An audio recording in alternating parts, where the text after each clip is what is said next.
Home stretch. Home stretch. We're on the last one. Eliminate the drug smugglers from the village and destroy their weapon stockpile. We're in... Where the hell is this? Chao Phraya. Probably South America again. They don't let South America up, don't they? Jesus Christ.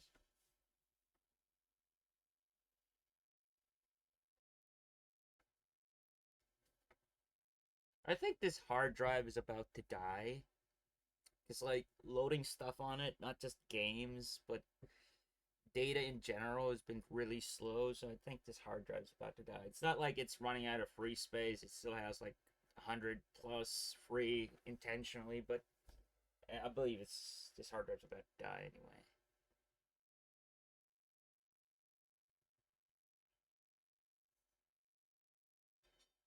It's either that or the game, this particular game just loads like shit. Because like I tested this off stream. Funny thing about Xtreme 2, this is the only one that needs online activation, and the problem is the Novalogic servers are already down, so I had to use like a crack for this shit. Like I looked up all of like even the Steam reviews. This is available on Steam.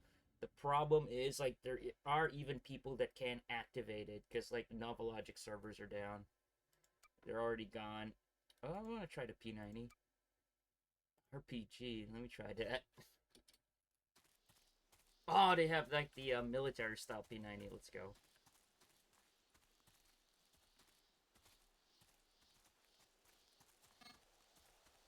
There's no voiceovers anymore. Search for information in the village about smugglers' weapons.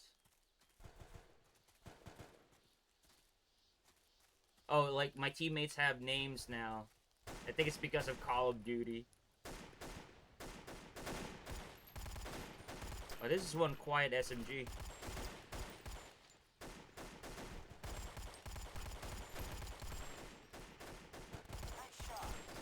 How about you get out of the way?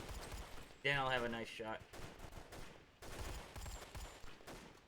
Yeah, they definitely took inspiration from Call of Duty this time around. It is 2009, so Modern Warfare 2 is already out. Modern Warfare already kicked this series out of the fucking water.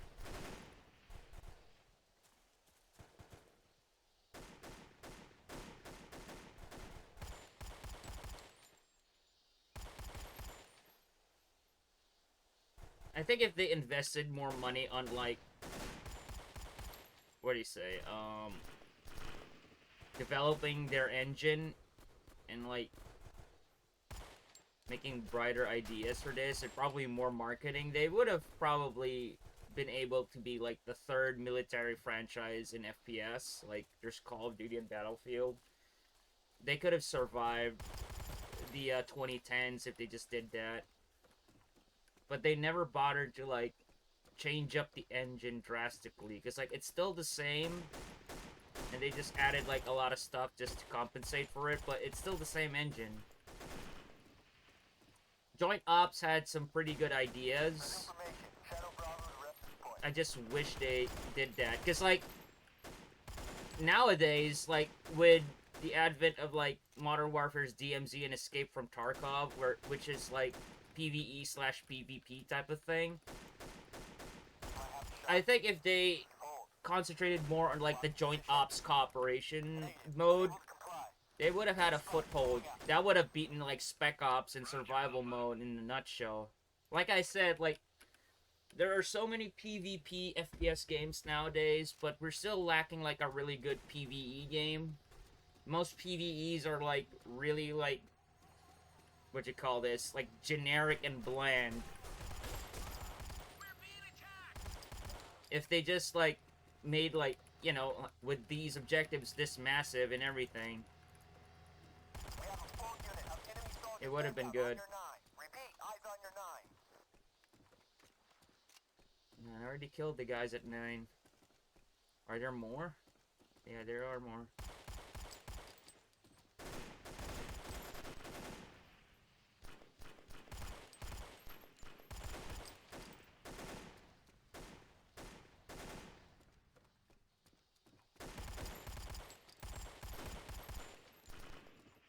P90's not bad.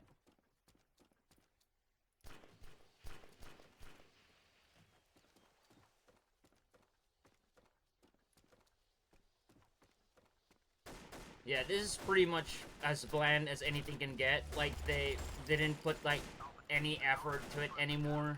It was just basically a cash grab, because, like, I believe Novel Logic is about to die in this point. This is the last Delta Force game.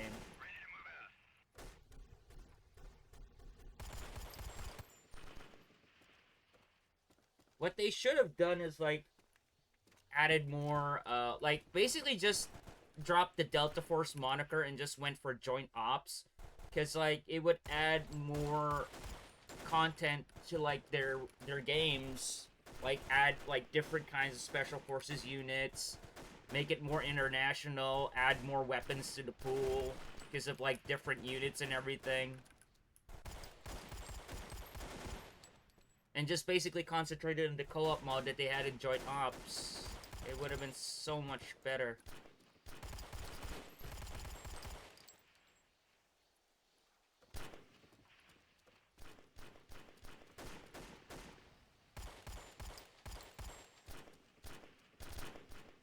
I don't see him.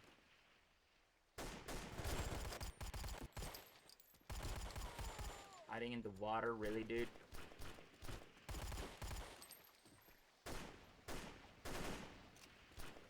Yeah, it still has the clunkiness movement. The clunky movement, it still has it.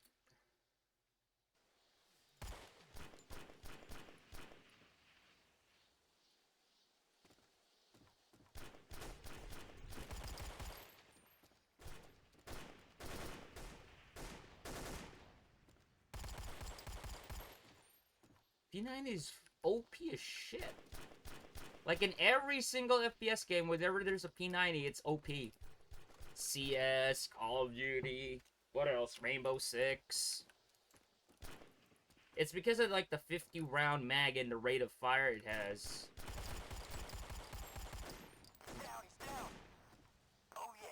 There's no medkit in this mission. Where is the information, dude? Like, I haven't seen any desks with, like, a document or anything.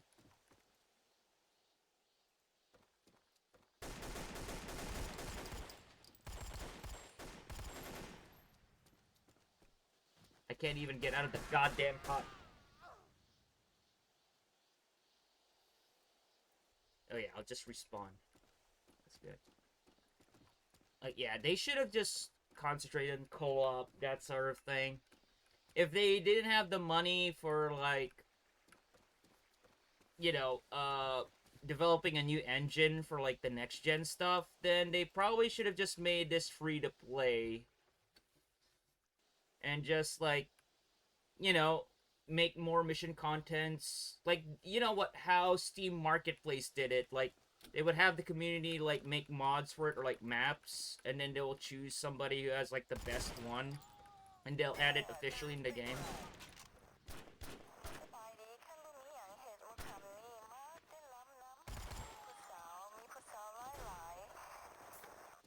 Bro, we have a location in the stockpile.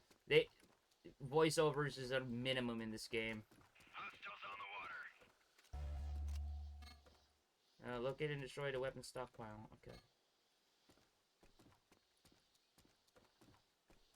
I got a shot. Holding position. Cover me. I mean, I don't I still like the genericness of, like, the voiceovers, like the simple, like, voice communication that the NPCs have, because it feels natural. So I wouldn't mind if they just put in a little bit of effort. Like, even if the staff is the one that's, like, doing the voiceover, I'm cool with that.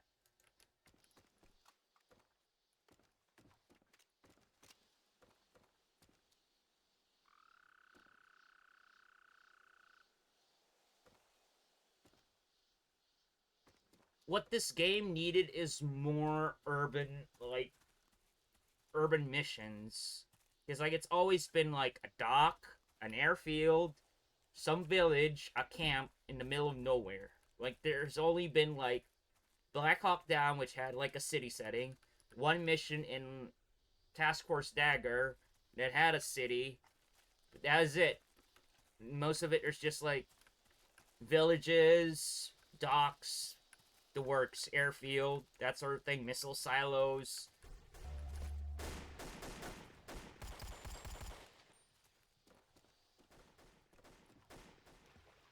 I mean, it worked for them in Black Hawk Down. I don't know why they wouldn't think of like making one.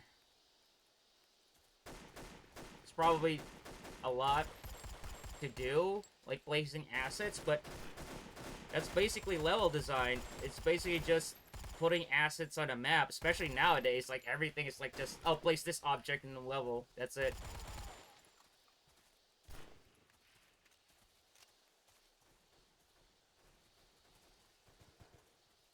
Like they could reuse the same city. All you need is like a really good mission designer.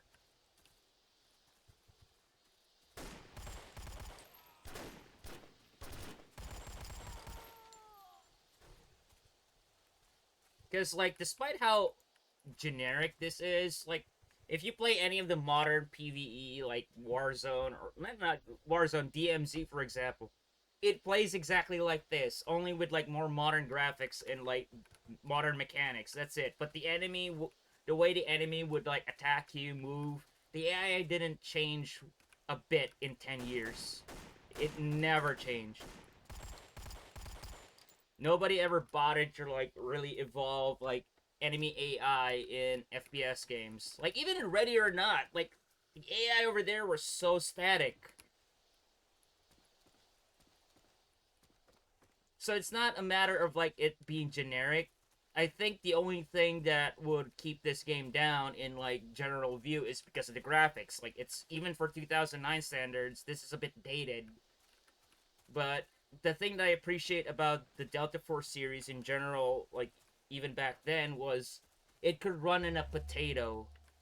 Like even this was like what recommended requirements was Core 2 Duo by 2009. That was like the same requirements as Call of Duty, and it has more massive maps than Call of Duty. It wasn't until like Modern Warfare 2019 and Blackout in 2018 where they started to do massive maps for Call of Duty.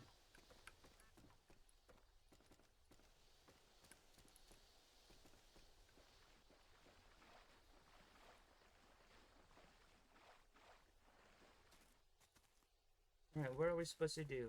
Locate and destroy the stockpile? Oh yeah, it's over here. I think I died at the shore going to here. Where are my teammates? Why are they stuck there?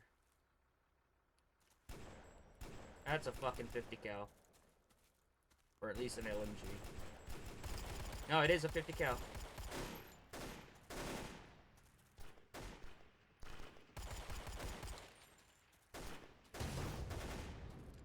A truck. Not enough to kill it with a 184. Ow, ow, ow.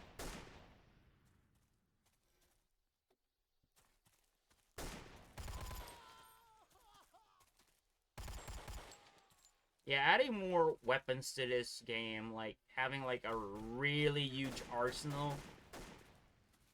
Like, granted, it would all play the same, but you know, like most people who plays these games, since it's just like standard graphics.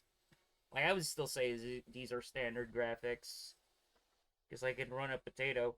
Like you know, most people who play this are kids, like teenagers. Like I would when I was a teenager. Like I would love some more variety, even though it doesn't have like that much gameplay substance to it. Like I would love to see like my favorite weapon inside the game. Like it adds, like even though it's a bit generic. Why do you think a lot of people like Brutal Doom? Brutal Doom, like there's a lot of fucking weapons in that game. And most of them don't have any substance and are fucking useless, but people like to use them because they give you the option of like, oh, I like this weapon, like, I like a revolver in this thing, I like the MP40, even though it's shit. Like, the only useful general weapon in Brutal Doom is basically your assault rifle in that game. But, like, I don't know how you could screw up the super shotgun in that game. Like, it was so useless in Brutal Doom. Like, and the other, like, the revolver as well.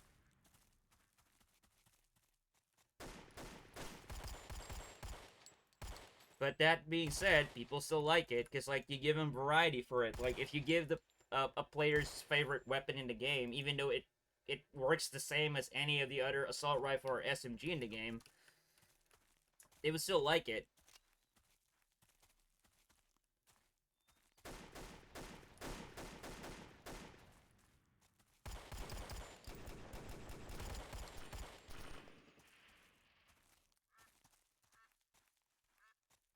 Is this ammo or AT4?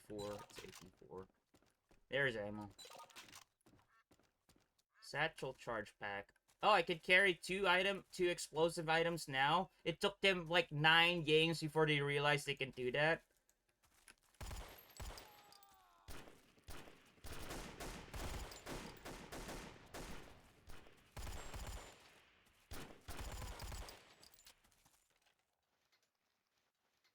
Oh yeah, I have the RPG. I have the AT4.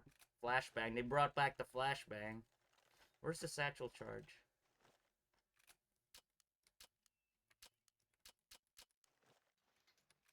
Oh, I have to double tap it to switch to like the explosives. And probably the... Oh, no, no, it's not.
Is that supposed to be P?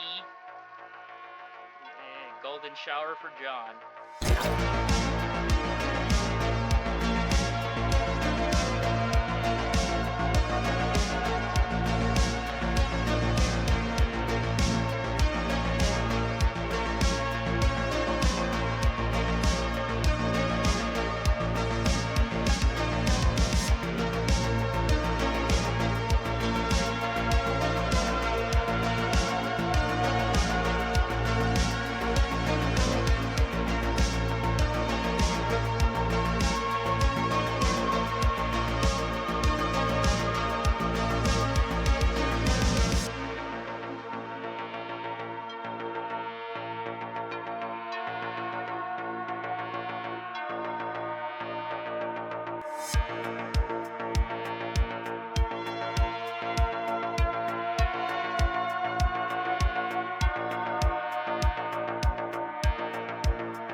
What the fuck? What the fuck was that? Did you see that?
can't read. And how did you know it's from that girl if you can't read? I can't read, but I know when there's a girl's name in Dear the letter. Mr. Marston.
Christ!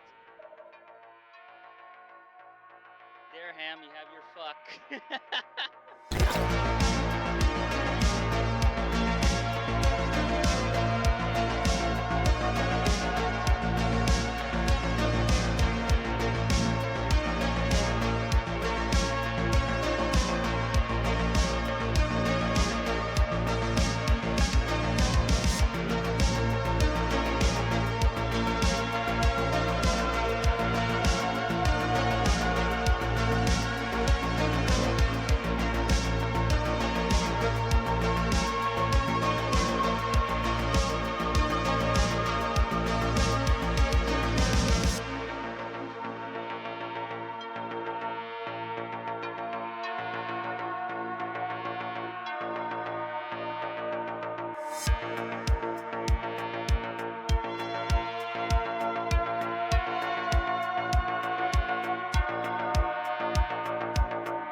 Hey Arnold, would you like to see some big American titties?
Alright, I'm back. Yo, Joker, how you doing? But you're away to the crash helicopter, yeah.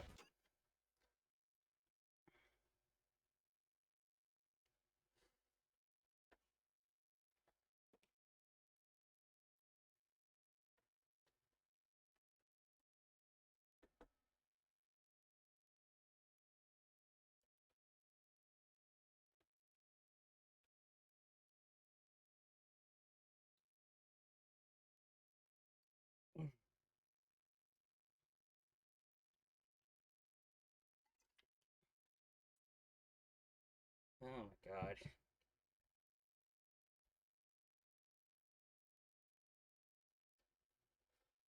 Dude, I might be this close of like fucking losing it, dude.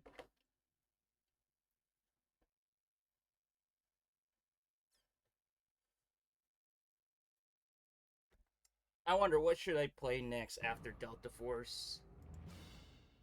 They didn't give the people. I would love to try the AK. Let's go for like a Soviet loadout.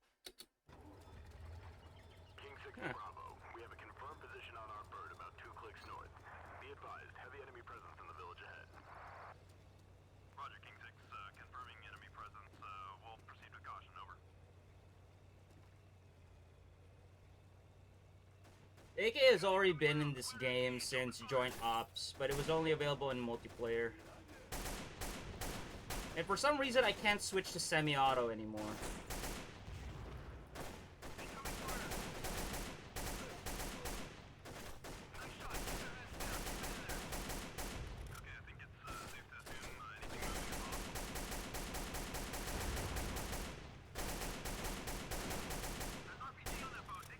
I already did.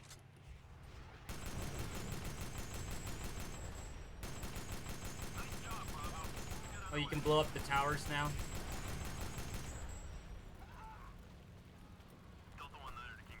Get to that fucking 50, hello?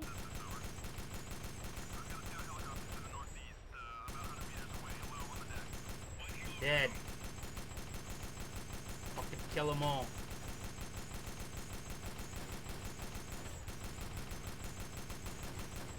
You're still alive? Can't have that.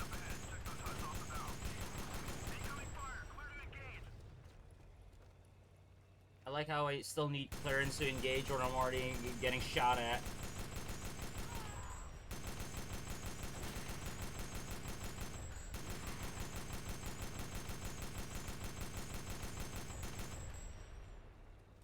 They're moving that armored barge into blocking position. Take out the gunners and bridge crew.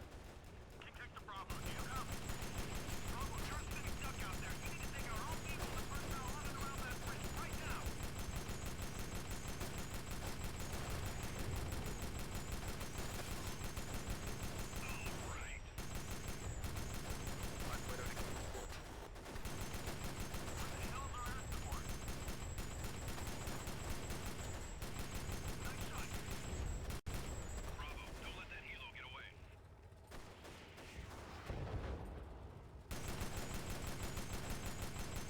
Motherfucker ain't gonna get nowhere.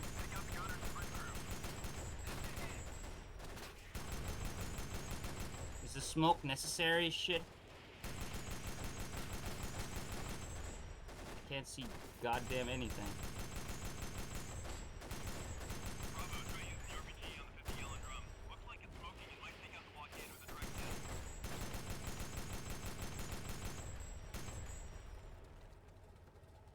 What yellow drums?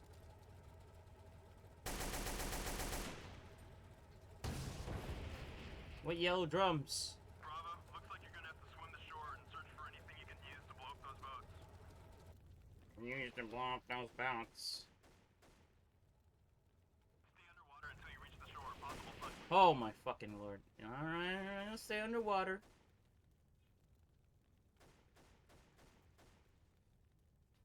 Why am I swimming? I'm not a Navy SEAL.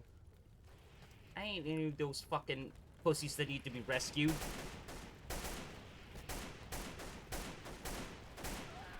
I ain't Dick Marcinko.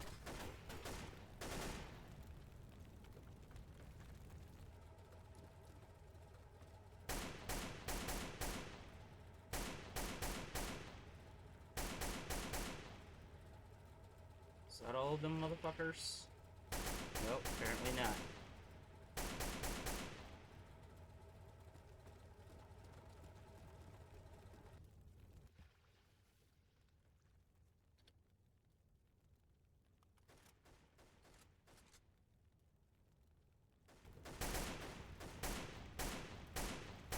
God, the recoil of this thing is so huge.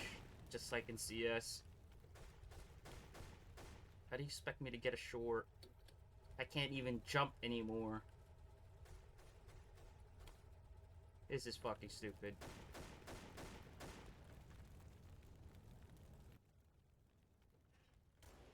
I can't even shoot underwater.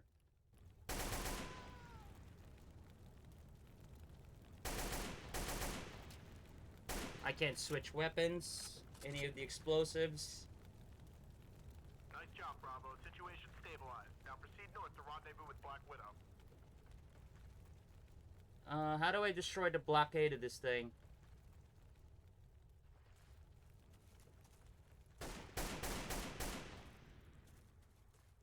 Air support's finally here. How do I destroy this thing?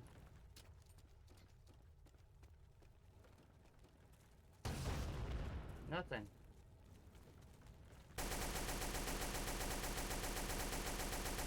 Nothing. Satchel charge? Yep.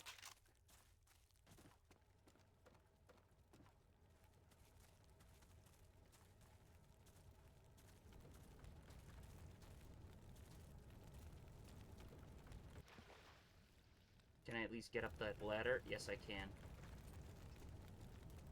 For the bear blockade and shit.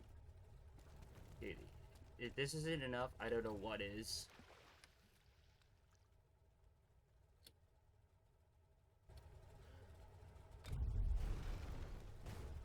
Nice Yeah. job, Bravo. Now, how do I get back to the frickin' boat? And the boat is already moving. Nice. Very nice. Can you stop? Can you fucking stop? Like, what the hell, dude? For real? Oh, now you stop. Okay.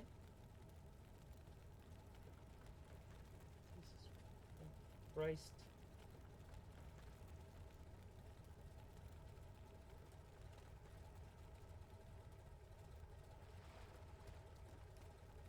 Alright, start moving.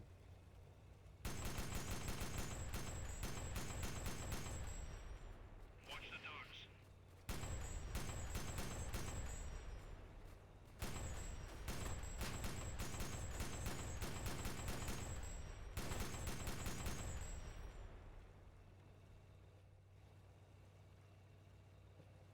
Good lord. Black Widow to Bravo. Sam 2 locked on. I say again, locked on to air support. Unable to approach. Over. Watch out, we got a skip coming up on the starboard side.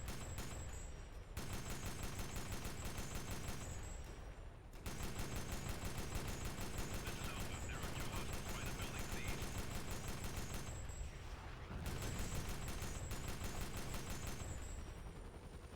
Oh, they finally used Apaches in this one? Okay.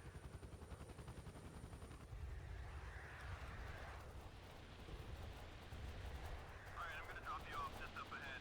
Get to shore and link up with the downed air crew. Good luck, Bravo.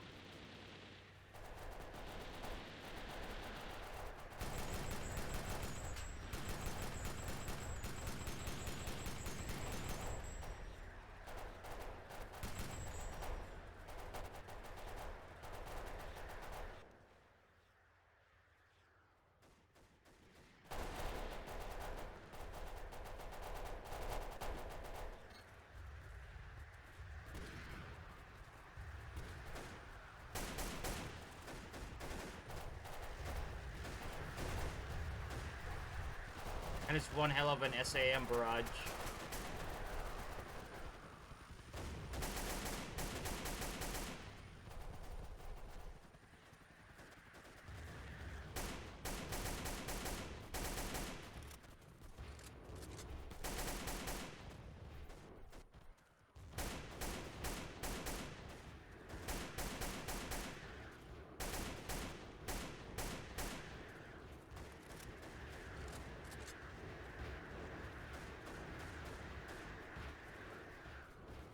Whoosh, whoosh. Whoosh, whoosh.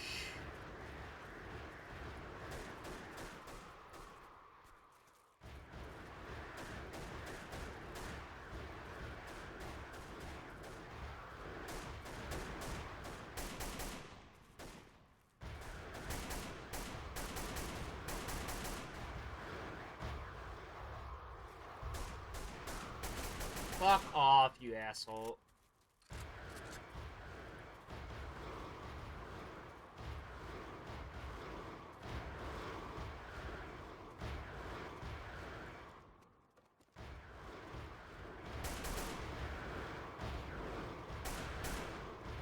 Dude, come on, the movement.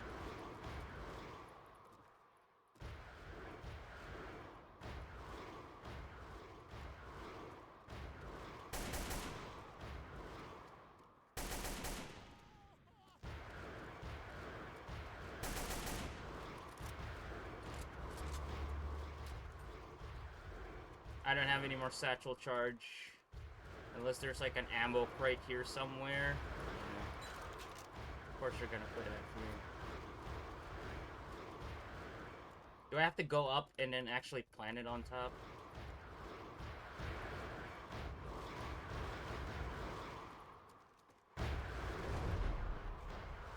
How?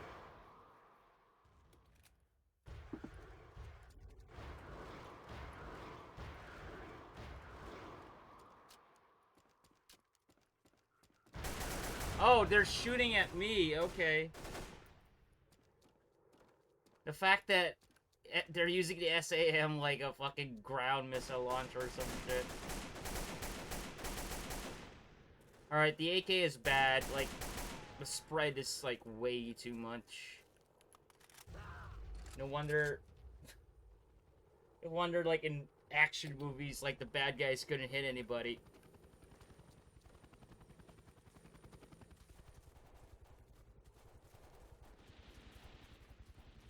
I don't even know how I blew up.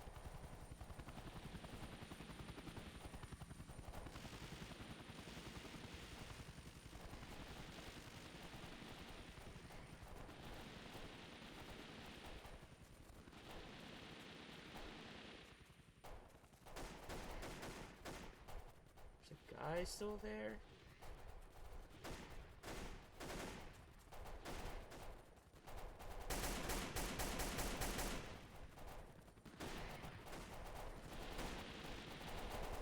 Why is the landing zone all the way up out there where there's enemies? That doesn't make any sense at all.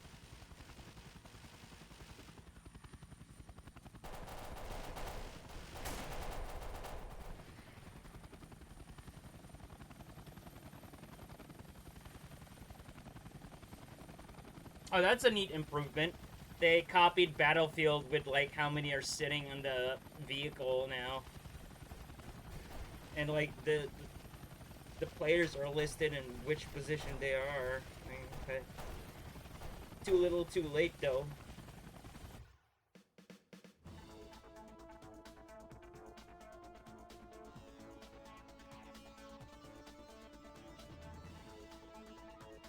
SAM site has been destroyed and the stranded soldiers have been rescued. However, evidence taken from the SAM bunker paints a chilling picture. The smugglers are purchasing their weapons from a notorious arms dealer, Alain Khalid, also known as the Desert Rat, one of the most wanted men in the world. We've been trying to learn more about his operation for years, and we cannot let this opportunity go to waste. Return to camp for further orders. Okay. So, there's only like 5 missions for Monsoon Alley, and we're already at the 3rd one. Confirm and destroy any chemical WMD materials in the smuggler's base and find information about the Desert Rat. Okay. Looks like this is gonna be another short one. I'm thinking, if this becomes short, I am gonna play some DayZ.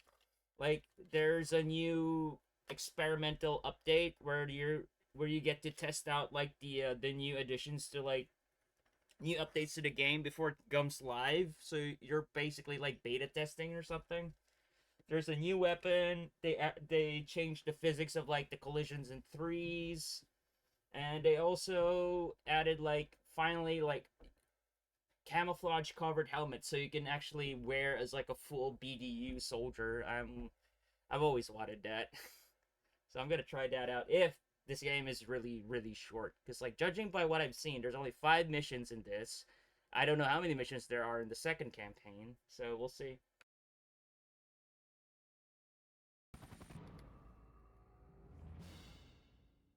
Alright. PKM. Let me try that.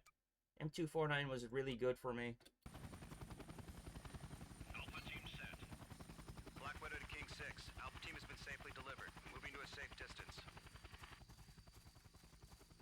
I would say I'm so fine with these graphics, but not... It can't be for everybody, but the only thing that's, like, bothering me is, like, at least... I wish they would add more effort in modeling, like, the weapons that you're holding. Because, like, I'm pretty sure you could have done better. Because, like, Soldier of Fortune 2 was 2002, and those had better graphics for, like, the weapons and everything. Laying down cover fire. Go, go, go! Target neutralized. God, the movement is getting worse. Bravo, that whole area is crawling with hostiles. Take out that radio before they call for backup. Oh crap! I'm taking fire from the sniper tower. Take him out now! We have one guy moving up the tower. I'm trying, dude. I'm trying. Ow! What the fuck was that? 50's got a spin back. Take that.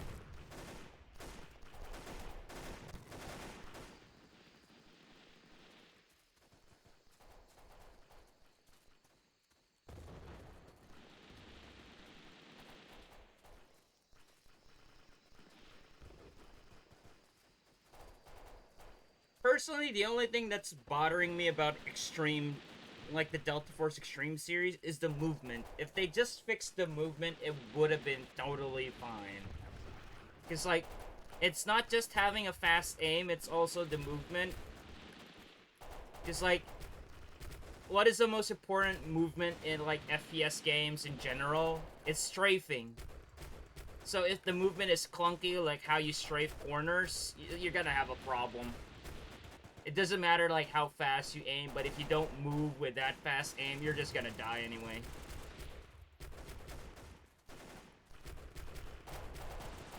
Yo, Joker, welcome back.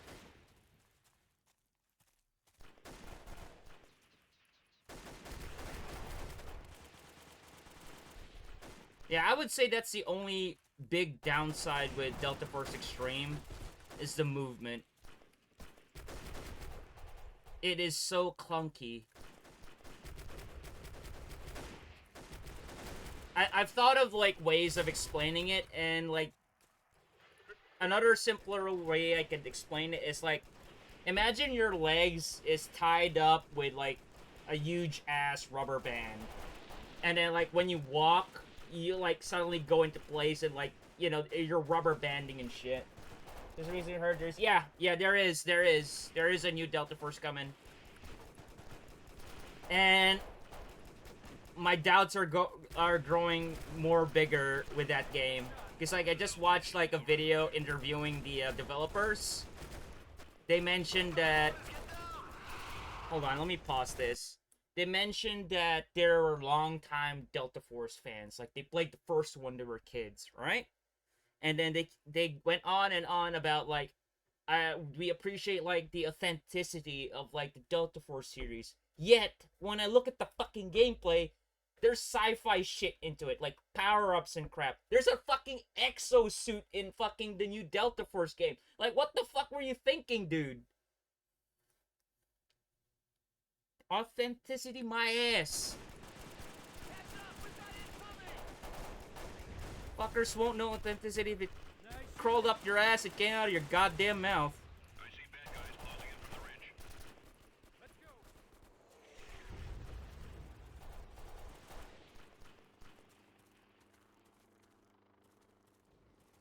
It's one of those things, like, if you wanted to make a game like that, why bother buying the Delta Force brand? Yeah, it's iffy, Joker. It's very iffy. Like, my doubt is growing larger and larger every time I learn any new information about it. Like, authenticity. They fucking have M4s in your Black Hawk goddamn campaign. There weren't any M4s back then. M4 was 94. Black Hawk Down was 93. Authenticity my ass. Do your fucking research, assholes. It ain't that fucking hard.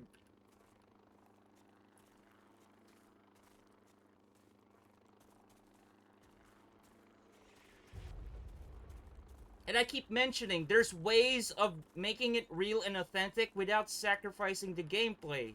There's ways to do it. That's just fucking pure ass laziness.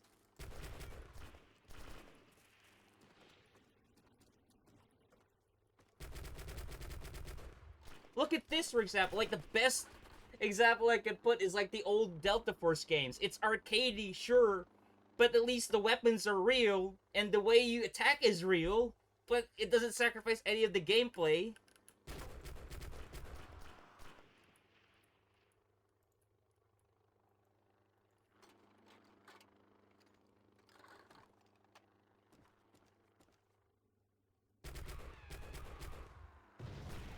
Now you're gonna go Crisis on my ass with, like, exosuits and shit?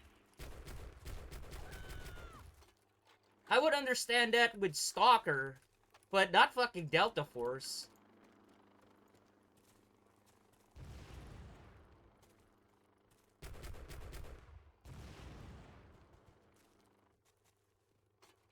Yo, X-Men, how you doing? We're just ranting about like new info I've got from like the new Delta Force that's coming, the one that's by Tencent.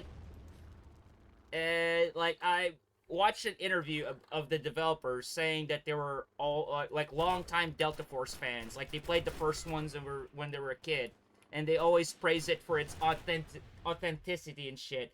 While the guy was saying that shit, they show gameplay footage of the game and I saw like there was like one soldier picking up an exosuit, and I was like, authenticity, bitch? Like, really? Did you really play any of these old Delta Force games? I can say it now that I played every one of them.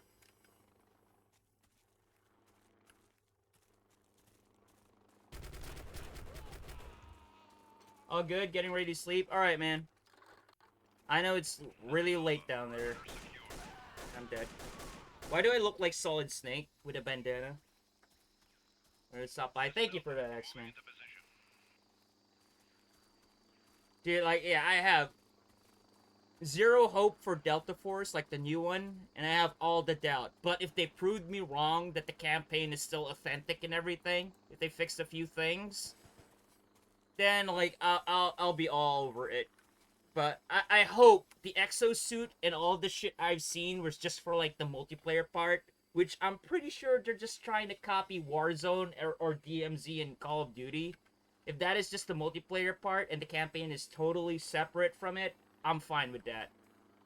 But even with the campaign, there are some small things that triggers me so when it comes to like people trying to do like military shooters that is based on an historical event. Like I saw like the campaign, the gear they have doesn't exist back when Black Hawk Down happened. At least the fucked up part is Novel Logic had the fucking hindsight to do that with their Black Hawk Down campaign and made it authentic.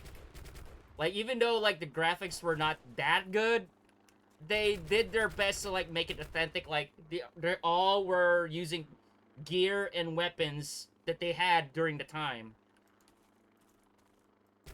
Like they had the courtesy to call it Car 15, not an M4, and they actually made it look like a Car 15, not an M4.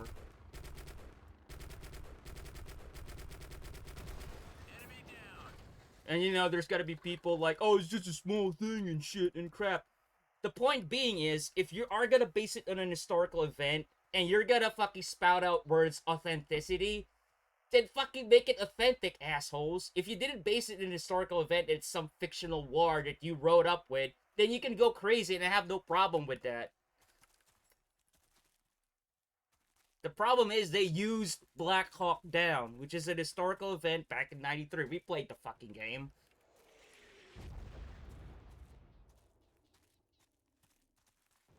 Almost 4 a.m.? Yeah, it's almost 5 p.m. here.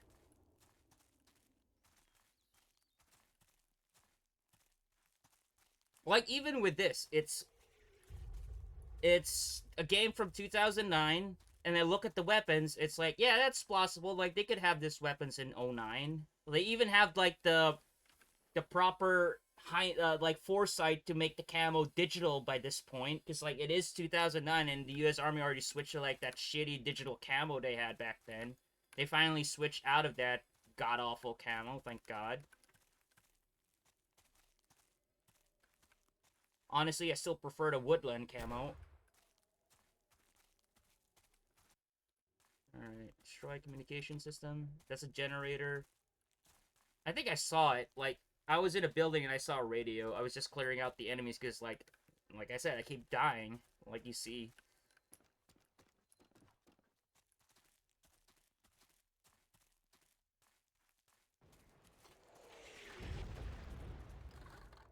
Like, even if the graphics over here is, like, in standards, like, in today's standards, really bad, they still try to make it as authentic as possible. It looks like a PKM. This looks like an M9 Beretta. And that looks like an M9 bayonet knife that the U.S. Army would have to stick in their M4s. Like, they tried.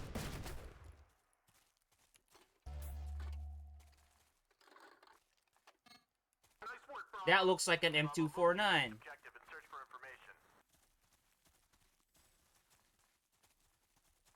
I would have, like, ignored it if they didn't mention, like, authenticity. I was like, oh my god, dude, don't. Just don't. Just shut the fuck up, dude. Just shut the fuck up.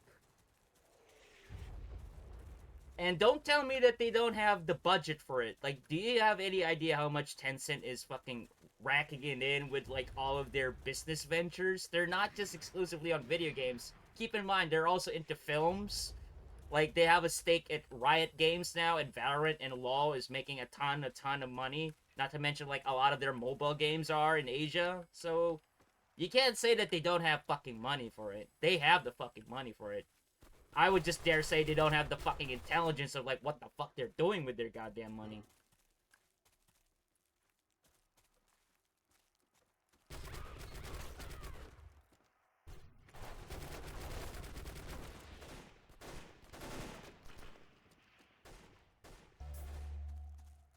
Got the intelligence. The compound is secure. We marked an ammo cache on your map. Take it out so they can't mount a counterattack. Yeah, don't hide in the grass.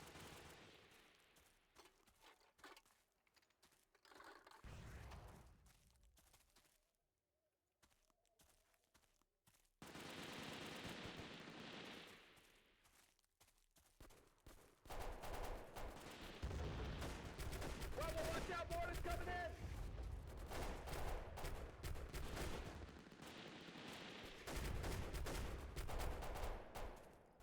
Foot patrol spotted, closing in from the ridge. Alpha team, spread out. Here's another thing. Here's another military shooter that, like, tried to be authentic, and they didn't sacrifice the gameplay, and it actually was fun, and it works. Battlefield 1. Crap, 65% APC, knock it out now! I'm trying, dude. I'm out of fucking AT4. What do you expect me to do? I can get that ammo back there. Yeah, there's an ammo inside there. Man, I miss the old Eternity Ace games. Weren't they, like, originally, like, DS games? Shoot that fucking BTR to death. Is that an armory? No, it's an AT4 pack. I need that. There you go. Oh, yeah! I couldn't rip the death sounds of Delta Force 2. I was trying last night. I couldn't find the files in the game. I believe they're tied into, like, the model files, and I don't know. I can't find any way or, like, instructions on how to extract them. I have the extractor, which is, like, to explore, like, the assets of the game. But it's not a WAV file or any compressed audio file. I believe they're embedded in, like, the model file or something.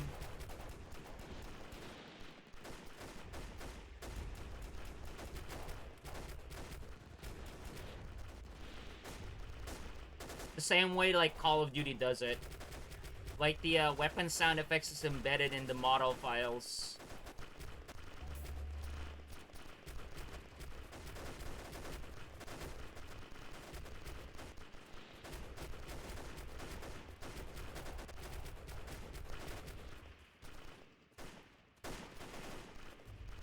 I saw a silhouette earlier. Get that chopper down now!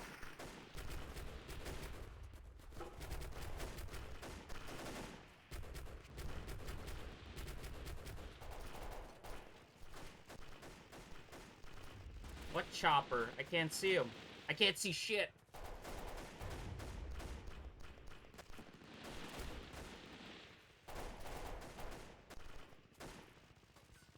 What chopper are we talking about? There we go. And I died.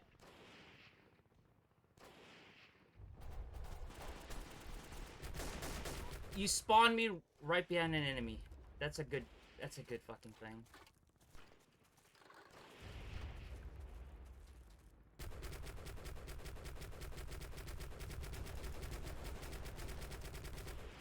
I can't see the bullets where they're going.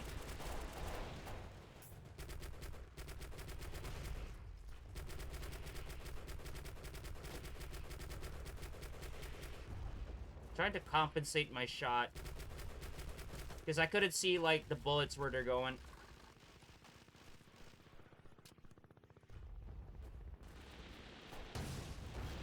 There you go, much better. And for some reason I got a health kit. I don't even know how. I didn't see the health kit.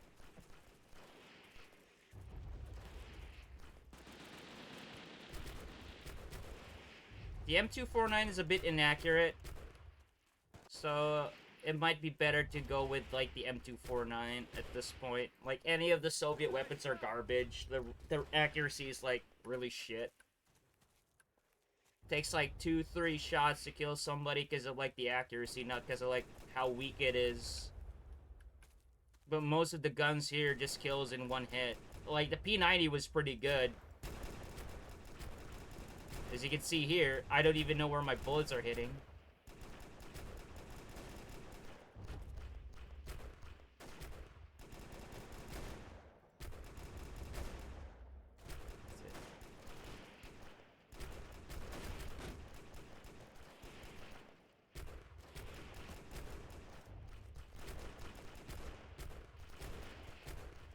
I think it's right below the post of the front sight.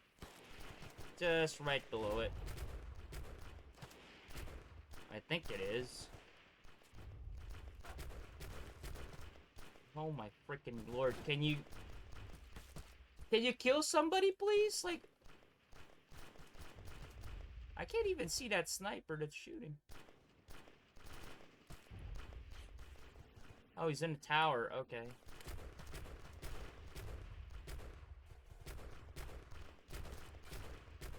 The games all on the side was top peak. I never played any of them. If there is one, like, Ace Attorney ripoff that I do want to play, it's Harvey Birdman, Attorney at Law on the PS2.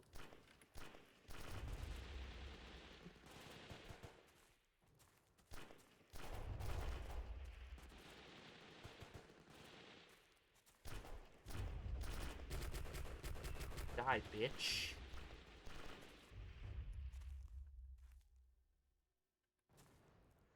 Is that all of them? Okay, there's another sniper out there.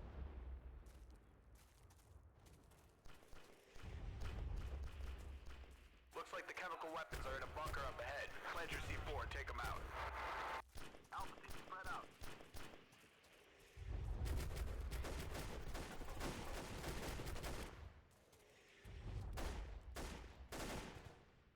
King 6 to all units. We have bad information. This is not a storage facility. Those missiles are being prepped for launch. I repeat, they are being prepped for launch. You must locate and destroy the control room immediately. I'm being prepped for launch. On the far side of the compound. Move in now to take out the missile navigation system.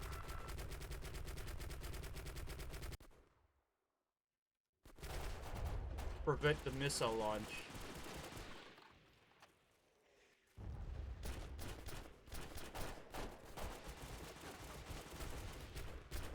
Ow. Dude, he's right in front of you. You couldn't even shoot him? Can you get out of the way, please? Thank you. Are you sure it's secure? It's another one of those things where they keep saying it's clear and then there's a guy at the corner. Now, like I said.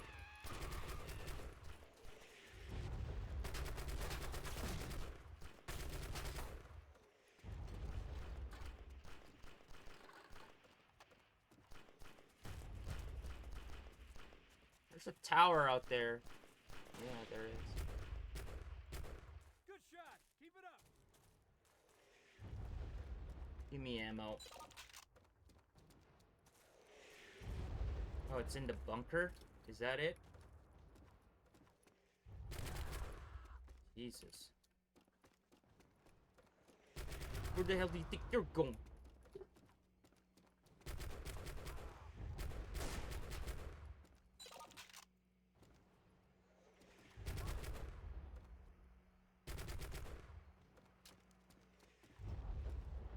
Let's blow shit up. Fire in the hole.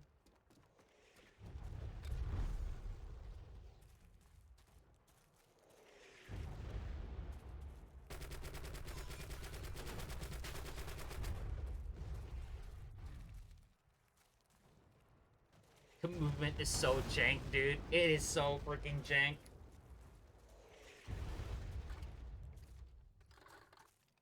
Like, the movement is jankier than Arma. Inbound to extract all units. Proceed to LZ. Out. There we go. Yo, Jimmy, how you doing? plus a year's supply of Game Informer magazine if I subscribe to the rewards card. Is it listed there?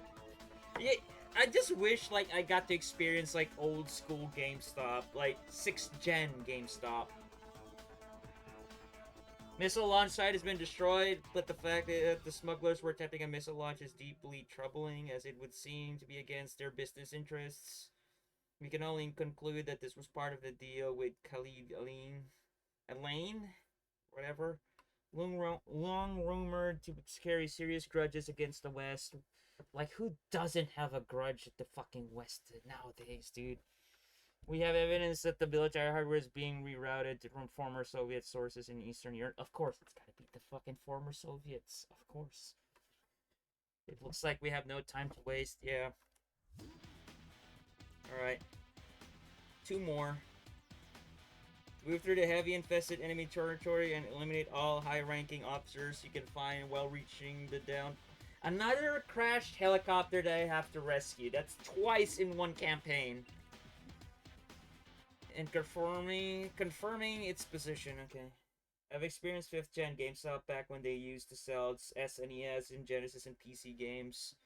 Dude, I would have loved to see the day where there's a pre-owned store that actually specializes in PC big box games. Because, like, there's a couple of big box PC games that I would love to own. And this was, like, DOS and Windows 95 era games that I would love to own. Like, one thing's for sure, I would love to own, like, an original copy of Command & Conquer. Like, the original one, not the gold edition. Like, the OG DOS version. I would love to own a big box of Necrodome as well. I had a chance to own, like, a big box of Necrodome long time ago, like, around 07, 08. And I didn't bother to get it. Like, it was, like, it's a regret. I should have, like, at least asked for how much they wanted for. Because I'm pretty sure they're not going to be asking for much. It was just, like, they're only one big box PC game. I should have just asked, dude. Let's try the M240. Now that they have, like, aim down sights for every single one of them. That is not an M240. It looks like a modded M249. Like, they just switch around the polygons just to make it look like an M240. That is definitely not an M240. That is an M249 that they mishmashed around. That's where I got my Doom 3 expansion from. Resurrection of Evil. I tried Resurrection of Evil. It was more boring than the main campaign. Like, I like how they tried to imitate the gravity gun from Half-Life 2 with the grabber. They called it the grabber. They called it the grabber. Sounds pretty perverted to me. The grabber. Like, I have 2 grabbers right here.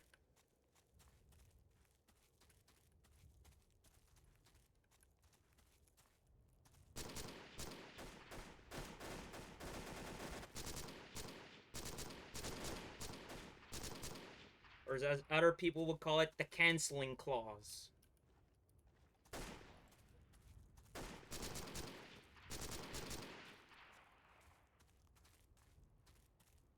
Confirm the location of crash and remove all hostiles in the vicinity. Okay.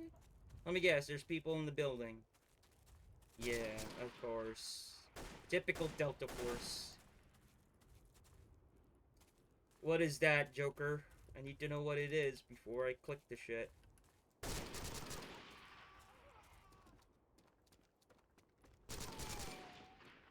Holy shit, this is hilarious. What is it?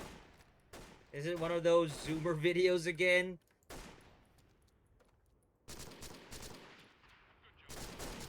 Or is it like a millennial shit video like back in the day? Like good old like YouTube. Pre-Google days. Dude, like YouTube back in like 05, 06, people posted a lot of shit on YouTube. Like, none of them can go over 10 minutes. That was a thing back in YouTube. But, like, people posted a lot of shit. So if Zoomers think, like, oh, they were the first ones to make these kinds of prank videos, like, I've seen crazier shit back in, like, the old days of YouTube. Like, people will upload the most craziest shit back in YouTube. Not to mention, like, if you're old enough to remember Break.com. Remember the very first? Yeah, that's the first YouTube video. That's from the creator of YouTube. Like everybody has seen that one. Bravo, you are compromised.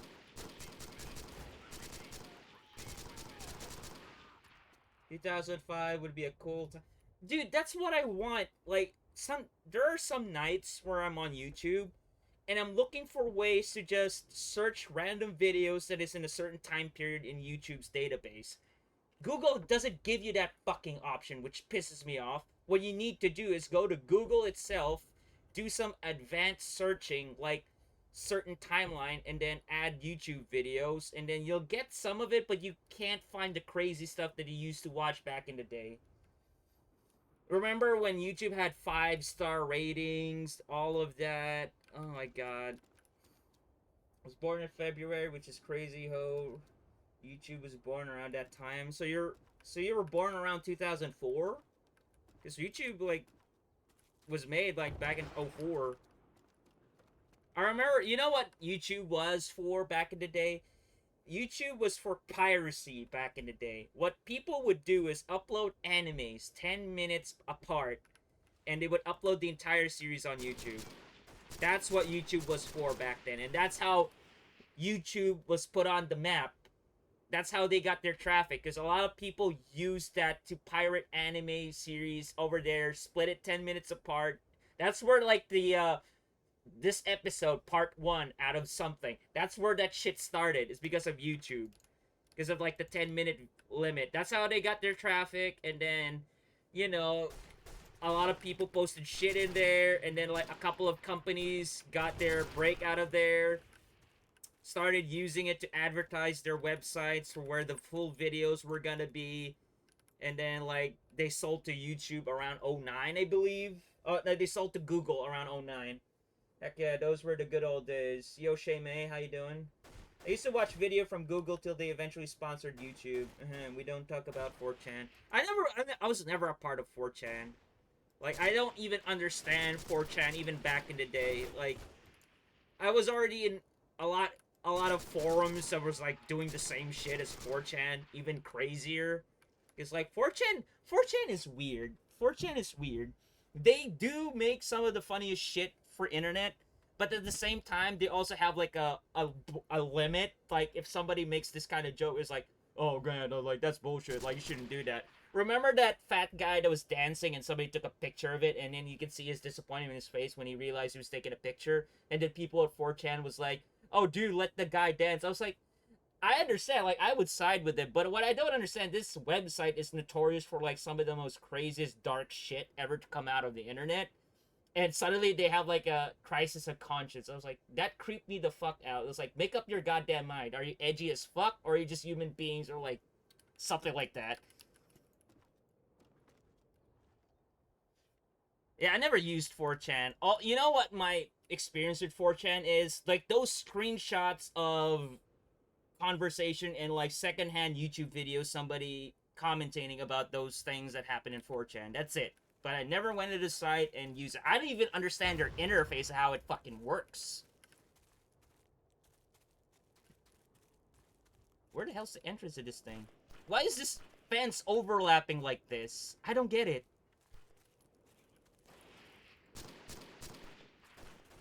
Doing well. Glad to catch you. Well, thank you for stopping by, Shay May. I appreciate that. This is just like standard thing in stream. We talk a lot of shit. Like, we get controversial with some topics, mostly video games and internet shit. Like, just earlier we were talking shit about, like, the new Delta Force game that's gonna be coming in and stuff.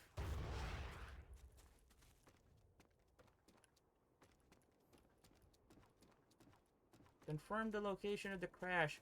You're directing me to a point. I want to search the buildings first. Can I go in there? Yeah, like it's some weird maze. Like this is some lazy ass level.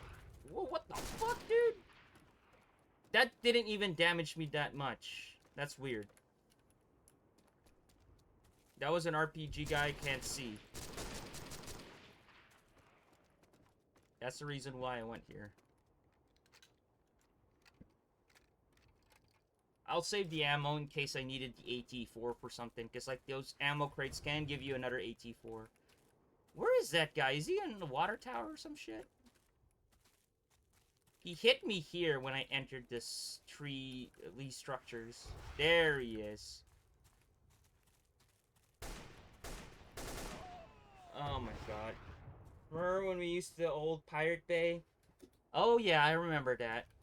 I remember you using a website called Torrents. Z at the end. Back in like the early, not early, like mid 2000s to 2010s, and then it shut down, of course. I used to download TV shows that weren't available in my country because like they were only in the US.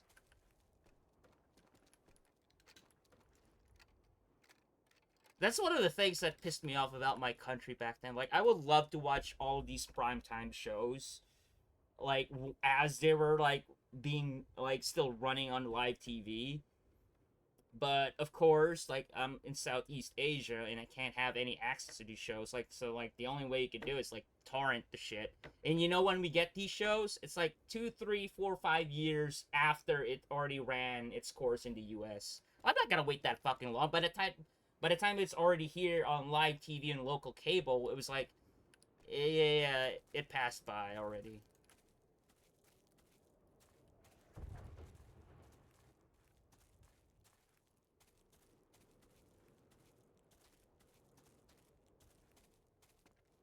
Alright, let's just go for it then. I don't know, I still don't know where that RPG guy is. That guy's getting free reign of, like, rocket shots. He's somewhere there. Destroy hostiles? Huh? I haven't even seen the helicopter crash yet. What the fuck are you talking about? I didn't see the helicopter crash. Is that where you're directing me right now? Pirate Bay is still alive and Amazon's gonna make a TV show on them. Oh, really? It would be cool to, like, see a video about... You know what I want a documentary of? Like, you know, like one of those biopic things? Like, do you guys remember Mega Upload before it became, like, Mega.nz? Like, it was called Mega Upload then, and you know, like, how they got into huge trouble back in, like, 2010?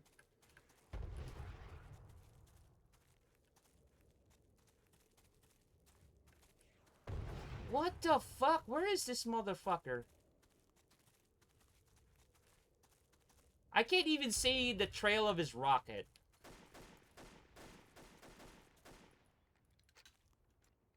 Heard Mega Upload is dead. Oh, it's the original one that we grew up with is dead, but Mega is still there. Mega.nz is still there. I use it. I use it to like upload like test betas for my Doom or like Doom files, or like that's how I transfer stuff I worked on freelance to them rather than using Google Drive, because like I don't want to pay Google shit. I am not gonna pay Google shit. I'd rather use a free file hosting site and then just like temporarily send him the link and then delete it afterwards, that sort of thing, or just have the RAR passworded, all that. I'm not gonna give Google any money. I'm not gonna upgrade my Google Drive to like 100 grid for this amount of money a month. Fuck them.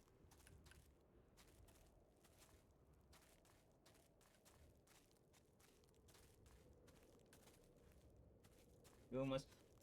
Of course, dude, they own Android. Like, they don't even need to do shit nowadays. They just need to, like, rake in, like, the royalties they get with Android. Because, like, do you have any idea how many companies there are that use Android to, like, make their phones and everything?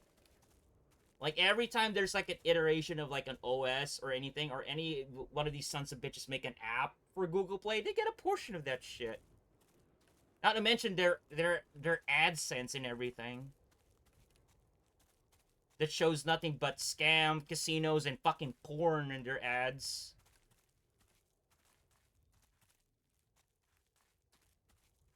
Not an Android user, I'm an iPhone user. I tried iPhone. The only thing that's pissing me off about it is, like, you know, the repairability of the iPhone. Because, like, I used to have an iPhone 5, and I deliberately wanted an iPhone 5, because, like, I use the phone as an MP3 a lot. So, like, I've always like had like Android phones and their MP3 was shit. Like the audio volume and the audio quality was always garbage. That's why I always wanted an iPhone because like that was like one of the primary use of it for me. Like to have a smartphone was to use it like an over glorified iPod. So that's why I went for like an iPhone 5 because like I didn't need like the latest one. I did need the latest one when I bought the iPhone 5 was a 7. So I just bought a 5 cheaper because I just wanted like the MP3 features in a good camera. And like I would say like even today nowadays the iPhone 5 still has a better fucking camera than any of the high-end Androids I've fucking seen so far. Thing I hate about the newer iPhone was it doesn't have yeah, pretty much. That's another thing why I like the older iPhones. Like I would love to own one right now and I'll just use it as like a fucking MP3 player because of like the quality it has. Do you know that it's cheaper to buy an older iPhone model than getting an old school retro iPod? Because of like fucking Zoomers like made a fucking like aftermarket for that thing that became collectible. So that's why getting an older iPod is so expensive than getting like an older iPod Touch and just use that as an MP3. It's cheaper to get an iPod Touch or an older iPhone to make it into a high quality MP3 player. How you doing, Jeffy? We're on the last one, and it's basically a cash grab at this point. Like effort went downhill at this point in terms of like development.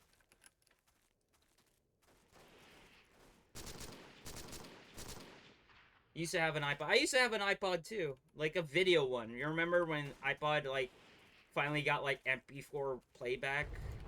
Dude, that RPG is pissing me off. I can't see the fucker.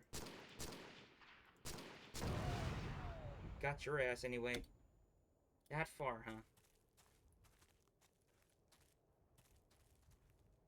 How's Alan Wake 2 treating you, dude? I when I was lurking last time you were streaming, like you were enjoying the puzzles, dude.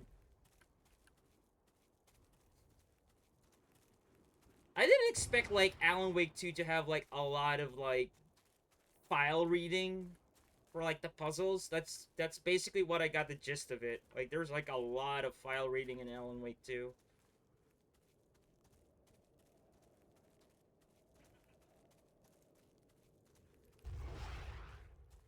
These fucking things. I can't even get to the crash site properly. Look how slow he strafes compared to like just moving forward. That's the main problem with it. It's so annoying. Oh yes, that's sweet crisp 140p quality. Actually, it was 240p, not 140. It was 240. I remember like downloading like a lot of like Call of Duty trailers and just put it there. And I remember when I was cutting classes, like I would just be like in a McDonald's at breakfast and just like I would put a lot of movies in there. It was a 40 gig. I believe it was a 40 gig or 20 gig iPod. And I would just put like movies in there and just watch the entire time until I go home. That's how I'd spend my times like cutting classes or like truancy or ever just to save the allowance money I have. I'd just go into like a McDonald's at breakfast time, stay there the entire time till it reached lunchtime, and then like that's it. Normally don't do that. I think Remedy does it better than most companies. Yeah, because like Remedy doesn't shit out their games. Like that's the thing they're proud of. Like they just don't shit out games. They take their time with fucking games. Like the only time I've seen them like have a cash grab of a game was Crossfire. And I'm pretty sure that was like, oh, Microsoft just ordered them to do it because like they're under like the, aren't they? No, they're not. It was probably just like a Microsoft thing, like, oh, Microsoft asked you to like make a campaign of this thing. And I was like, it's still money. Why do we never made an FPS game before? That's why I'm so disappointed that that thing got delisted. Because like I'm so curious at how Remedy would tackle a military shooter FPS campaign. Because all they've done were psychological or like third-person shooter action games. That's it. They never tackled a military arcadey FPS game. That's what I was curious about how it would play out. Remember how fast it was to download a video and how low quality it was? No. No, I never experienced that. I never experienced that. Like, even downloading, like, remember when you're downloading, like, primetime TV on torrent and shit? Like, episodes like that? They were, like, 350 MB a piece. AVI DivX format. Remember when we were still using AVI DivX format in those fucking goddamn torrent videos? There were 350 MB a piece. You know how slow it is to download 350 MB back in the day in my country? It would take like fucking a day, I believe. Like, yeah, a day. At most, at least a day or at most a day for one episode. Now, if I download like a gig, like if it's a video file, like a VOD, I'm downloading like a gig, it would just take seconds. So I never experienced like how fast it was to download like even like the lowest quality shit back then. No, I don't have that memory. It's faster to download videos now. That's even like 30 gig 4K than it was downloading on 140p back in like 2006. I remember fucking downloading those game trailers on Steam. Remember when Steam wasn't able to like stream trailers on their store page? You have to download the trailer manually, which is like a 720p HD video. It was like 700 MB or something, and it would take the entire day just to download a trailer of a game. The trailer would just take like a minute or less to watch. That's how it was back then in the internet. Feel like the game was made to train you tires. Yeah, pretty much. But I would still love to try it. Like, I would love to see, like, if they could finally, like... I mean, I believe you can still play it, because, like, Xbox does allow you to put your Xbox Series X into dev mode. So if somebody gets, like, an unsigned copy of, like, the Crossfire campaign, you could probably run it that way, and it will still be legit. It would still be legit.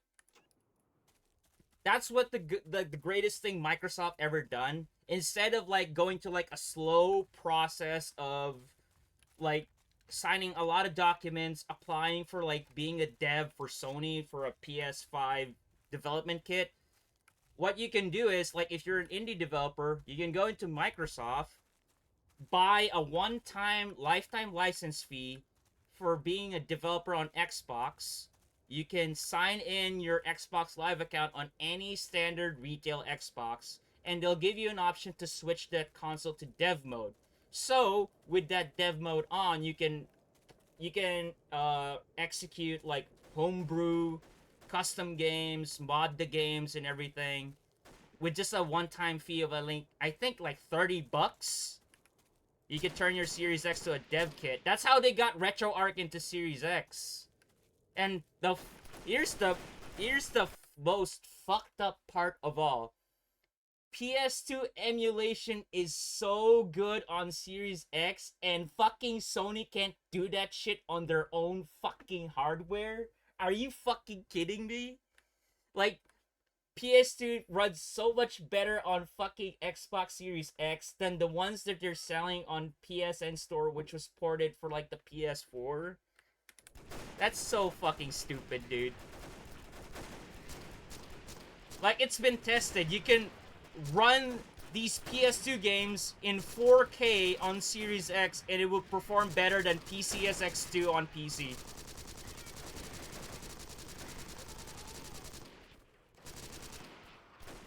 This is why I went for the LMG. Never really torrent anymore, because I almost got into trouble. How'd you get into trouble? I'm dead. I'm dead.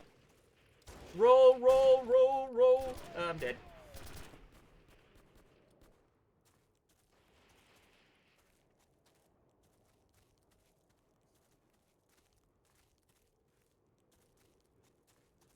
I heard some stories in like other countries that certain ISPs can detect if you downloaded something from a server of like, you know, one of these illegal sites. They can detect that and they will shut down your service and give you like a cease and desist fucking email or something like that. I've heard stories of like that in forums. They would actually give a screenshot of the email they got. Yeah, it's pretty ridiculous how little of a shit Sony give about porting their back catalog. That's the thing though, like, Sony has like the best back catalog of any console back in the day. Like I may play a lot of Xbox games, but you just cannot deny that the PS2 has a better library of games than the GameCube and the OG Xbox combined. Even though like some of the ports are better on OG Xbox. Like the PS2 does have like a lot of really good exclusive games on that time, even though there weren't my type of games. That's no denying it that the PS2 had a better library of games. It's just fucking sad that Sony never bothered to like do anything about it, even though they have the fucking money for it. Keep getting letters from my internet company and they have the ID. Yeah, that's pretty much.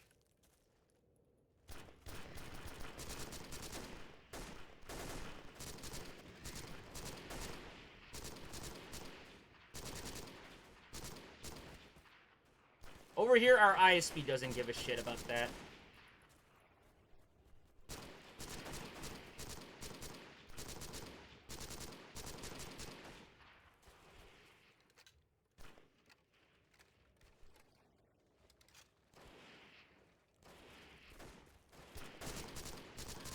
You wanna know why, like, in other countries, the companies are not that strict with piracy anymore? I'll tell you something, like, there's a thing that company learned over, like, the past decade of, like, the 21st century. Do you ever wonder why companies never went down on hard on piracy anymore? Because if you localize to a region, like for example Southeast Asia, which is really rampant on piracy back in like the early 2000s. So what they did was, rather than like, cutting out the product in that region entirely, that would just like amplify the piracy, because like we couldn't get an access of it legally here in our region. So what they would do is they would localize it here in this region, price it accordingly to like the most standard price that people can afford here, and they would still make a lot of money. Because like if you think about it, the population of Southeast Asia here is huge. Like it's huge. So like if you tone it down to like a price that people can afford in this region, they would pay for it. So if you do the math, if you like multiply it like the price you have it on Southeast Asia and the amount of people in Southeast Asia that do like those games, they would pay for it and you make a lot of money. So like what's the point of cutting out the region and force them to pirate that certain product in that region, because you wouldn't give them like legal access to it. Just give it to them that they can afford it and you still make a lot of money, rather than spending money on, lawyers and legal shit and whatever. You can just make money out of it and still be good. That's why they're not that strict with piracy anymore compared to like other Western countries where they can deal with that shit.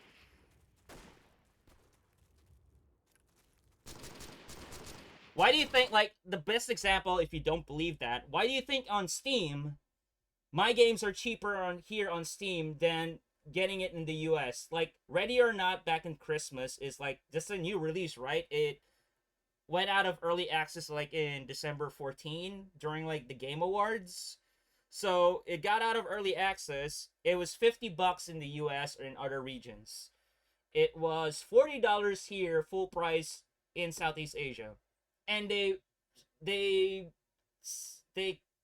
put a discount, 50% discount on Christmas like winter sale. So I got it for like just $20. And then when I was playing it and I asked a few people like, is it on sale? So they checked it out in their store, like in the UK and the US. It wasn't on sale and it was still $50. Yep. So they still make a lot of money. Cause like I even bought it. Like that's an example. Like, oh, they made a sale here. It's just $20 here. I'll buy it.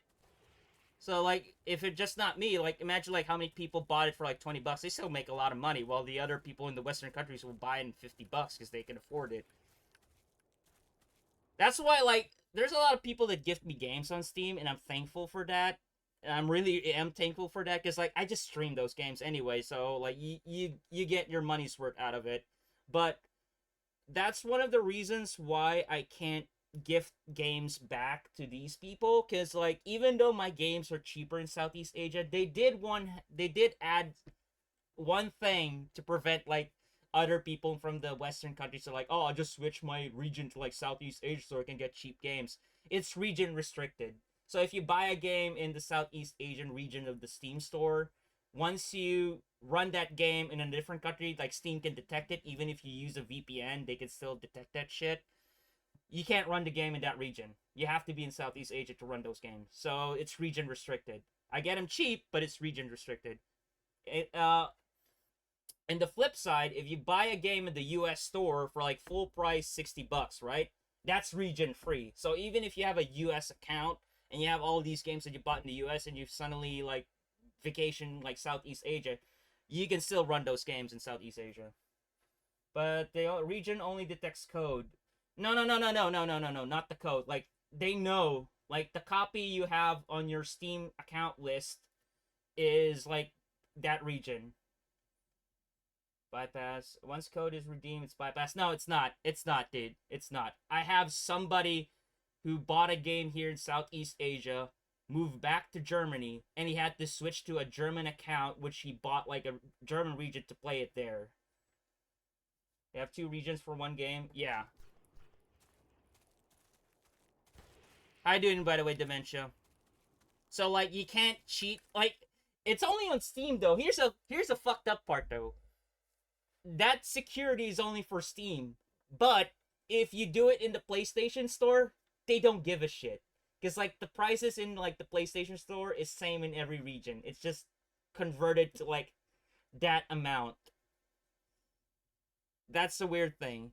Xbox does still have, like, region locking. So if you buy a game code for, like, a certain game on Xbox for a certain region, you can't use that code for like a US Xbox Live account. You need to use a VPN. There's a bypass for Xbox. You just need to use a VPN and register that code to on the browser, not on the Xbox. You have to redeem it on Microsoft website with a VPN. But with PlayStation though, they don't give a shit. Like they'll price it accordingly. So if it's $60 in the US, it's $60 here.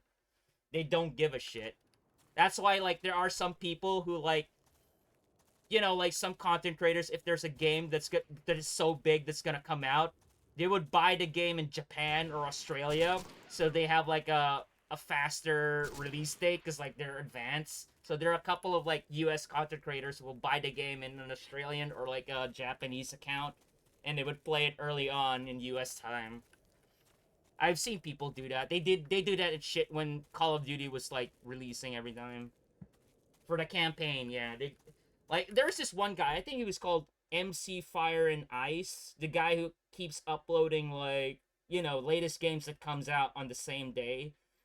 Do you ever wonder why like he gets those games so fast, like faster than like the midnight release of a game in the US? He uses a different region account. Want to know how I know? Because, like, there were some parts when I was watching him play, he accidentally pressed, like, the PS button and went back to his screen, and I could see the ads on his fucking dashboards are from a different region. Yeah, that's why I switched from PlayStation to Xbox, because PlayStation don't give a shit. Yeah, pretty much, they don't give a shit. Like, they don't give a shit. Like, they don't give a shit. And you can't say, like, oh, you're just an Xbox fanboy. Bitch, I bought 3 PS4 during its lifespan. I've never bought an Xbox brand new in its release. The Xbox One I have was like a hand-me-down. Xbox 360 I have is a hand-me-down. I bought an OG Xbox for cheap for like $50. I never bought an Xbox product brand new. It was all second-hand, pre-owned, and a hand-me-down.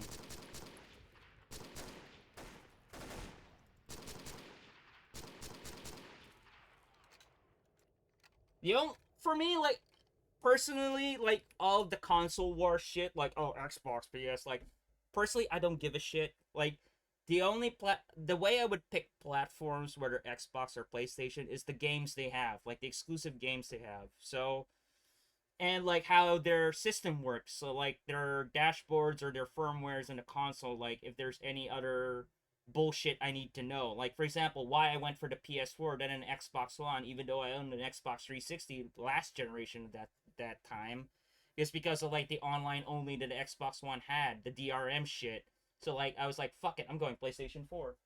So I went PlayStation 4. Now that they dropped the ball with the PS5 and they have Stalker 2 on Xbox and like other stuff. Like I would rather go for Series X, but at this time, like as years go by, like I was thinking of getting a Series X, and I was just thinking like, you know what, I'm just gonna build a gaming PC, a high-end gaming PC, because like I do more stuff in the PC rather than just gaming.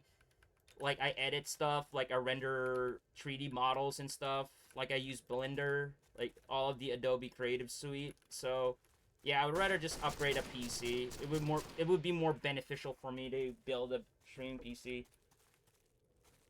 No.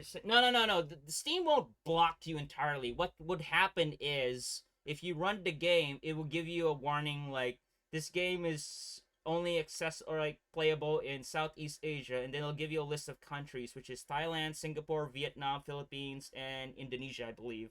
So like if you buy a game in a certain region, they even warn you like if you check out on Steam Store, like if you're in my region, if you buy a game in a certain price, in the checkout, like in the checkout menu or like in the checkout window, they'll warn you that this game can only be available or like run on these countries. Like they'll warn you before you buy it. So yeah, but they won't block you. Like you can't log in at a different region. You have to switch to like different region. No, you can still log in, and then your Steam store will still be in the local page of like your local currency. You're just in a different country, but you can't run certain games that you bought for that region. There are some games that are region free, but the triple A ones, from bigger publishers are region restricted.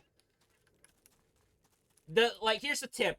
If you ever get codes from like Humble Bundle, that sort of thing, or like codes from different websites, those are gold actually. Why do you think like some Steam keys goes for a lot? Because those are region free. There's a reason why those Steam keys from certain games from certain sites are more expensive than just buying them on Steam Store. It's because theirs are region free. Like the games I got from Humble Bundle like 10, 14 years ago, like the Red Orchestra 2, those are region free. So I can play those anywhere, but those games are dead. Now I did see that warning you talked about. Yes, yeah.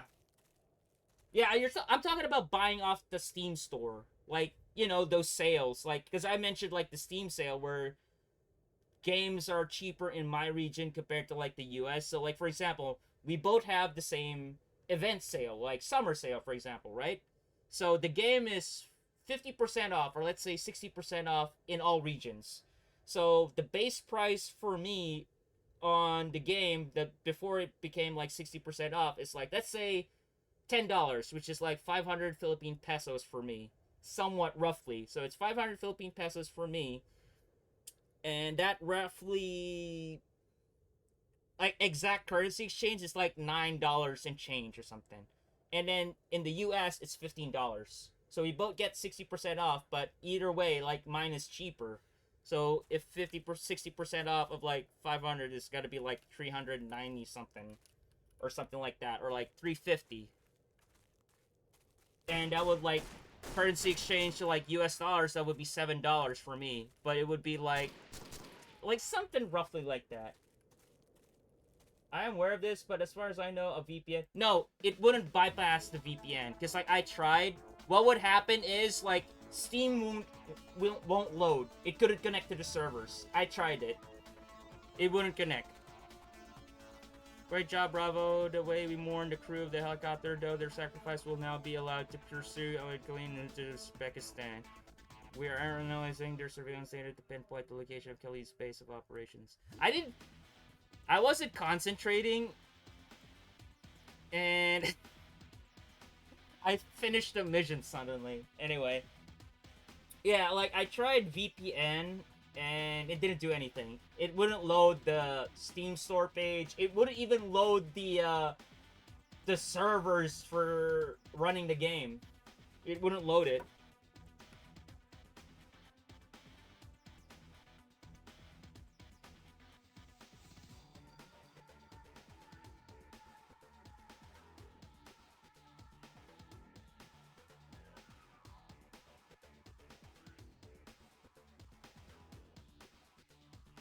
Only unless it's cracked, Joker.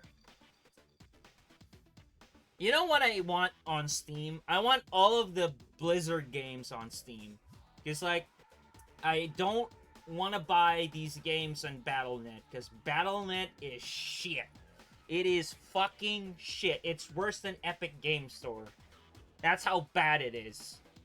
As I remember downloading the free StarCraft on Battle.net, I couldn't understand the interface. Like, the way it downloads games, there's little control to it.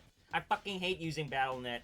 That's why I was so pissed off when all of the Call of Duty PC versions were on Battle.net until, like, Modern Warfare 2 2019 or 2022, actually. Actually, even if it would, your bank account is probably ultimately the end giveaway. Yeah, pretty much.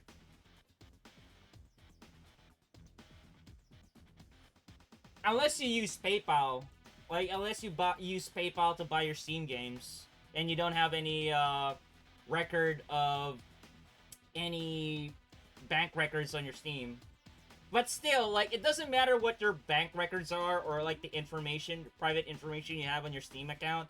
It's the game itself. The game you actually buy is region locked. Like, it's a certain version for that region. It's localized there, even though the game files are the same.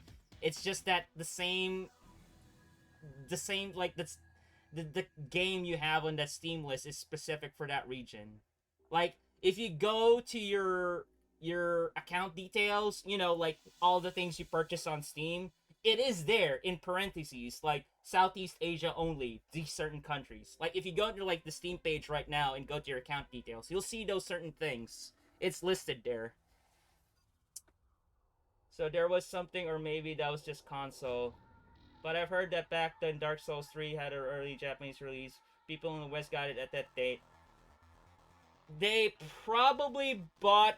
Like, there are some codes. Like, there are some special codes. Sometimes there are games that are region locked. And you want to know why they're not region locks? Because the price is the same anywhere else. If the price is the same as anywhere else in the world, why bother region lock it? Because we're all paying the same price. It's only certain games that are listed differently in price in different regions.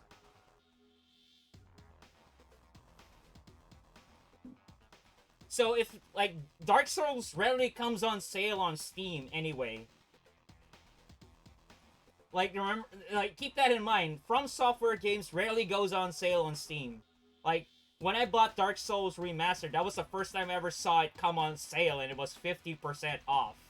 But it was still expensive. It was like 30 plus something, because, like, it came down from, like, 60, I think, or, like, 50, 40 bucks, and I got it for, like, 50% off. I don't know how much it was exactly, like, the full price. It was probably $40 or something, and then I got it for 50% off, which was still expensive for my side. But I bought it because, like, it rarely comes on sale. And I didn't regret it. I heard Dark Souls was going to shut down. How? In what way? Like the multiplayer thing? Alright, the next mission, Icebreaker. Disable the communication, jamming equipment, and air defenses of the facility in order to safely enable a helicopter. So, okay. I've not heard of that either, Dementia. Like, Dark Souls is shutting down. That's kind of stupid, because, like, From Software Games has, like, a really, really assholey fucking fan base. You know, they always like to voice their shit a lot. You know what I'm saying? They're more assholes than the Final Fantasy fan base, I dare say. Probably the original Dark Souls, you mean, Joker fan, not the remastered one. If it is the original 360 PS3 version, then I can understand that, because like Dementia said, there is a remastered. But I don't think it's gonna be like entirety of like the Dark Souls, like they'll shut down the servers for it. The non-scholar? You mean the 360 PS3 version? MP5, I would love to use the P90 again. Any new weapons? Yeah, I would love the P90. I had fun with the P90. Black Widow to Delta Team. Surveillance Oh, I like the uniform they have, like the all black get up thing. I love that. I love the basic look of it. Air support is not an option. Proceed, not an option. Delta, infiltrate and destroy the communication hub and the anti-air Yes, radar yeah. located a few kilometers away. Good luck. We have incoming.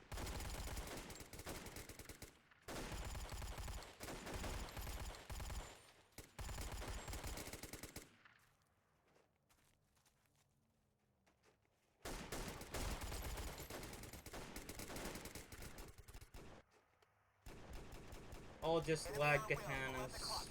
Well, Dark Souls 2 had a very shitty PvP anyway. I wouldn't know, I haven't played Dark Souls 2 yet.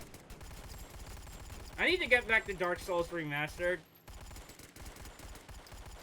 The only reason why I haven't got back to Dark Souls Remasters yet is I'm not in like a RPG Metroidvania. Like, I used the proper term this time, you motherfuckers. It's not a hack and slash, it's a Metroidvania. Ugh. Anyway, like, the reason why I haven't got back to Dark Souls Remastered is because I'm not in the mood to play that certain genre, and I don't want to force it. Otherwise, if I force it, and if I get pissed off, I'll just end up, like, talking shit about the game.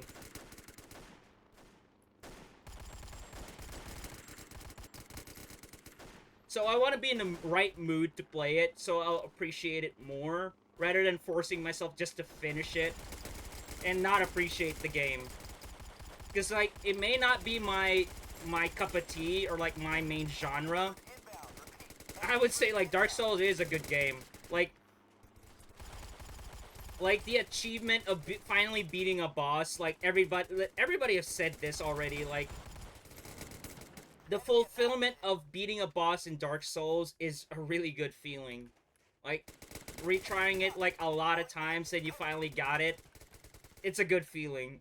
Even for a guy who doesn't play that much type of games. Maybe play some... the only Castlevania I like is Super Castlevania 4. I didn't like any of the Symphony of the Night things. It's not like I hate Metroidvania. I do like Super Metroid. Like, I used to have the cartridge for both the Super Famicom and the SNES. And I played it blind. I didn't use a guide. I don't even remember where I stopped. I didn't get a chance to beat Super Metroid. I don't remember where I stopped. But what I did was, like, I looked for, like, as much as, like, energy packs I can to, like, you know, have a longer health or whatever you call it in that game.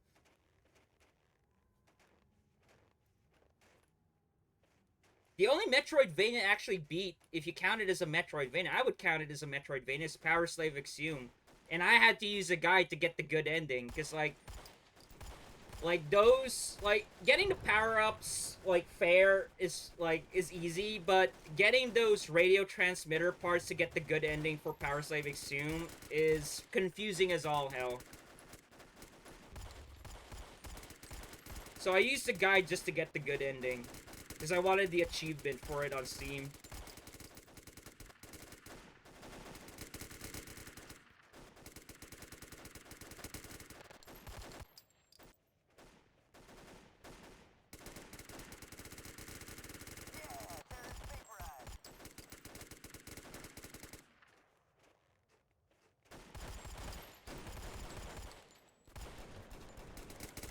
Destroy the radio room at Objective Bravo, okay. I guess there's more missions than, like, the 5 missions that is in the jungle. So that's good. I thought it was just gonna be 5 missions for that campaign, and it overextended. So I guess it's not gonna be that short of a game.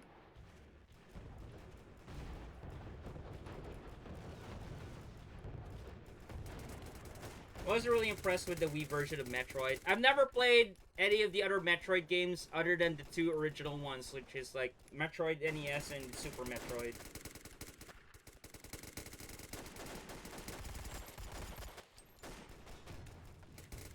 I would say Super Metroid still has, like, one of the best intros or prologues in a video game.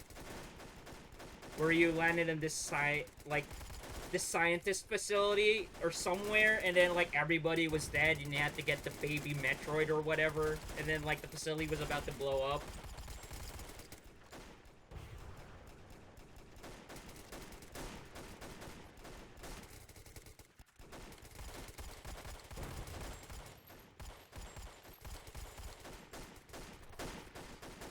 I mean, Metroid Prime is on my list, because, like, it is in first person.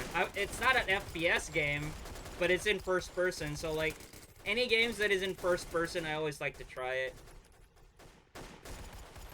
I'm gonna die here. I can't even see the freaking enemies. Oh, there's a fucking lot of them there. I think my teammates already died. Ooh, oh, how am I still alive?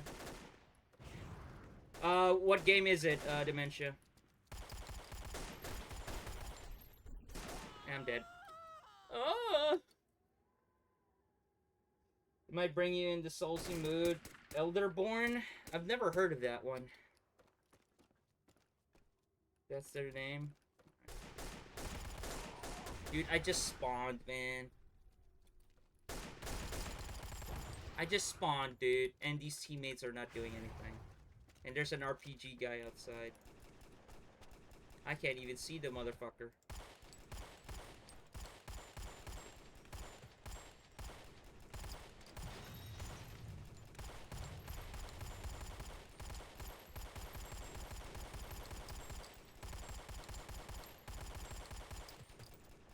It's more of an indie game, but very well made.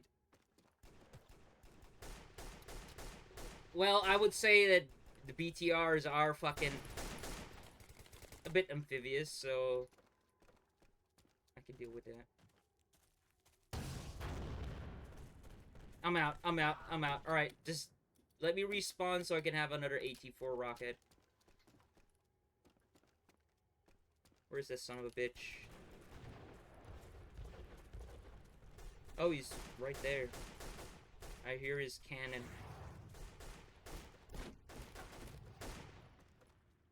I saw you, son of a bitch. Can't wait to play The Last of Us again. I still need to play part 2.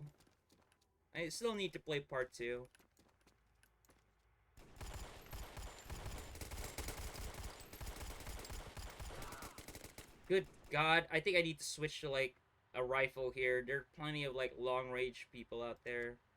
So I might switch to, like, a better FNC, no. 12 gauge, Dragon Up, no. And then let's just go with the, I don't have the M21, so I don't have an M14, kinda. So, like, I'm just gonna go with the M4. Oh, they finally switched back to, like, the regular red dot. So they finally thought of, like, oh, yeah, that was a bad idea. Let's just switch back to, like, the, standard red dot thing. And there's, like, the BTR outside.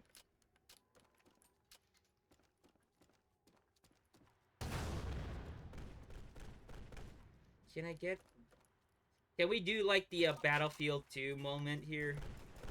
I can't. How the hell did he shot me there? And that was a waste.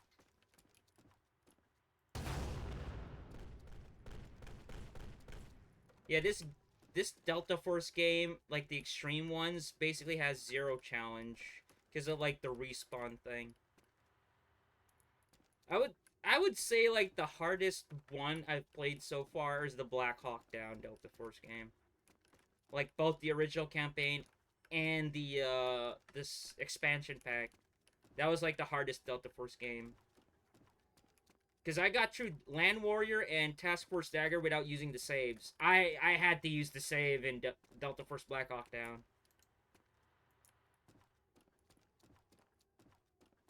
Yo, Mixed, how you doing? Damn, they made Xtreme 2. Is it better than the first game? It's slightly better than the first game. Because, like, they fixed a few things, but they didn't fix the movement, which is, like, the main annoying of it. How was it? How was what? X-Men? Is the Xtreme series is a spin-off? Delta Force Xtreme 1 was a remake of the first Delta Force. Xtreme 2 is its own thing. I thought it was gonna be more missions based off, like, missions from the first Delta Force, but it's its own thing. But Delta Force Xtreme 1 was just a remake of the first Delta Force. Yeah, just kill me. I need to respawn with the rocket. There you go. How many fucking guys are there? Holy shit. I can't even get to the objective of, like, how fucking heavy the enemies are.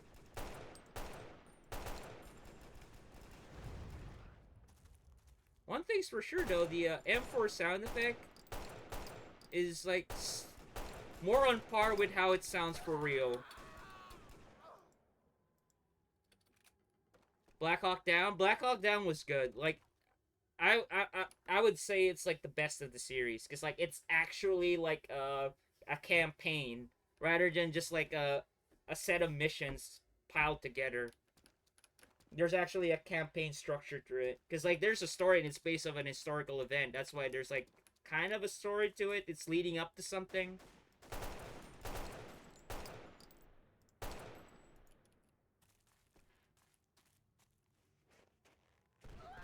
There's another one out there? Oh yeah, that's right. So does this mean this is a remake out of the second game? No, it's not. It's its own thing, Mix. Like, I thought it was, but it's not. Because, like, I recognize the missions from Delta Force 2. This isn't, like, any of the missions from Delta Force 2. It's its own thing. It's only Delta Force Xtreme 1 that was based off, like, the first Delta Force. Because, like, the missions were exactly the same. Just, like, a few additions. Like, you get to fight a tank finally in like a Delta Force game. It took them like 8 games to finally add like tanks into it. They showed tanks in like the second Delta Force game, but you didn't get to find them. Is that an AT-4 rocket there? No, it's satchel charge. I don't want to pick it up because I don't want to waste it. Just kill me, dude. That screams our music in my ears. Yo, William. How's my pussy gamer going? There you go.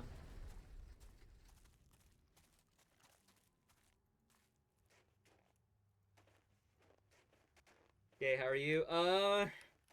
Venting out in this game, like, just trying to beat Delta Force. This is the last game of the series. Communications eliminated. Crippled partial air defense and support. Looks like the SAMs can be remotely launched. Destroy those TKF. Missiles are hot. Say again. Missiles Where are the hot. fuck? Unable to approach. Hold them down, Bravo. I'm covering you.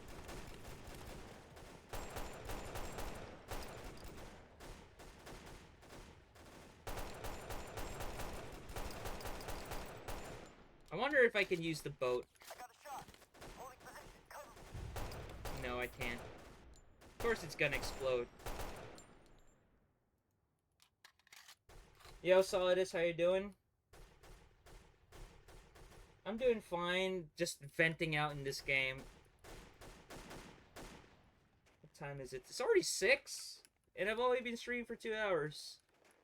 I thought I would have been streaming for like 4 hours and stuff. This looks hard. Everything looks hard for you, dude. Like, everything looks hard. Even your dad's cock looks hard.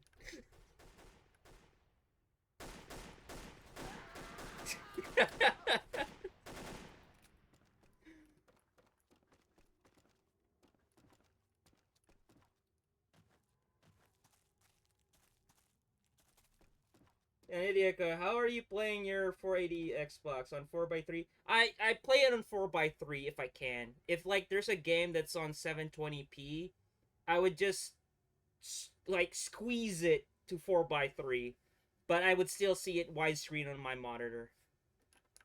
But if there is one case though where there was a game that was running on 720p and it had like a bug, like midway into the game won't progress in 720p. You have to lower it via the dashboard to like lock out the HD resolutions, and you just have to run the game on 480p.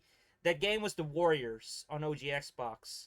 Like, you have to run that game on 480p natively. You just can't use the 720p resolution it has, because like midway into the game would just bug out and won't load at all. I add this game to my backlog and play it in honor of my uncle. Was your uncle like a really huge Delta Force fan? Like he played the old school games? I wish I played the old school Delta Force games when I was a kid. Like, I would have loved them. Where was that son of a bitch?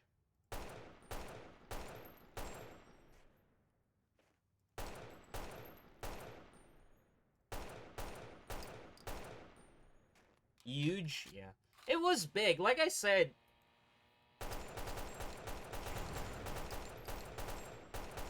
Why are these guys just coming out of nowhere? Have you played the SOCOMs? I tried the third one. I tried SOCOM 3, like US Navy SEAL SOCOM 3 on the PS2. I didn't like it. I didn't like it. You like Delta Force 2 better, honestly. Yeah, I would say, like, Delta Force 2 is, like, the best one of, like, the old school ones. Land Warrior... there were like some really good missions in Land Warrior, but there were certain things that they changed with the mechanics and everything that was annoying. For one thing, the scope shakes a lot. I fucking hate when FPS developers do that shit when you're scoped in and it shakes a lot and everything. Fuck that. Like, at least give you like a hold the breath mechanic, like they did with Arma, Insurgency, Call of Duty, and all that. At least give it that.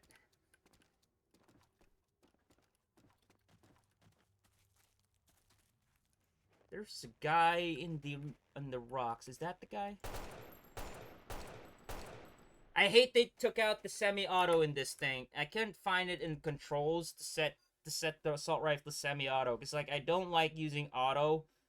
It forces me to waste a lot of ammo where I could just hit him with one shot. I don't think there is like a way to switch the fire mode in these guns. Kills, emotes. Oh, there's emotes in this now? Alright. Command prompt, score, spectator mode. Where is it? Fire weapon, scope toggle. Reload, of course. Radio detonator. MG, assault rifle power up. That's for multiplayer.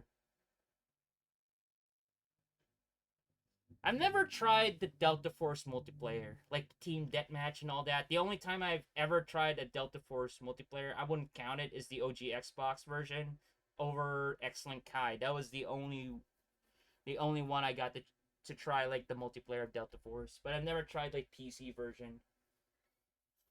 SOCOM 4 fucking sucks. Like, SOCOM entirely is not that good. It had no choice. It was the only tactical game back then on the PS2. Because, like, OG Xbox mostly had, like, the Tom Clancy games there, and PS2 was just left in the dust with, like, a subpar PS2 version of the multiplayer. Yeah, there's no way to switch the fire mode in these guns. So why say auto? Was the SOCOM series good? It looks meh to me. The multiplayer probably was fun, but the single player of, like, SOCOM, like, I tried 3 back in the day. I didn't enjoy it. It looks good on paper. I probably need to give it another shot to see. But when I played it when I was young on the PS2, I didn't like it. But I heard so many good things about the multiplayer, though. But the stories I've heard about the multiplayer of SOCOM, it was just basically a camp fest. Because, like, it's one of those game modes where you don't respawn unless everybody is dead in one certain team. So once everybody's dead and it comes to, like, a 1v1, they would just camp out and snipe. So the rounds of the game take so goddamn long. Those are the stories I heard about the SOCOM multiplayer. Shadowrun? FPS RPG game? No, I haven't played the Counter-Strike ripoff Shadowrun game yet. I would love to own it on 360 though. That is on my list of, like, 360 games I need to get. But I'm looking for, like, a really, really cheap copy, because it's not that good of a game. Because, like, it's just multiplayer bots. Which is really disappointing, because, like, I wish they would have just made it into, like, an actual single-player story experience. Because, like, it was a really neat idea to have it in first person with RPG elements. It would have worked, but Microsoft was lazy. I believe the only reason why Shadowrun FPS exists, I believe it was like 2006 when it came out. It was an experiment to try out crossplay. If you guys remember, Shadowrun, the 2006 version, the FPS one, came out on Xbox 360, and you guys remember Games for Windows Live? Yeah, like, that game was Windows Live enabled. Remember that thing? Windows Live? It was a test to, like... Because you could play that crossplay with the guys on 360 and Windows Live. Yeah, that was the only reason why that game existed. Yeah, Games for Windows Live. Like, there are a few good games that were a part of that, like Fallout 3, Resident Evil 5. I'm glad, like, Resident Evil 5 patched out that shit. So, like, when you buy the Steam version, it's already patched out to remove the Games for Windows Live thing in it. What the fuck is shooting out there? It's a fucking tank! I like the SNES Shadowrun. That's my favorite. If you're gonna play Shadowrun, play that and the RPG turn-based ones like Shadowrun Returns, Hong Kong, and the other one. What was the other one? There were three of them. Like, what was the third one? There was Return, Hong Kong, and something else. I forgot the third one. I think I remember Shadowrun didn't know they made a 2006 game. Yeah, they didn't remember that. Like I said, it was probably just a test to use crossplay with 360 and games for Windows Lives. They wanted to know if it would pick up some steam, so like they would put like a much better game in it. Want to play Operation Raccoon City with a friend, dude? Now, speaking of fucking shit games, now that is a shit game. Operation Raccoon City and Umbrella Corps. Those were the shittiest RE games to ever come out. Like, bar none. Shittiest RE games to come out. You have a better time playing Resident Evil Gaiden on Game Boy than those two pieces of shit.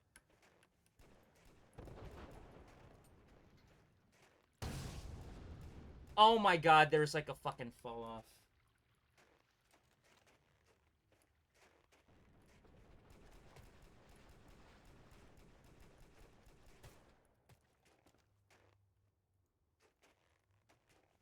Can I cross the river without getting shot by the fucking BTR? I couldn't even... There's 4 tanks lined up. 4 fucking tanks.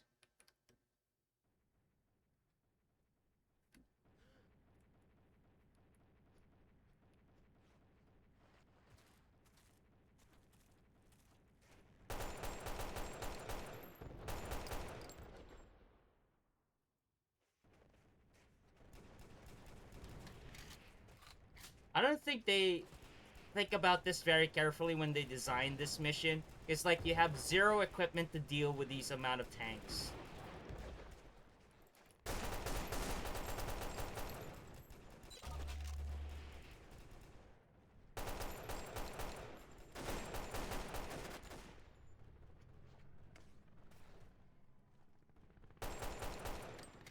The reload, the fucking reload.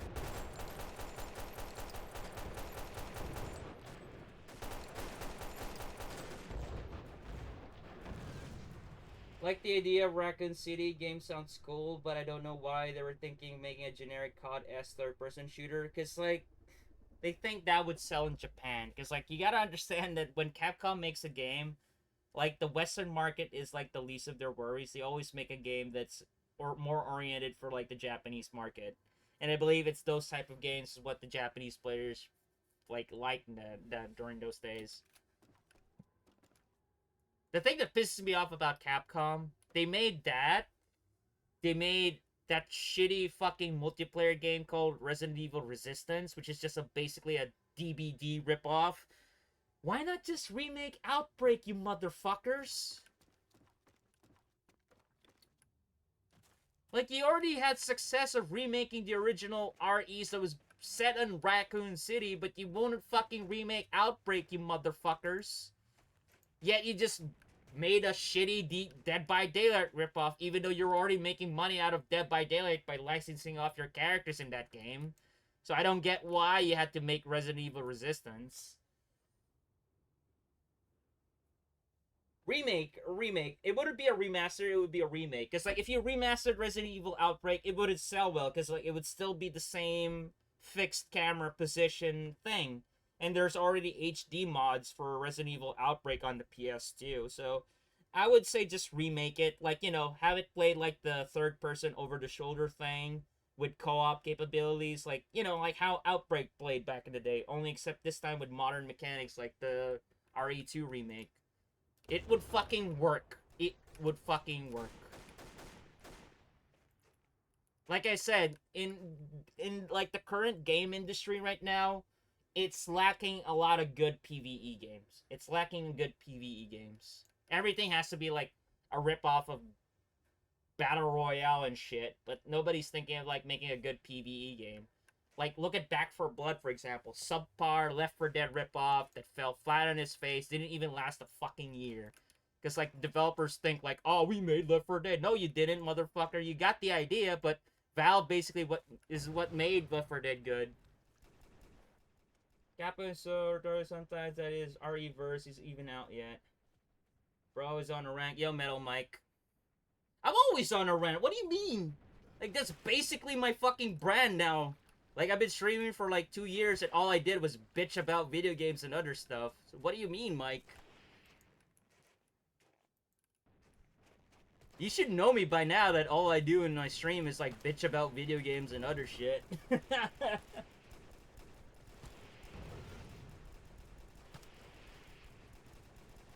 I can't run through this thing. I have to destroy these tanks one by one. Yeah, I have to destroy these tanks one by one. Thought the stream was about peace and tranquility. That's probably your stream, Mike.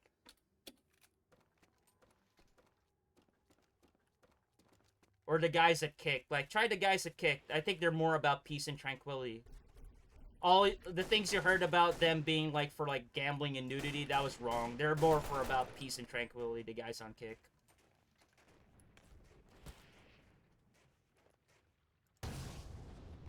I have to aim high. Just shoot me, dude. I'm sick of horde games, and one's ripping off Left 4 Dead. Zombie horde games, I mean, yeah.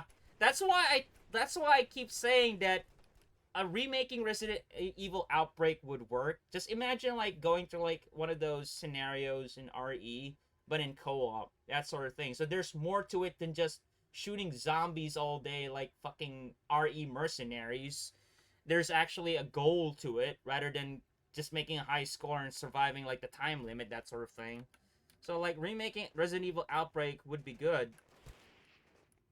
I mean, they can't say that Outbreak is not, like, you know, not viable. Resident Evil Outbreak is the most populated PS2 private server online out there right now. You can always get a game on Resident Evil Outbreak on PS2. Emulator or real hardware. You can still get a game. It's always populated. So, like, if you're saying that Outbreak is not viable for a remake, you're fucking wrong.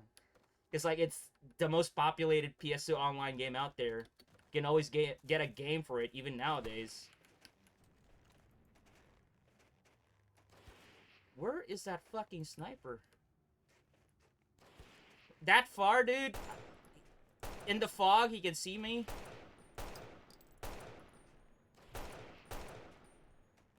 I need him to kill me, because, like, I want to get a rocket. Yeah, I'm out of rockets. Is there a laser designator? No, I can't.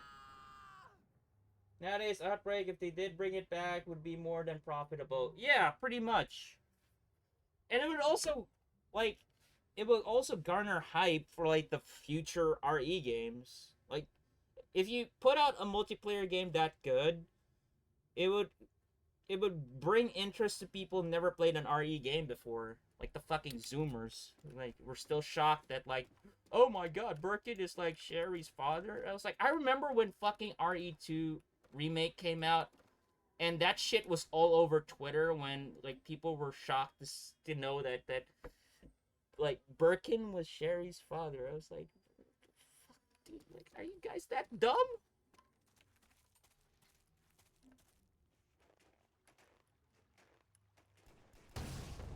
That is way too high.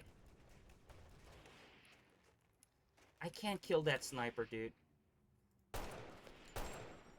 There you go.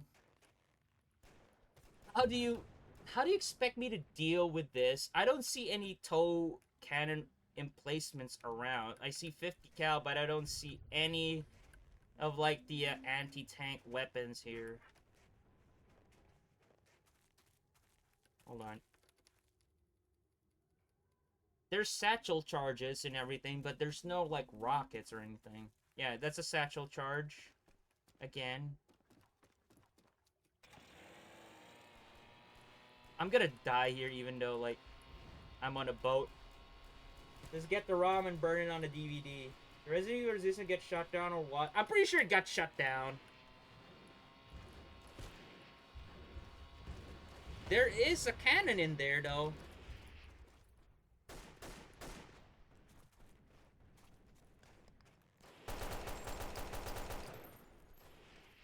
I need to get to that bunker. It has a grenade launcher, but not a cannon. Oh my god, dude. It's just impossible to get there. Like, fucking possible. I might have missed something about it. All team will be inserted in a small battery near the communication side of the facility. Make your way to the second floor of the facility. Destroy the equipment, jamming our radius. And once that has been established, missile batteries on the island and the harbor must also be destroyed in order to enable the airstrike. It's an important piece of Desert Rat's operation. Expect heavy resistance. Yeah, heavy resistance is fucking right. So, there was supposed to be a radio thing on the second floor that it's not even said in the mission objectives.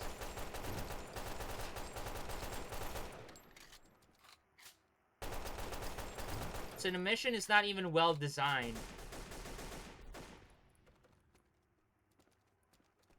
Nowadays, Outbreak, if they did bring it back, would be more than profitable. Yeah, I read that. Dude, I swear to God, they just need to remake. If Capcom wants to get into like the multiplayer live service thing, just remake Outbreak. You already have like a game that you haven't touched that's gonna work, because like the original one is still populated. I don't get it. It's not like that. Oh, it's gonna cost money to like make that game. Just use the assets in Resident Evil 2 and 3. You have like so many zombie models there. Like the Raccoon City assets are already there in 2 and 3. You can use that. You can just model like the characters again and make scenarios out of that. Like, it ain't that hard. You have the fucking money for it too. You had the money to make that piece of shit Resident Evil Resistance.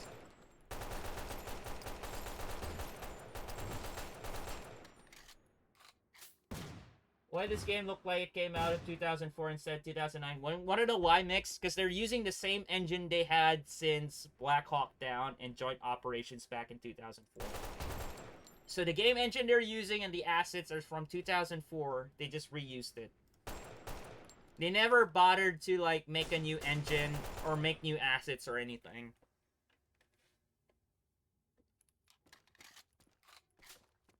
Alright, I destroyed the radio stuff. Hold on. Now I need the satchel charge. Why is it not listed on the, oh, God. Thank you. No fall damage.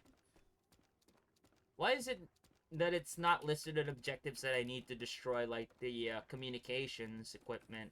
It was only in the mission briefing. If it was that important, you'd think they list it here. They did, but it's pointing me to, like, a different objective. Okay. So the satellite dish over there, can I destroy this? Like, just to be sure? Because, like, you guys are becoming, like, really vague.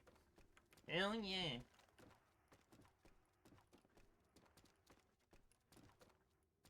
They're really vague right now.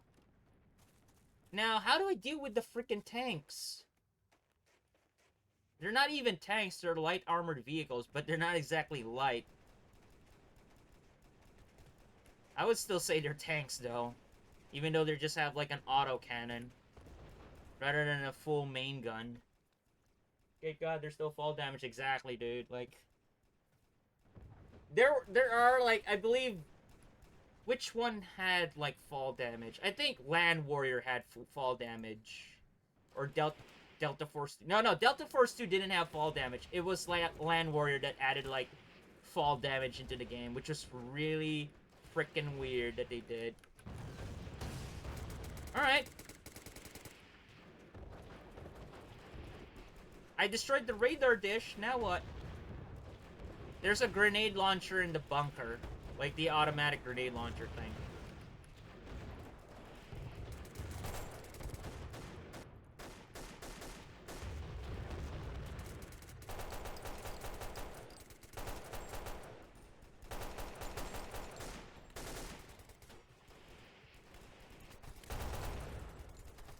Can I just use the grenades to destroy the SAMs? Nice throw, bitch. And I got damage for that. Nice.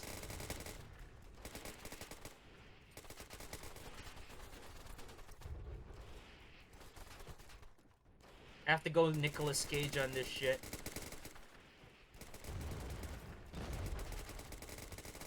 Did I even destroy it? Oh god. At least there's satchel charges here. Yeah, time to go Nicolas Cage up their asses. Come on, come on, come on, come on.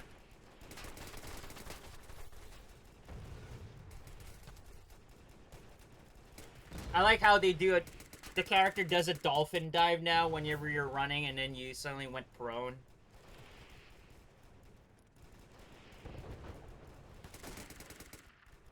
Move into that bunker, assholes. Clear that shit out. I wonder. Now that's a tank right there. That's a T-72 or a T-90. Can it even reach? I don't see the explosions. They're not even reaching him, dude. There we go.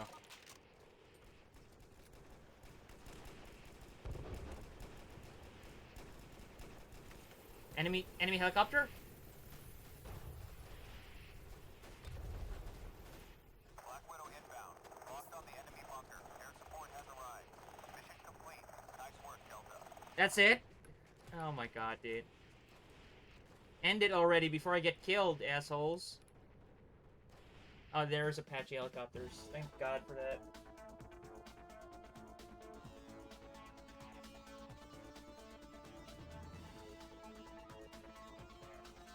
Excellent work, Bravo.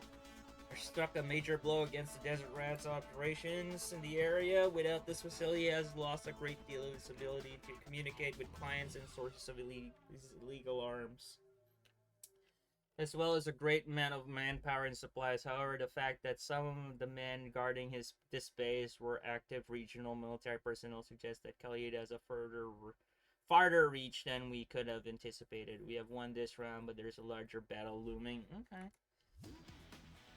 Oh, alright, that's Monsoon Alley. Alright, now we're on the second one.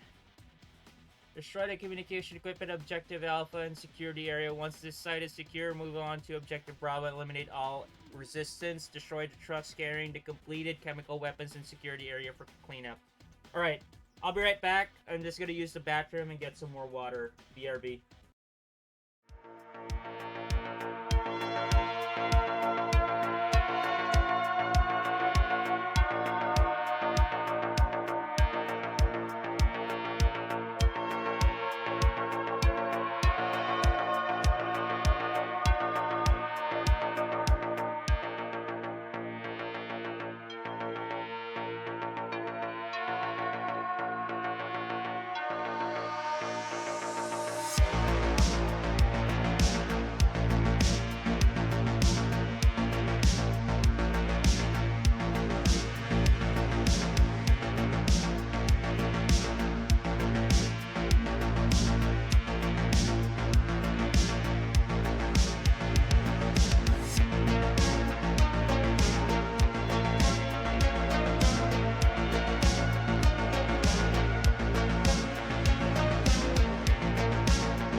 Alright, I'm back. Let's go for it. I think... I don't know which weapon it is good to use here. The M240 was fine. It was lighter and is more accurate than the PKM. So, like, I'd rather use the M240. So I'll have more ammo. P90 was good, close range. But with that fog earlier in that last mission, it was harder to use. What I need in this game is a DMR, like an M21. I'm not so sure about the Dragunov if it's going to be accurate. Like, so far, like, the Soviet weapons in this game has been shit. Like, the PKM was, like, really inaccurate. The AK was all over the place. It wasn't good.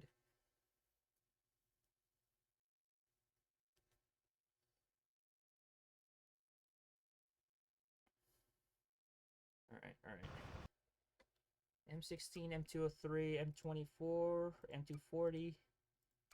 They don't have a like an American DMR right now. Like the only thing that's like close to it that has a high capacity is the M82, but that thing is slow to fire.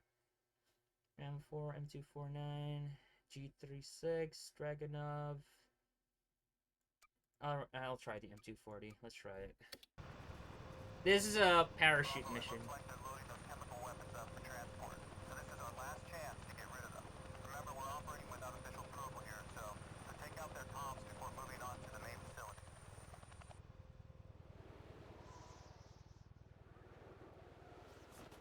Yeah, battlefield parachuting. Like you'll just deploy your parachute near the ground so you'll get in the ground faster. Satellite uplink photos at the sector Got to launch. go. Sleep. Thanks for the stream. Thank you for stopping by, X-Men. With extreme caution. I know it's been just like me bitching a lot and everything, but I wanted to vent out, dude. Like it's been really frustrating for the past couple of days off stream.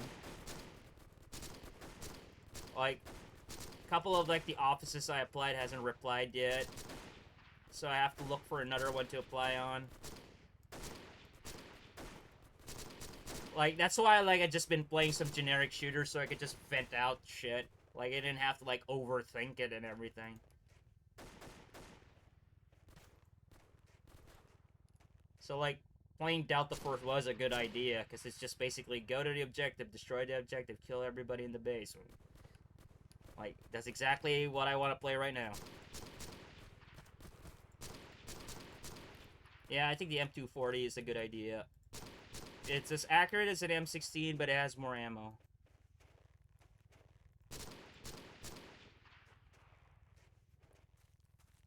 Very cool stream to me. Thank you for that, X-Men. Have a good sleep, dude.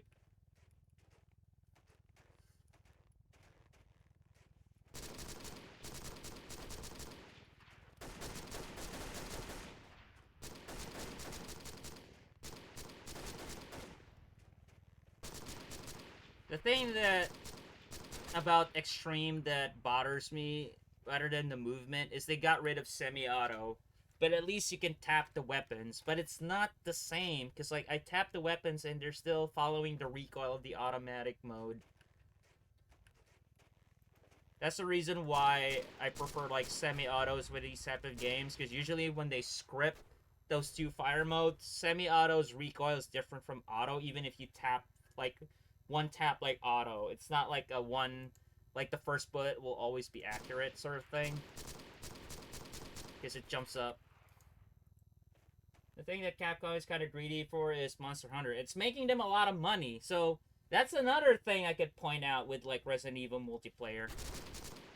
Since they have so much experience with Monster Hunter, of like a PvE co-op game, you'd think like they'll have like enough developers with experience of coding like multiplayer games with it. I believe, isn't Monster Hunter using the RE engine as well right now? Like they got it out of like the Unreal Engine. They started using the RE engine for their other Capcom games as well.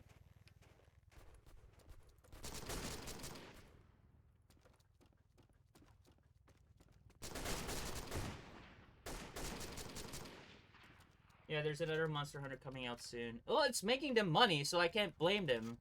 Like, the thing that I can blame with it is, like, when I said, like, they have so many developers experience of developing a multiplayer game, a PvE multiplayer game, such as Monster Hunter. So, why don't they, you know, use those people to make Resident Evil Outbreak, a remake of it? Instead, they had to rip off Dead by Daylight with Resident Evil Resistance. It's just like a stupid idea to begin with. Because, like, why did they need to rip off Dead by Daylight where they already made money on the license of, like, using their characters in Dead by Daylight? So, doesn't make sense. Like, RPD is already in fucking Dead by Daylight. I do have Dead by Daylight. I haven't played it yet because like I'm waiting for people to like invite me to play it because like I don't want to play with randoms. Like I've seen so many people stream it and it looks more fun with people you know rather than randoms. It's like a Dead by Daylight, I would say, is a Discord game. Like it's more fun if you're chatting with people in that game.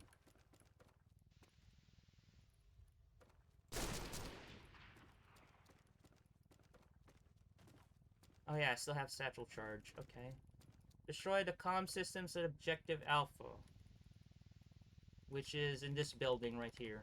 Okay. There it is.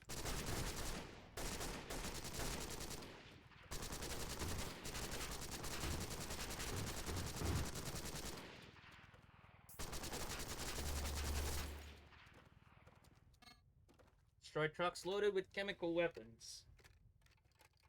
I really don't want to start Monster Hunter just yet. I tried Monster Hunter because like my girlfriend is into those games. It's not my kind of game. I can't get into those. Like even like my older brother is like heavily into Monster Hunter games, it's not my game. Like I tried it, it's definitely just not my game.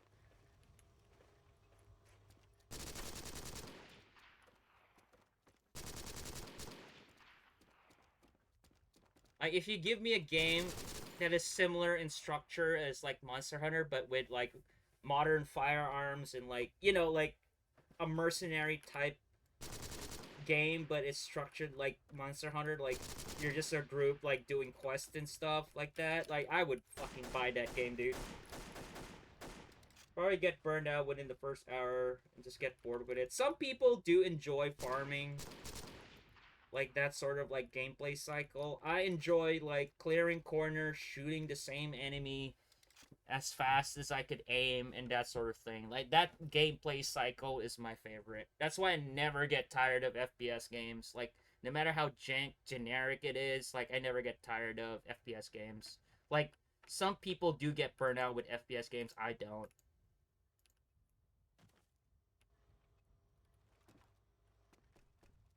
It's only a matter of time when I finally play like every single jank FPS game out there.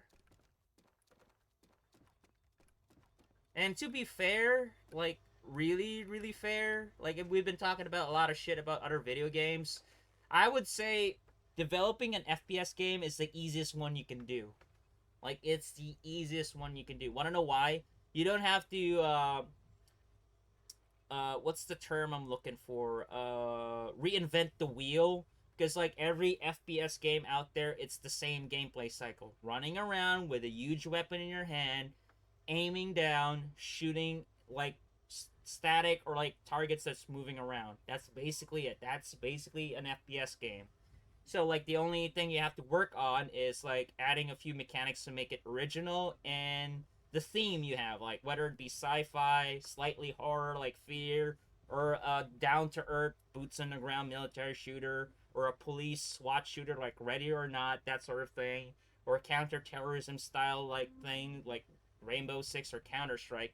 But if you look at all those games, it's basically the same thing: moving around corner to corner, shooting people on sight. That's basically it. That's an FPS game. Why do you think there's so many FPS games that plays generic? Because like that's basically the gameplay cycle of every FPS game. Just go to a corner, shoot the guy. Move to the other corner, shoot the guy. Go up the stairs, look at the corner, shoot the guy. The only FPS game that I wouldn't even count it as an FPS game, but the only FPS game that actually, there's actually two FPS games that actually changed, like, how first-person shooters games are, other than, like, the usual stuff like Doom, Quake, and all that. There are only two games, which was Portal and Mirror's Edge. But I wouldn't count those as first-person shooter games. It is in first-person. Yes, you can shoot something on your screen, but it's more of a puzzle game. So I would call it like a first-person puzzle game. But in a way of like FPS games, those are the only one that actually change something in the cycle. Hold on. So you're more inclined to like a story or a single player campaign like game, Joker. So like the one with like a beginning and the end. For me, I'm cool with like a campaign like where there's a start and an end in an FPS game that has like a cycle, like DayZ for example. DayZ is endless. You just have to survive as long as you can, as best you can, and then if you die, you just start over and do it again. Like that sort of thing. I like that cycle. Because like it creates tension due to the RNG nature of it. Like there's so many random things that could happen to you on DayZ, and I enjoyed that. That's why when the last time I streamed it, like it was like it went past 20 hours because like it was like I love it. I love fucking DayZ. My aunt loves playing DayZ. Yeah, there's something about that kind of survival game that's addicting. It's like there's a high to it. Like there's a high to like the fast pace of like shooting enemies on sight as fast as you can, taking cover, that sort of thing. There is a high to that. There's also a high in survival games where you really need food and you have to run away from the zombies, and then like the other players can like jump scare you and shoot you, and you don't even know where they're coming from, and you take cover, and like there's a tension of like waiting inside the house, waiting for him to come through that door. Yeah, that there's a high to that. That's the enjoyment of DayZ. Most people see it as like, oh, it's boring. I just spawn and I die and I spawn again. Yeah, it's the cycle. That's how the cycle is. It's not meant for everybody. It's a hardcore survival game. But that being said, so is Battle Royale. A lot of people like Battle Royale and they also hate it at the same time. Like, all I do is like drop. I could get a gun and die. Like, for me, I like the tension of like dropping down, looking for a gun, and then like there's other people like doing the same, and you have to be the first one to get the gun. And then not only that you get the gun is not enough, you have to be good at shooting that gun. That tension right there, like, I like it. That's why, like, whenever I play these generic FPS games, like Delta Force, for example, where it's just like the most basic formula of an FPS game, just go to the certain point in the map, just shoot. Like I said, that's why I don't like, I'm not that pressured anymore. It's like, as I can talk shit about something while I'm playing it, that sort of thing. So it's like super second nature to me because I've played so many of these games before.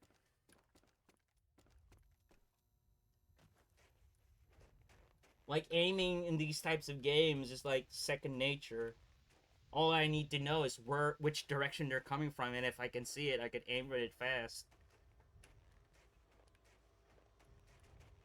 And that's one of the reasons why in the early years when I was streaming, like, a lot of people ask, like, why do you play the console port of this game? This is also on PC. Why don't you just play it on PC?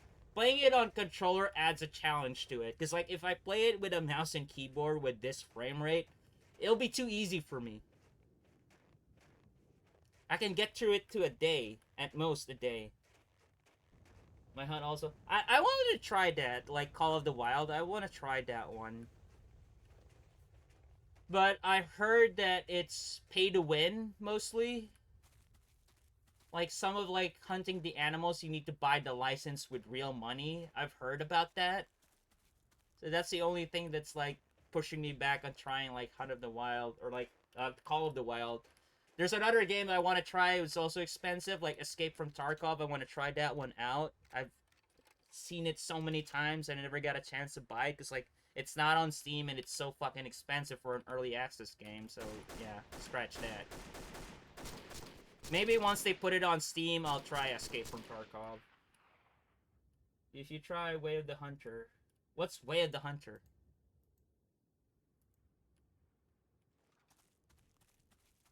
I tried the, the Cabela games on 360 and OG Xbox and PS2.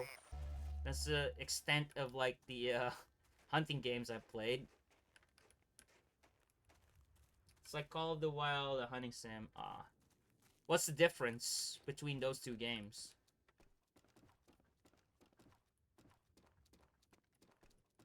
You're using the same building.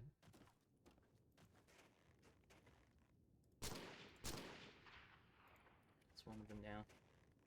Even has a box version now, really.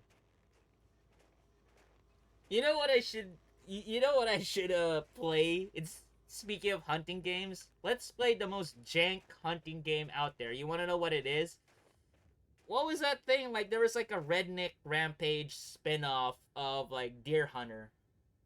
I know, I forgot what it was called exactly. I don't know, I'm not sure if it was like Redneck Hunting or some shit. But it was like basically a spin-off of Redneck Rampage, but it's just deer hunting. And it's running off the build engine. Can somebody fact check that shit for me? Because I'm pretty sure I'm not making this up. I remember seeing it. No, it wasn't for arcade. It was a PC game running on the build engine. It was a spin-off for Redneck Rampage. Because it has the same characters. But it's just deer hunting.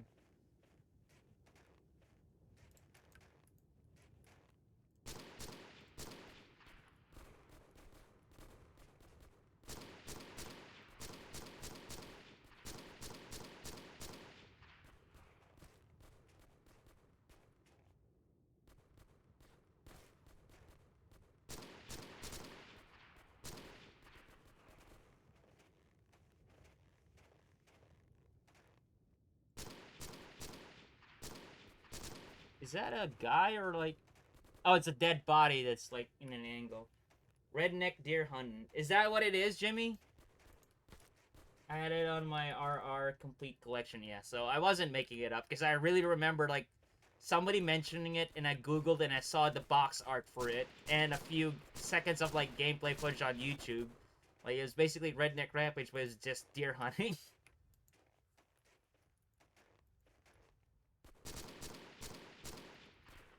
There's the chemical. Do I just fucking blow it up? Destroy the trucks loaded with chemical weapons. Isn't that a bit dangerous? Like, remember when there was like previous missions in previous Delta Force games where you have to escort the chemical weapon truck out? Now you just want me to blow it up? They had DLCs of it as well, Jesus. They call it expansion packs. I'm pretty sure there weren't DLCs at the time. I sucked at it because I could never figure out the mechanics or somehow scare off the animals. I don't blame you. I'm pretty sure it's just jank, Jimmy. I'm pretty sure the game was just so broken all to hell. I don't think it was your fault. Because, like, even Redneck Rampage was jank enough as it is. Like, you couldn't even see the fucking key on the floor in the map because of, like, how it blends in with the textures and shit. Like, I know there's stuff to get their attention and all, but no matter how slow and quiet they keep on scurrying off. Yeah, I'm pretty sure it's just jank, Jimmy.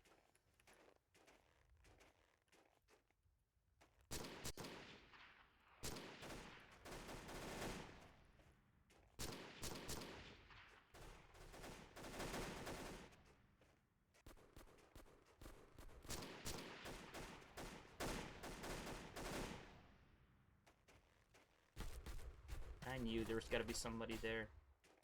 Aw. I think this game has regen now. Because, like, I noticed while I was just standing still, I was on red health and then went back to green. Let me put that theory to the test. You know the classic 90s... Hold on! Speaking of now, I got killed. Yeah, I was actually about to play that Dementia. Because, like, there was a time where I was about to stream. I was looking for a eDuke 32 port of it so I could use, like, you know, mouse aim and all that for, like, the Nom build engine game. I wanted to play that one on stream, so I might do that, yeah. Now that you mention it, then I remembered, yeah, I might do that. There's also, like, the GI World War II one. But it wasn't a Doom mod. It was, like, an actual big box game that uses the build engine game. If you're talking about the Doom mod that's like Vietnam, it's basically just Sergeant Mark IV's piece of shit Nam game that he used the assets from that fucking game.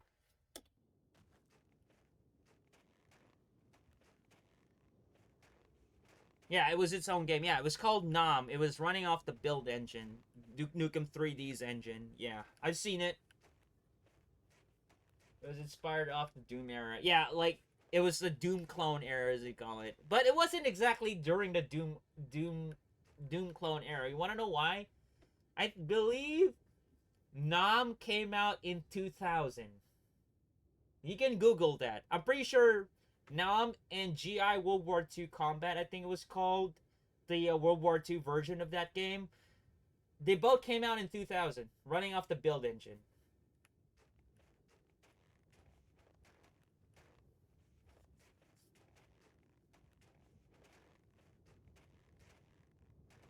They weren't from the mid or late 90s. They were in the 2000s. Yeah, it's bad reviews because, like, it was just like a cash in of using build engine and just basically reskinned Duke Nukem to look like Vietnam. That's it. But that's exactly what I expect from it. I didn't expect, like, something like Man of Valor or Call of Duty Black Ops or some shit. I expect, like, the most dumbest, simplest shit. It's the same thing with, like, I don't know what it is with, like, people and his expectation when it comes to, like, games like this. Like, because, like, just hearing the idea, like, oh, it's, like, it's an FPS game set in Vietnam, in the Vietnam War that's, like, Doom. What is your expectations with that? Like, I don't know, like, people need to, like, lower their expectations so fucking lower than what they have right now. Because, like, the game that I would put an example in recent times was like RoboCop Rogue City. When I saw RoboCop Rogue City, I already know what I was expecting with that game. It's gonna play like a very generic FPS game that's RoboCop themed.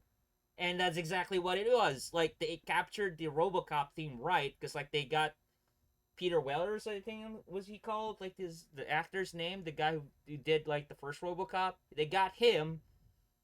They even got like the transition going back to the police station where that shot were like back in like the original RoboCop 1 movie. They got like the old man to be the final boss in that game. Like they got the RoboCop aesthetic down to the bone. Like at least they got that. And I was expecting the gameplay would just be like another generic FPS single player shooter, and that's exactly what it was. And then people were like so disappointed with it. It was like, what the fuck were you expecting? Something like Last of Us with RoboCop and shit? You expected it's gonna be like another IGN certified 10 out of 10 game? Get the fuck out of here, dude. You expect way too goddamn much.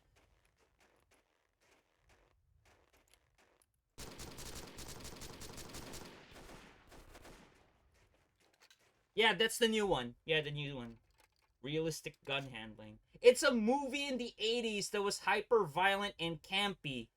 How would you expect it to be something else other than that? I'm pretty sure that game nailed down exactly what RoboCop was. And for the record, the fucking remake sucks.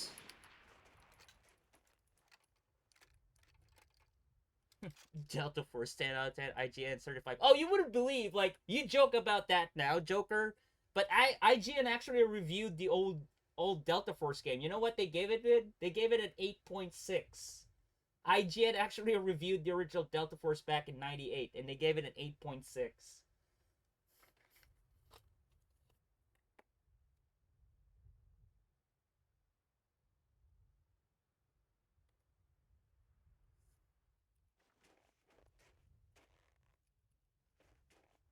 Like I played so many, like I mentioned this earlier, like I played so many FPS games that I learned to appreciate the generic, like these kinds of games, as long as like they did some of like the basic mechanics right.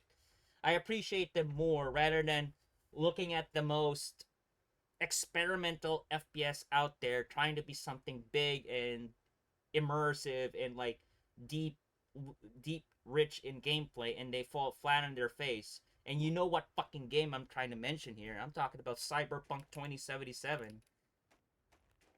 Like they had like such a huge fucking like game design document of like what it's gonna be, and it ended up being not any single thing they mentioned about in that fucking document.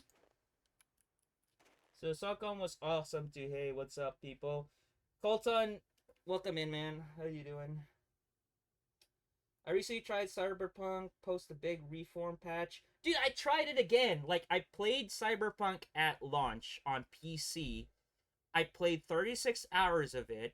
I almost got to Atom Smasher. And then I was wondering, is there going to be a new game plus if I finish the game? Because, like, the way the game is made, like if you level up, your items and enemies level up with you, kind of like Borderlands in a way. So I was ready to give it another playthrough just to get like to the highest level possible and get like the gear I wanted for my character. And it turns out there's no new game plus. You know what their solution was to finish all the side quests? They'll give you a save file right before the final boss, and then after you beat the game and get the ending you want, you load that save file and you do the side quest, all the side quests you missed. That's how their solution was. And I was like, what the fuck? Now that update, what, patch 2.2 as they call it, there's still no new game plus, motherfucker! What the fuck? And then people were like, oh, Cyberpunk is good now. No, it's not. It's still the same soulless, empty shell of a piece of shit game it is. Mostly judging the leveling redos. Yeah, like, if they added a new game plus, I would have given it a pass. Like, even though they didn't add, like, all the stuff they mentioned, like, while they were promoting it, like, in the design document. And I remember there were, like, content creators like, oh, you're gonna forget about Deus Ex once this game came out. Yeah, that shit didn't happen, bitch. Witcher 3? Fuck Witcher, dude. I gave Witcher 3 a shot, and you know what made me suspicious about Cyberpunk when I finally tried out Witcher? Was like the camera controls. Because, like, the camera controls were so important in Witcher 3 because, like, you have to orient and aim your character to, like, which enemy you're going to be attacking. Like, there was a moment when I was trying out Witcher 3, I got attacked by a pack of wolves, and I was trying to aim for, like, the wolves one at a time, so, like, I would concentrate on one. The camera was so sensitive, like, it keeps changing fucking target every time I tried to swing at something. It's not like in Dark Souls where it's more refined. The camera controls were so fucked up in that game, I can't even play it. And I played the patched version of that game. I didn't play that on launch. I played it once Game of the Year came out. And they didn't fix shit. They didn't put an option to, like, lower the sensitivity or anything. No, they didn't. Funny thing, though, mentioning about the camera calibration controls of Witcher 3, that's the one thing they got right with Cyberpunk 2077. The aim calibration on consoles in Cyberpunk 2077 is actually pretty good. For default settings, it's actually pretty good. But the rest of the game was shit. Go figure that out. Well, you gotta check your controls, but wolves are generally kind of hard in the game. So you're saying, like, it's just that one particular enemy that's really a nuisance. But I did check the controls, Dementia. There were no settings for, like, setting the sensitivity of the camera control. It's just the way the auto aim snaps. And there's no way to manually aim Geralt to, like, the enemy. Yes? So, like, like, I don't know, like, I want Stalker 2 to be really good. Like, I don't care if they delayed it again, because it's already set for September this year. I don't care if they delay it again, if they need more time to refine that game. I just want it to be good. Because if that game comes out good, it just goes to show that there's a much better developer in Eastern Europe that can make an RPG FPS game, and CD Projekt Red was just overhyping piece of shit. Depending on your build and skill. That was just the start of the game. You want to know where I was when I played Witcher 3? I was just gonna head to the castle where I had to talk someone.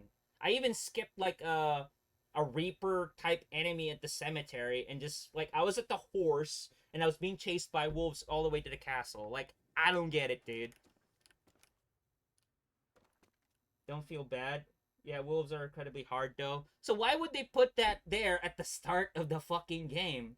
I was just on the way to, like, the first castle of the fucking game. You know, like, where you have to enter the gate to talk to someone. I forgot who it was already. I believe it's that bitch character or some shit in the game.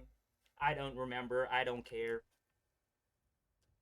But that's basically my Witcher 3 experience. And, of course, people were like, oh, it's the best game ever and shit. That's why I had doubts with The Last of Us. It's because of those fucking people who are always like, oh, it's the best game ever. Like, it's like one of the top 10 games ever and shit. That's why I had doubts before I even got a chance to play Last of Us. It was probably one of those people who just concentrated in the story, because I always asked them about the gameplay and how's the gameplay. I was like, oh, there's, like, this girl Ellie and every shit. It's like, they never mentioned anything about the gameplay. Now that I finally played it and didn't concentrate in the goddamn story, I actually like the gameplay in Last of Us. That's why I want to play part 2, because, like, there are more improvements in part 2 than part 1. But Tri-Downers and humans are fun to fight because of the cool finishers. I don't know, it's probably, to be fair, I may be talking shit about it. It's probably just not my type of game, but I gave it a shot. Like, I don't even remember, like, how long I tried. Just tried to get those wolves. I remember trying for a while, because, like, I'm still pissed off about it now that I think about it. But it may just not be my type of game, dude. Witcher 3 mix. We're talking about Witcher 3. It's funny they didn't put yeah, that's another thing. That's another thing I was about to mention, Dementia. They added a new game plus on Witcher 3. So they added that as a later patch on Witcher 3. That I know of. So you think coming from Witcher 3, and they knew to put a new game plus after Witcher 3 came out, you think they'll put the new game plus as Cyberpunk launch. They didn't. I don't know why they didn't put that shit. It's so fucking stupid. And let's not forget, another thing about Cyberpunk 2077, it was advertised as a Cyberpunk RPG game FPS. Like a first-person Cyberpunk RPG game. before it came out. So when they were advertising it, that was the genre for it. And when it came out, I shit you not, a week later, they changed their genre to action-adventure game. Thanks. Not gonna lie, that's what they did. They retconned the fucking genre of that game to action-adventure, just to, like, shut people up who complain, like, where's the deep RPG elements? Carlton, thank you for the follow, really appreciate that. Swear to God, they have Chris Pratt in Ted 3. I watched all 2 Ted. I didn't know they were gonna make a Ted 3.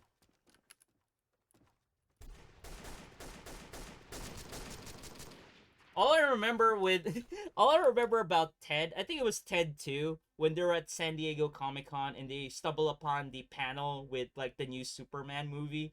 And they're like, introducing the new Superman, Jonah Hill. And then, like, what was the actor's name? The lone survivor guy. What was his name? What was the actor's name? Oh my fucking god. The other guy. The shooter guy. What was his fucking name? The actor in Ted? So, like, he stumbled upon the panel in San Diego Comic-Con about the new Superman actor, and they were like, Jonah Hill, and then he was, like, exasperated. It was like, fuck! I heard the third Ted show was good. I hope that's the case. I didn't know there was, like, a series of it. I've just watched the 2 movies, that's it. Seth MacFarlane. No, not Seth MacFarlane. Seth MacFarlane was the bear. What was the human actor that Ted was with? What was his fucking name? The guy in Rockstar, Shooter. Like, I forgot his fucking name. He was... Oh, it's Mark Wahlberg. Because I remember Marky Mark. That fucking... The rapping days of him. Yeah, now I remember. It's Mark Wahlberg, yeah.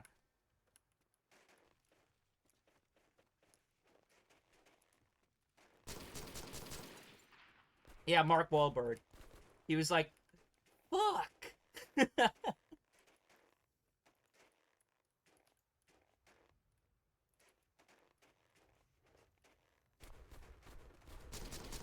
I'm dead. Got my motherfucker good shots.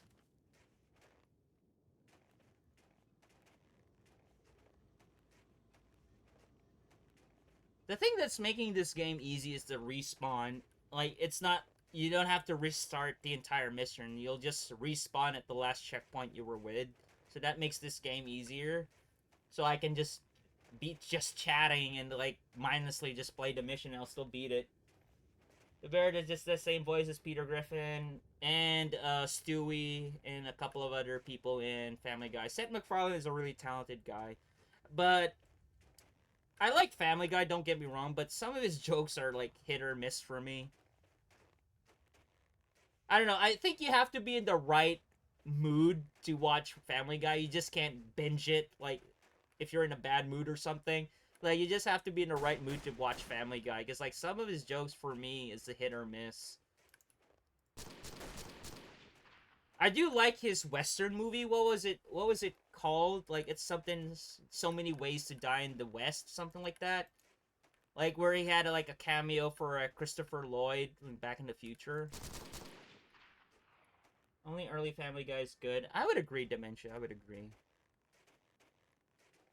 Like, after Diane Simmons thing, where she died and they were in that mansion where they basically just ripped off Clue, and turns out she has a grudge on Lois. After that, like, Family Guy went downhill after that. Million Ways to Die in the West. Yes, that's the one. Yep.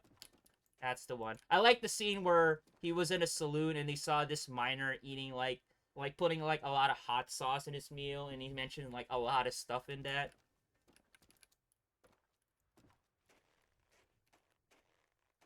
Like, he said, like, he could die of diarrhea or some shit.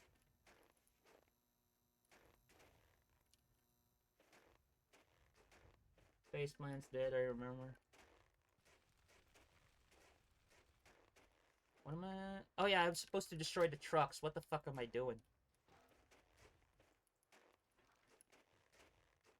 And there's another one there.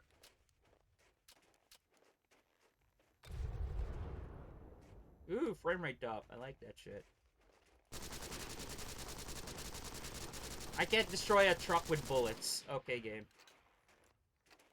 So you're forcing me to get like the satchel charges in here. On the second floor. You remember that game series called Army of Two Bear? Yes, I do, and I have never played Army of Two, to be honest.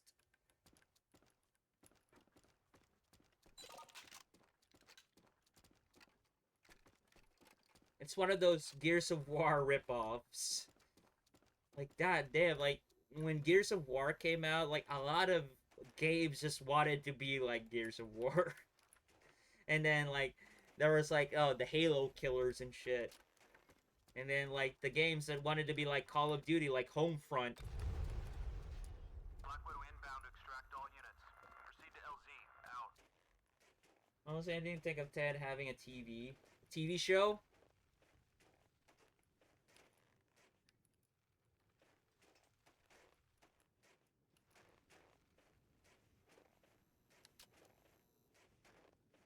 Where's my detonator?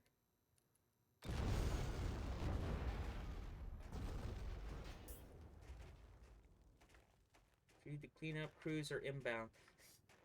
That doesn't make any sense. Why would I blow up chemical, like, trucks that is filled with chemical weapons, and then you send the cleanup crews? Why don't I just secure the position and leave it to, like, the fucking professionals to clear out the chemical weapons? Which, what you did in the previous Delta Force games. TV show, yeah. Yeah, Hayes, a failed Halo killer. Like, you know the saying, like, the only Halo killer was itself. Like, Halo just killed itself. That's what it is. Like, out of all the Halo killers that came out, it was Halo that killed itself.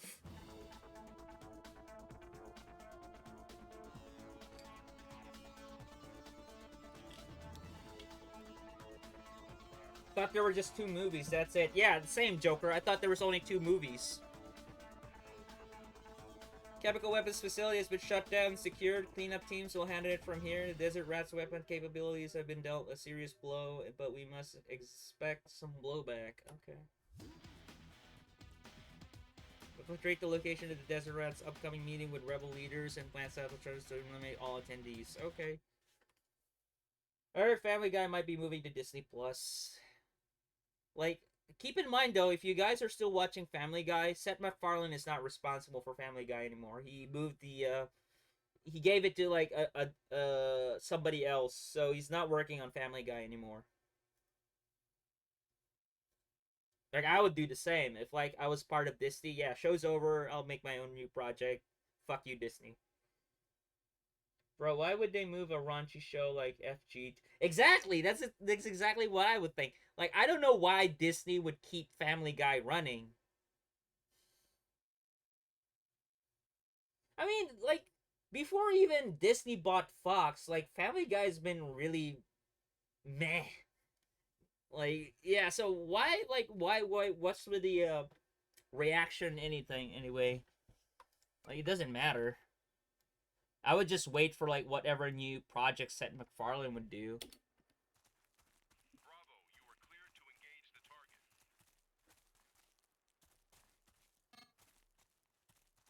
Destroy all the targets in the vicinity of the drug cartel's meeting place.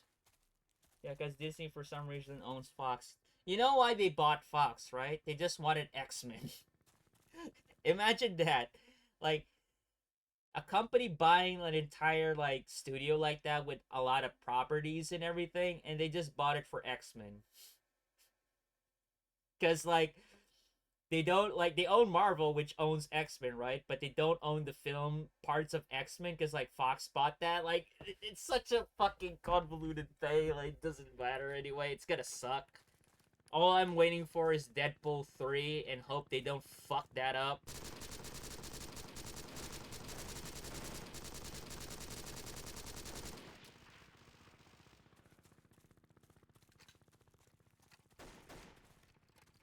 X-Men is a part of Marvel, but what happened? You remember the first X-Men movie, right? In the 2000s, like Bryan Singer's X-Men? That was before Disney took over Marvel, right? So what Fox got was like they got the film rights for X-Men. So anything film related about X-Men, live action, Fox owns that part. Why do you think like every single X-Men movie that came out there was Fox instead of like Disney Studios or Marvel Studios? Like, even Deadpool, I believe, was Fox. Because, like, Deadpool is part of X-Men. Like, it's X-Force, but it's still part of, like, the X-Men universe. It's that complicated, dude. Like, it really is that complicated. So, like, Disney's solution was just, let's just buy the fucking companies that own these rights. That's it.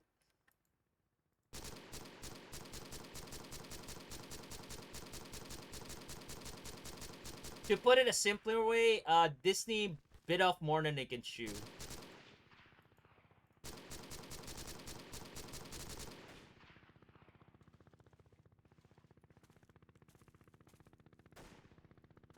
That landed perfectly. It didn't even crash, it just landed perfectly. Imagine that shit.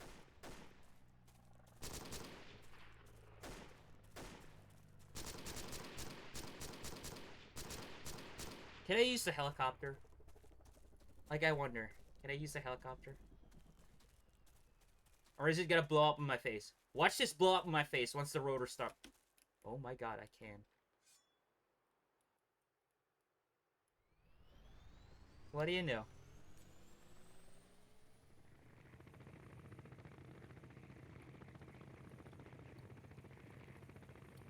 Get up there.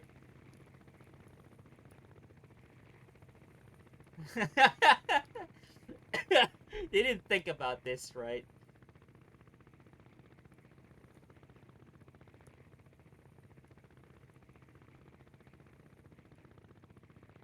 I think the MCU confirmed that all previous Marvel movies and shows are now canon to it, which is cool. Like an example, the Ang Lee Hulk movie. Like, you mean the Eric Bana Hulk movies?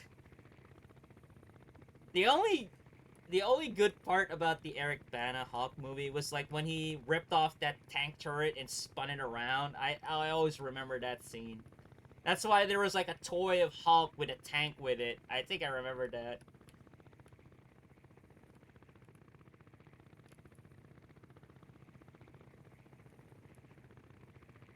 Nice work, Bravo. Yeah, the chopper.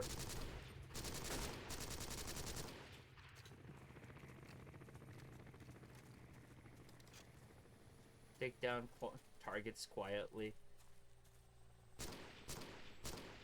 I can't believe that chopper was like intact. I just shot the pilot 2 times and it landed safely on the ground.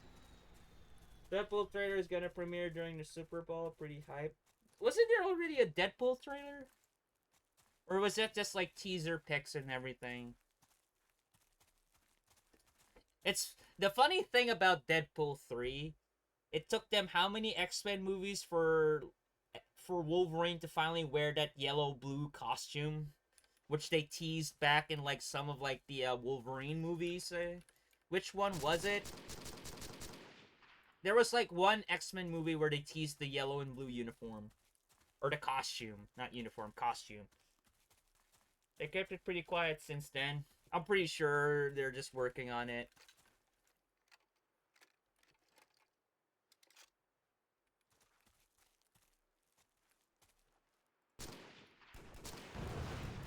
Oh my god. What an ambush. Trade some melon for one of those motorcycles. What? I don't... What?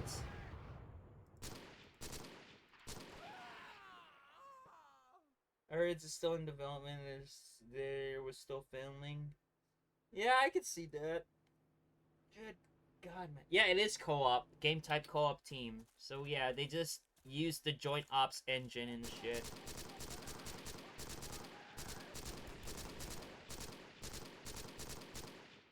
Can I use the vehicle or is it gonna blow up?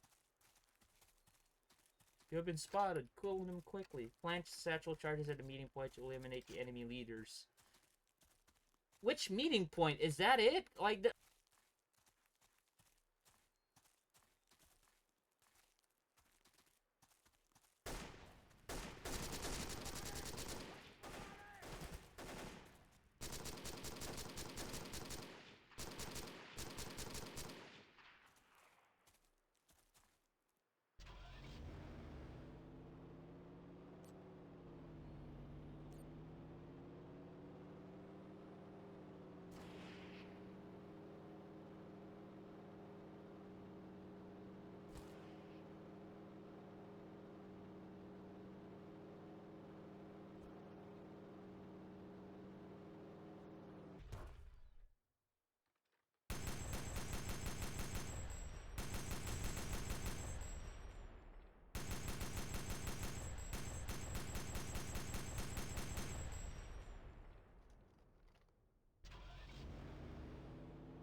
mic muted? Oh, I'm sorry, dude.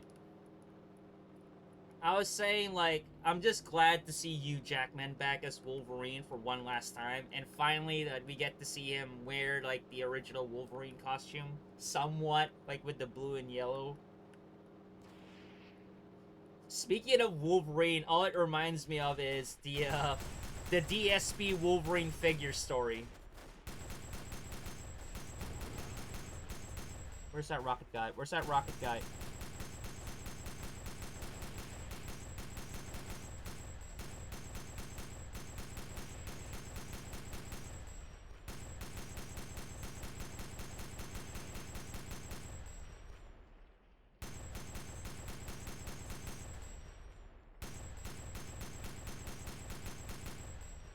Yeah, using a video download extension is a lot faster. In what way? What do you mean? In what context? I use Internet Download Manager to get videos off the internet. And it's been pretty good. And they have like a lifetime like registry. And I've been using that since 2020, I think 2019. And it's fast, dude. It's fast.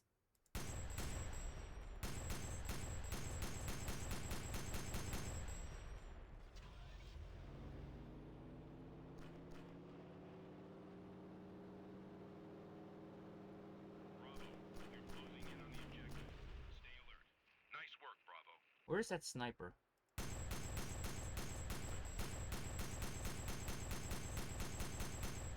Basically just rips the video while it's playing. Also works on Spotify. Yeah, so it's similar to the one I'm using. Like, Internet Download Manager. With Internet Download Manager, though, it just doesn't download, like, media files. It downloads everything. So, like, if you're downloading a file off, like, a website, it speeds it up.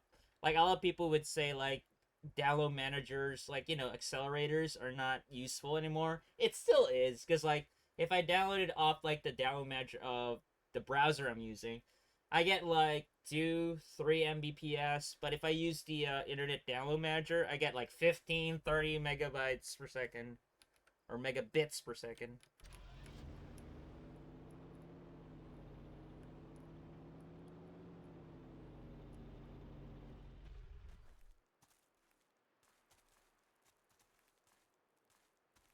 Is this the meeting point?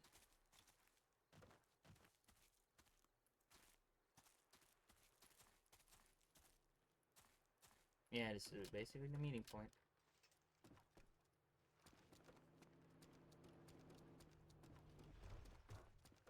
Is that them?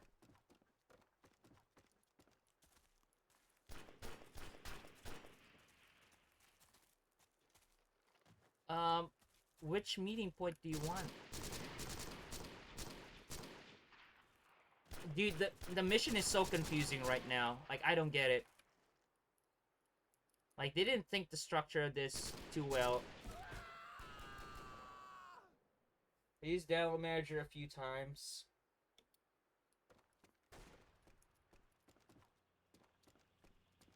Yeah, I didn't think about the missions of this thing too well. Good God, dude. Like, what the fuck?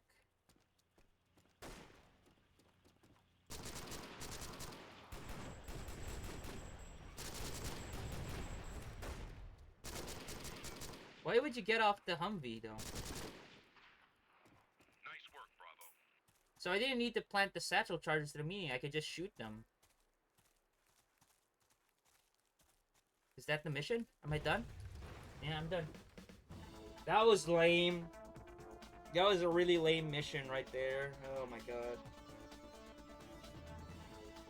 Elimination of rebel leaders has helped prevent the oppression of the villagers in the region. But unfortunately, the Desert Rat was not present, nor were any of his senior officers returned to the base for further orders. Oil leak. Disable Ellen Khalid's oil drailing operation and eliminate his brother. Oh, we have to kill the brother. Okay.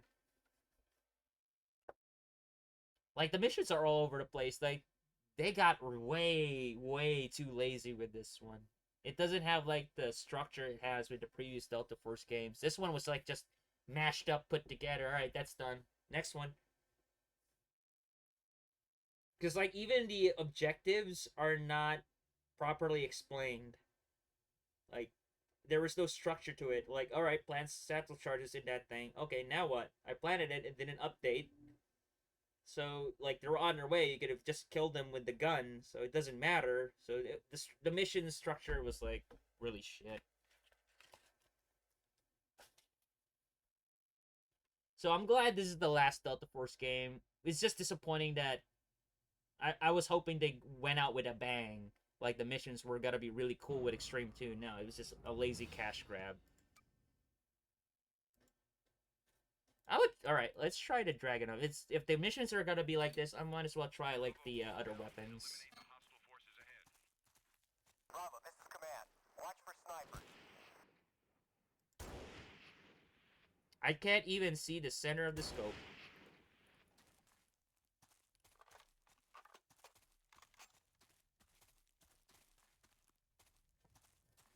If Elaine Khalid won't come out of his hole for free, we're going to have to give him a reason to.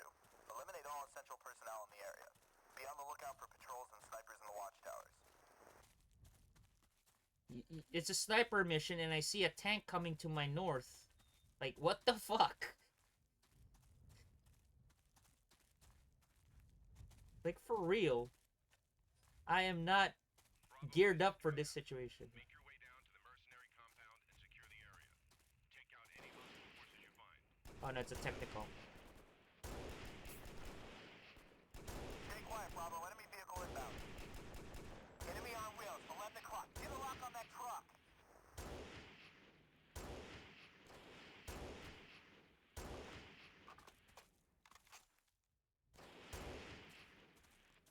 Great, I let the technical get away.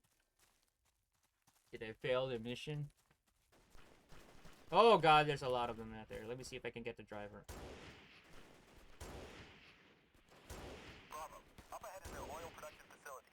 Destroying this will deliver a quick blow to their financial operations. This could be the crucial blow against the desert rat that It's not one shot anymore? Really?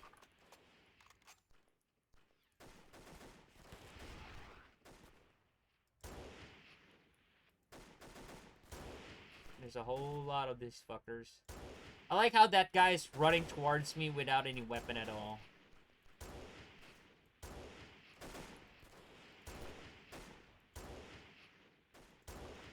I missed them.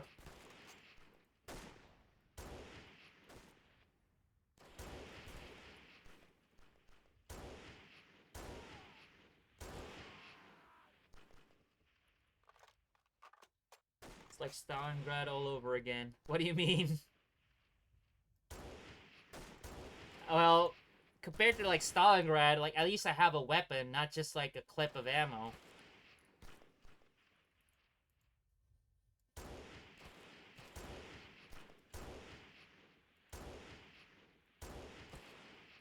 Running at you without a weapon. Oh, yeah. That makes sense.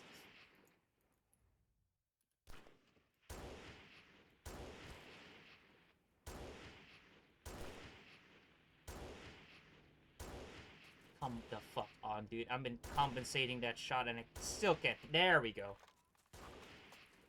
If GTA 6 doesn't suck ass. I mean, it won't. Like, you'd be shocked, though. Like, I think the only thing that you can expect anything bad that would happen about GTA 6 is if the rumors are true that they're gonna milk that game with everything they can. Like, you know, paywall a few stuff, that here and there. But the good thing that I'm expecting about GTA 6, they might finally put, like, a co-op single-player, like a co-op story mode to it. Because, like, if you've seen the teaser trailer, it's basically a couple now. Like, that's the premise of GTA 6, it's a couple. So, like, the first thing I was thinking is, like, wait, are they gonna finally implement co-op in the story? If it is, like, that's a fucking good idea. Like, like, it'll be like GTA Online, but with more lore into it. It's not just, like, missions to, like, get shark money and shit. If it is, that's a good idea. Because, like, I don't think, like, having multiple characters, like, in GTA 5 was all that good. Because I never bothered to play, like, the single-player GTA 5.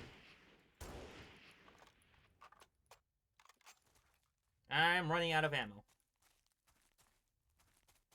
That would be cool, having co-op into the single player story. Yeah, like you could play as the girl or like the guy and everything. That's at least what I've seen from like the limited time of that teaser trailer we saw. That's the only thing I could see like they were implementing to like a co-op story. But that being said, when I saw the GTA 6 trailer, this is the first time that Rockstar went for like an all pre-rendered trailer. Because like if you look at the past, every single one of their trailers, and I'm talking about Rockstar North here, every single one of their trailers about GTA was all gameplay in engine graphic, like all engine footage.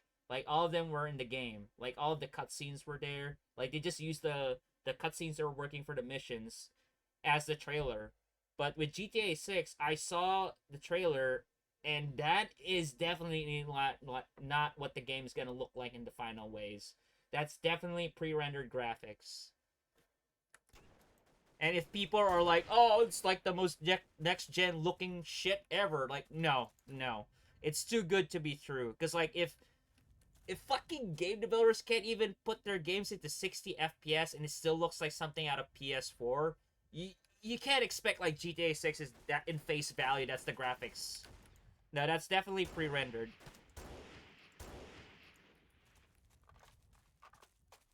Beaten GTA 5 twice on my PlayStation on my Xbox. The girl truck in the car was rather interesting. Of course, that's what you're gonna see. Of course. I could rant about that sort of stuff as well, but I rather rant about stuff that I give a shit about, like video games.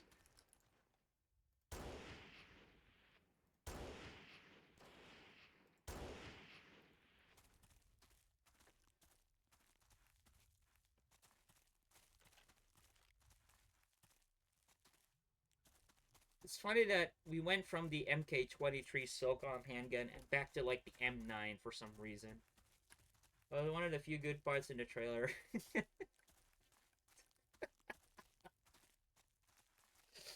my god. Like, while you guys saw that ass shaking, what I saw was like, this is definitely pre-rendered. That's what I saw.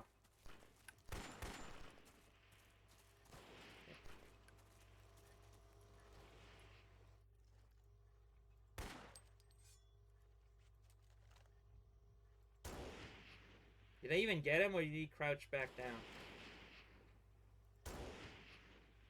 Dude, what is this, a fucking agent from the Matrix? He's dodging my fucking shots.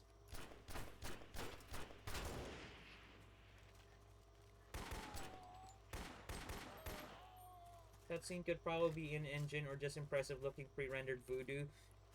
I'm betting it's pre-rendered. I'm betting it's pre-rendered. Because, like, we got the leaks, right? So you saw a bit of, like, the alpha footage of, like, what the engine would look like. And I doubt, like, the trailer was in-engine. I doubt it 100%. None of those look in-engine to me. It looks pre-rendered. I could tell the difference between something that's rendering real time and pre-rendered. That is definitely fucking pre-rendered right there.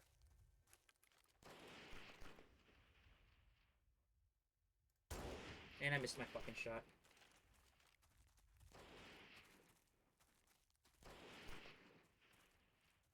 Using Rockstar's logo. What? I mean, I don't think Remedy and Rockstar are up against each other. I mean, they've had history since 2001 with Max Payne, and then Rockstar just approved Remedy to like remake Max Payne. So I don't know why there's a beef with that.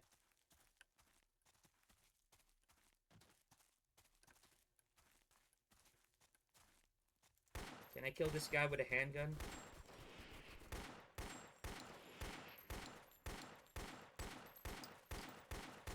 I like how there's virtually no recoil for the handgun.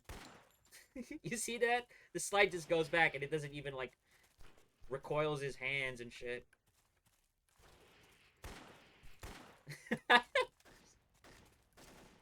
They're in heat because of the same logo Rockstar has. I don't even know that shit happens. I don't give a fuck.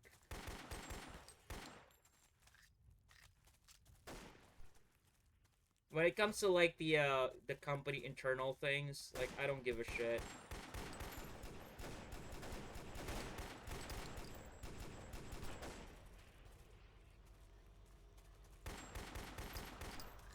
Can I get ammo in this building?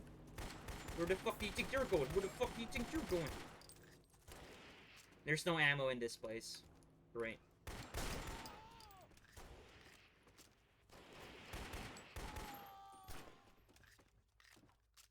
For as powerful the hardware has gotten, graphics better look amazing though. Be a default 60 FPS or I'm gonna be annoyed. Like, I'll be honest with you guys. Like, here's an advice I would give you. You guys better stop asking for like the greatest shit graphics ever and always in video games, cause like gameplay suffers with that shit. And like if you guys are gonna be complaining about, oh, the game like is stuttering, it crashes, like the frame rate is so low. Well, you ask for like better graphics, you can't have both.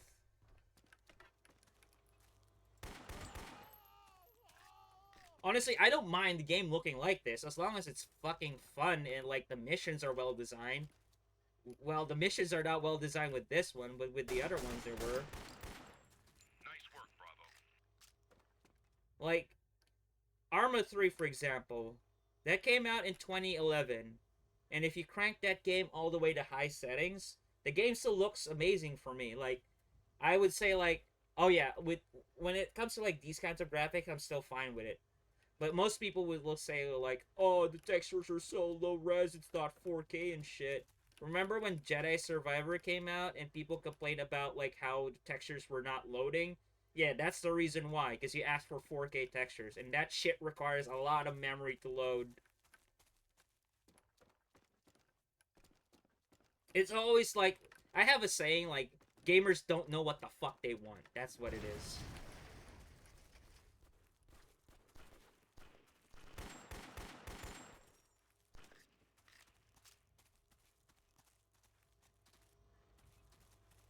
Like, you can count off, like, how many games that got overhyped and people were so hyped about when it came out. They just went on Twitter and saying, oh, the game was shit and everything and blah, blah, blah, blah, blah. Like, Saints Row, Dead Island 2, that Batman game that came out. What else? Like, the Calypso Protocol, which is, like, supposedly from the original creators of Dead Space. When the funny thing was, like, Dead Space remake was, like, so much better. Back for Blood. Like, they said, like, oh, it's from the makers of Left 4 Dead, and they sucked the dick out of that shit, and it ended up being garbage.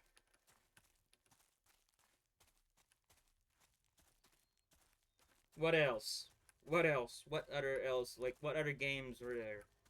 Like, mostly all of, like, the new releases are like that.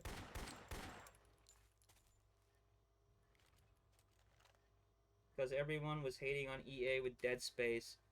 Which is the funny thing, though, that EA produced a better Dead Space game with the Dead Space remake or remaster than fucking the original creators with Calypso Protocol. I remember a lot of people voiced how disappointed they were in that game, and I was like, I told you not to pre-order it. Like, you should have learned your lesson how many games you pre-ordered that ended up being garbage. Like, I don't get it. Like, you guys should have learned your lesson by now on pre-ordering stuff. Yeah, no one was expecting. Jesus Christ. Dead Rising 4? I didn't see Dead Rising 4. All I remember was like, was Dead Rising 4 the one that came out on Xbox One launch? Or was that Dead Rising 3? I've never played a Dead Rising game, to be honest. Like, what other games are there? Like, Starfield! Like, that's another one. Starfield was so hyped, they went and pre-order it for, like, the early access, and then there are people that voicing is like, oh, they're still using the fucking Fallout 4 engine, and the transition to a planet is not as smooth, or, like, what was the word they used?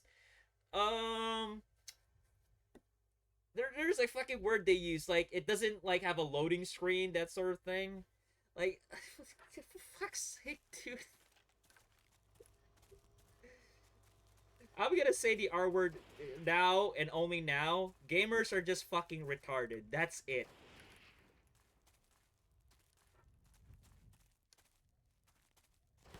I was just surprised about that. It's like the thing that about that Starfield thing is like out of everything to complain about, that's the one you complain about. Like when you transition to a planet, it's not smooth. Like it still has a loading screen. You expect it to be like No Man's Sky when you go in, you can actually see going through the atmosphere and into the planet and shit. Like the thing I could say about that, make your own goddamn game engine. See how easy it goes for you.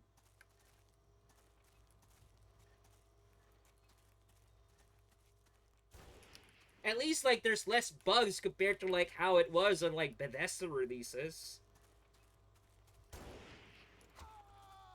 Like I'm down to my knife. I'm out of ammo. And eliminate any resistance to try to control the oil in your location. At least give me some ammo, dude.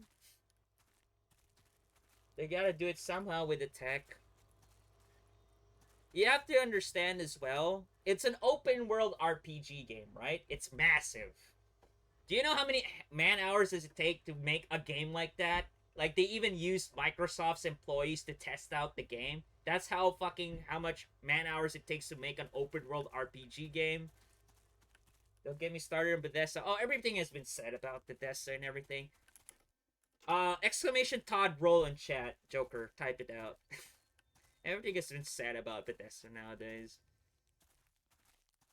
The only game I am sentimental with Bethesda is Fallout 3. That's it. I got disappointed with Fallout 4. Like, especially Fallout 76. Like, I don't know why it was a PvP type Daisy-like game where they should have just made it like a Diablo game with PvE where you can play with your party. Like a Fallout game. Honestly, that's what they should have done. They should have done it like Ark or Daisy or Rust. That's so fucking stupid. They should have just made it like a Diablo Fallout game. Expect me to kill all these with just a knife? Well, Rambo can do it, so can I.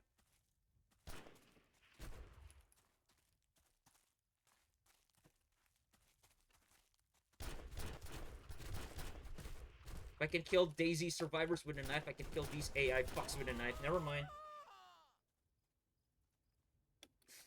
Can I finally have ammo? Thank you.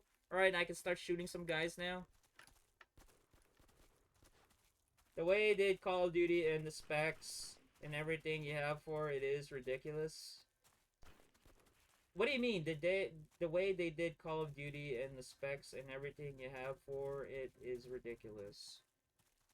What do you mean?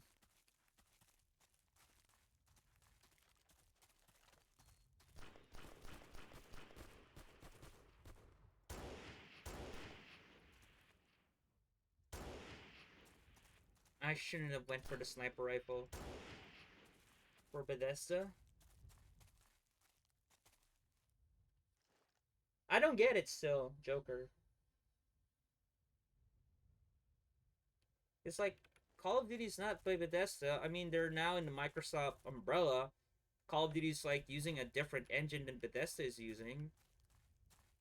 So I don't know what's the relation between Call of Duty and Bethesda games.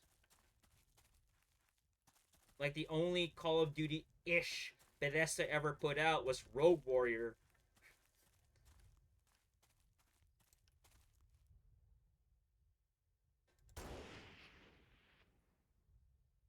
Did he fucking dodge that like Agent Smith?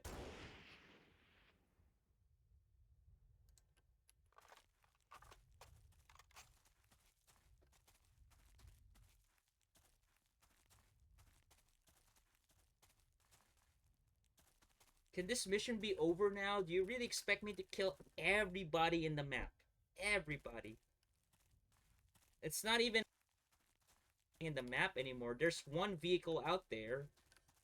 Call of Duty Black Ops 4 has to have high specs in order for the game to run. Yeah, because like it was a quickly put in engine for like the Blackout thing. Like the open world, like not the open world, like the massive map it has for the Battle Royale one. And I would dare say like Blackout is so much better than Warzone. It actually plays like a fucking Battle Royale game. Fucking Warzone is garbage.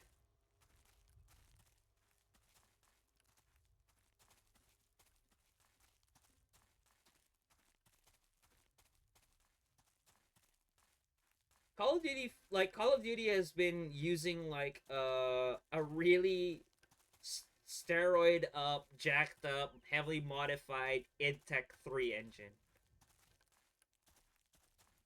That they modified it so much that it's basically its own thing, but it was originally a Quake 3 engine game.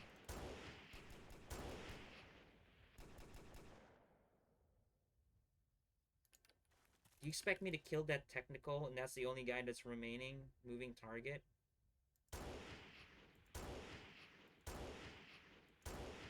God damn it, dude. I mean, considering Bethesda is a rich-ass company, they should be able to figure out smooth transition to travel to plans, just saying. No, like, I know they have money and everything, right? What I was saying earlier, do you know how many man-hours it takes to make an open-world game? So imagine if they, like, suddenly, like, oh, wait, hold on. They suddenly, like, oh, we're gonna make a new engine. And how long is it gonna take to make that engine? Keep in mind, they're just gonna make the engine, not the game yet. So they're gonna make an engine for like this generation. By the time they were done on making that engine, it was already gonna go transition to PS6, and they still haven't made the game yet. So after they made the engine, are like, all right, we can do Starfield now. And how long did Starfield took? And then people would be like, oh, it's taking way too goddamn long. I want it now.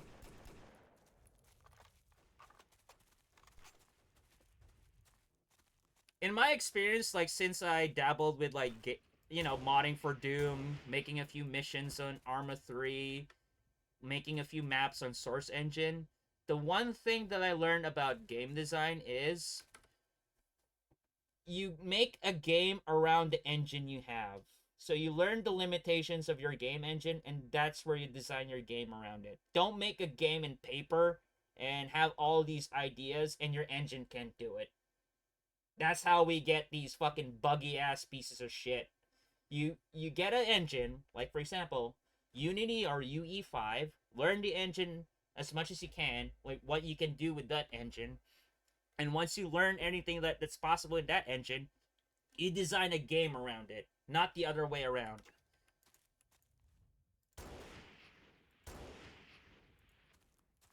I'll give you an example.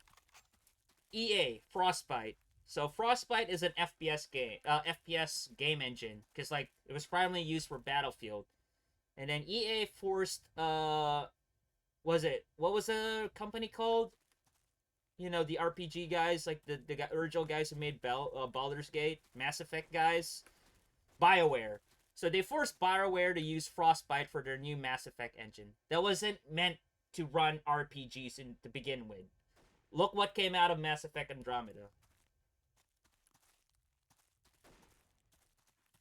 So you take an engine that's like it doesn't even matter if you have a genre yet, FPS or RPG. You just get an engine that you want to use, like Unreal or whatever, and like you see what you learn what you can about like what the engine is capable of doing, and then you make a game with those limitations. Like that's the art of game design, in my opinion. Is like making a good game with the limitation that's given for you. That's it.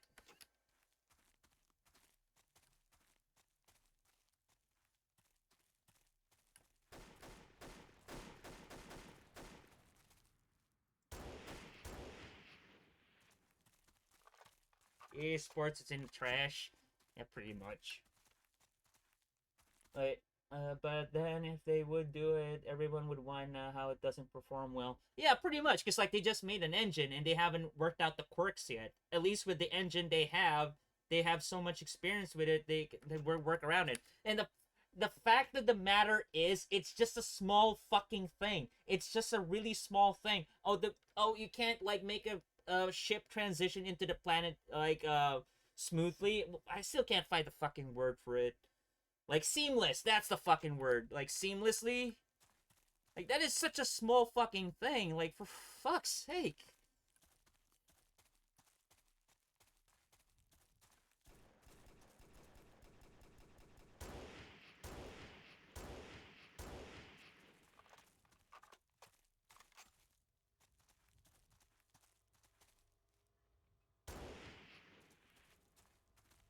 with such a massive game, to be fair, it's a small thing out of a massive game. Like, there's a lot of things to do in that game. It's an open world RPG game. Like I said, it takes a lot of people and a lot of hours to make an open world RPG game. Why do you think most indie developers just go for like the simple like platformer or like a simple Metroidvania with like really good art style on it? Because it's simpler to do rather than making like a Fallout ripoff or some shit like that. Like, you try making your own Elder Scrolls game. See how that goes for you. Designing the system and then putting it in like your game engine. Yeah, good luck, dude. All on your own. Like, I'm making a Doom mod that has like 10 levels. Even that takes a long ass time because like there's a lot of things to do. And it's just basically an arcade shooter, like a run and gun, shoot him everything on sight. And even that takes a while for just one person. I used to play Rocket Arena, but sadly it's gonna shut down in March. Like, it's one of those live service that's gonna go and bit the dust.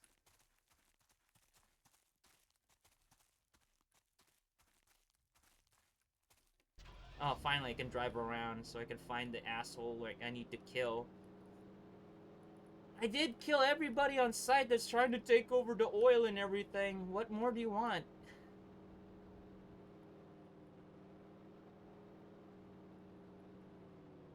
Oh, I can't go first person in this one? Oh, I can.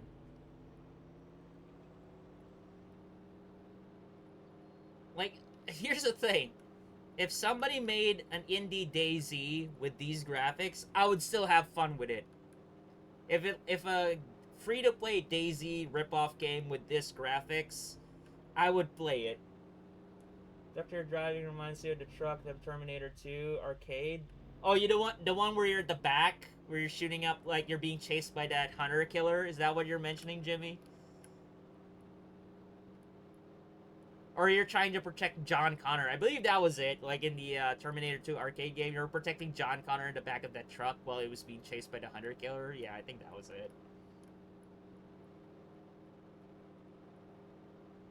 I always like in arcade shooter games where if you accidentally suddenly kill like a friendly teammate or a friendly NPC or like the civilians in those light gun games, they always go like no, no, like that sort of shit. Yeah, well, John Connor was driving it. Yeah, exactly. I've seen that one. But I've never seen like an arcade machine of it. I've seen like the MAME footage of it, but I've never seen like the arcade machine of the Terminator 2 arcade game. I've seen the home console ports of it as well. Where the hell is this last guy? I've been going around the map to like the oil fields and shit. I don't see anybody. Like, oh my god, the mission designs went to shit in this one. Like, this is the second mission that was, like, so lazily put together. There's gotta be... Whoa. I heard a sniper shot. Where is that son of a bitch? Oh, there he is. Come here, you motherfucker.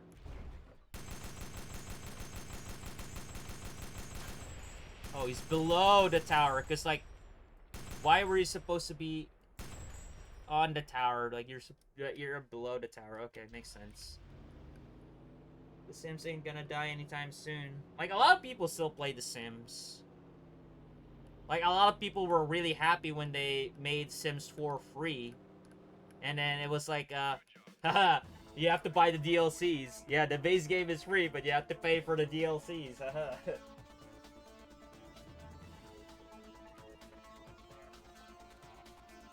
Alright.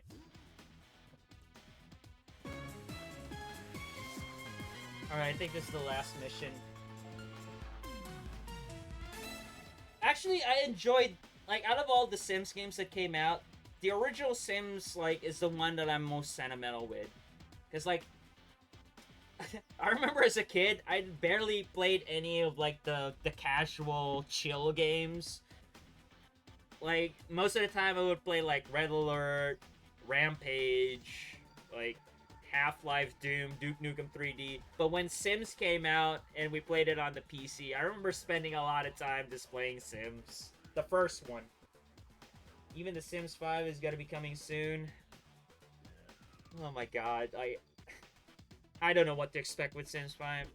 Alright, I think this is the last mission of the game, because like we're about to kill the desert rat. 4 hours, same length as like Delta Force Extreme 1, but this one is more lazily put together, honestly. Good god, dude. Well, at least it's the last Delta Force game of the series. It's just like you think they could have put a little bit of effort with the missions? Like the assets are already there. All you have to do is like think of a good idea of like objectives. Shit, I wasted 2K points. Thought it was the last mission. Oh, not yet, not yet. Well, either way, it's worth it anyway. Thank you for that, Joker.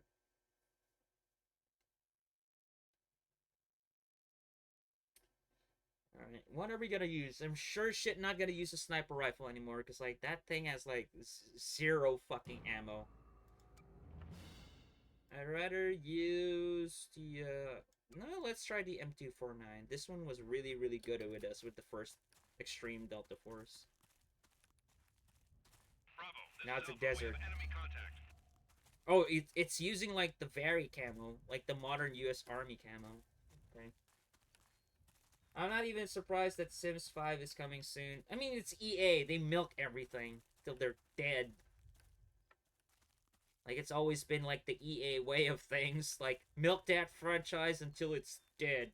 Like, Mass Effect. What else? Like, Battlefield. What else? Command and Conquer.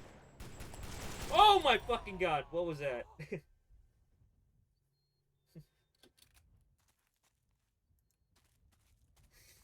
Alright, that just happened. Anyway, what else? What else has EA, like, fucking milked to death? SimCity games basically killed Maxis. Looks like the rat is in there somewhere, Bravo. It's up to you now. Do not let him get away.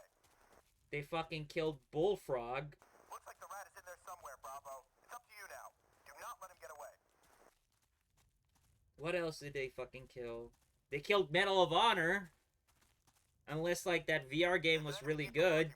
But they did milk that fucking franchise to death. They tried to reboot it. Their 2 reboot games were fine, but after that, they throw it in the trash bin. Until, like, the VR game came out.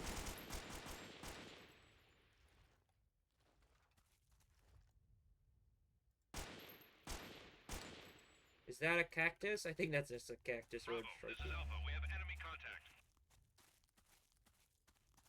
Checkpoint reach. Okay. The Predator drone is in the air, Bravo. We'll be calling out locations for you to investigate. Investigate. Like, can you guys name more stuff that EA has killed? I would say, like, the only EA game I would play now and then is Apex Legends. That's it. It's funny, though, that you remember the time where EA tried to buy Valve for, like, I think it was $1 billion. Like, EA tried to offer to buy Valve back then, and Gabe Newell, like, declined. Of course he would decline.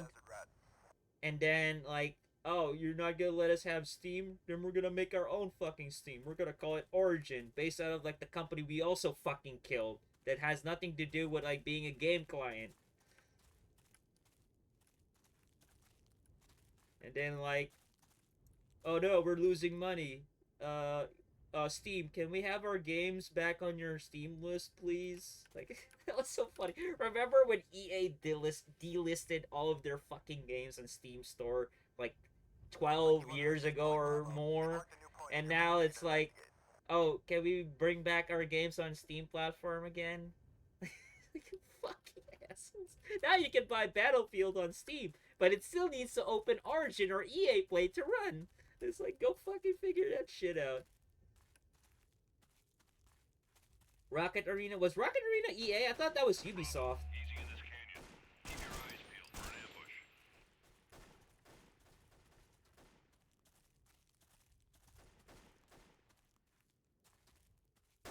The drone is showing another small enemy encampment, Bravo. Move to the location. Oh yeah, the M249 is still OP as shit. Yeah, it is still OP as shit. Oh my god, I can't believe, like, the M249 is so good. Origin, man, I miss Ultima games. Never did play Wing Commander, though. Funny enough, I did find a big box of Wing Commander 3 and 4. And it wasn't, like, the DVD. Like, it was a complete big box version of, like, the original release. I think Wing Commander 4 came in, like, Got it this time, Bravo. The drone is showing a larger CD enemy booklet encampment that with has all of the discs. I think, like, Wing Commander 4 came in, like, 8 CDs, because it was an FMV game. But I got, like, a complete big box of Wing Commander 3 and 4. And then, like, I wasn't, like, really partial with the Wing Commander games, but I was just, like, really happy I could find, like, a big box PC game that was, like, complete. And then I found it, I was talking to, like, one of, like, people I know in the retro scene here, like, the retro video game scene here, and he said, like, he grew up with Wing Commander, and it was, like, he was offering me to buy it, he was offering me to buy it off me, and I gave it to him, because, like, at least, like, I gave it to, like, a gamer that, like, had, like, connection with Wing Commander, because, like, I had zero connection with Wing Commander. Are the Ultima games even good? Like, I know how they're old. It depends if you're a really hardcore with roguelike RPG hardcore systems. If you're into those type of RPG games, then yeah, you'll have fun with Ultima. But if you're one of those people that just enjoys clickety clackling World of Warcraft shit RPG, you're not gonna enjoy Ultima, because Ultima, from what I understand, are way too hardcore. You can fucking die easily in Ultima. Especially, like, the really older ones.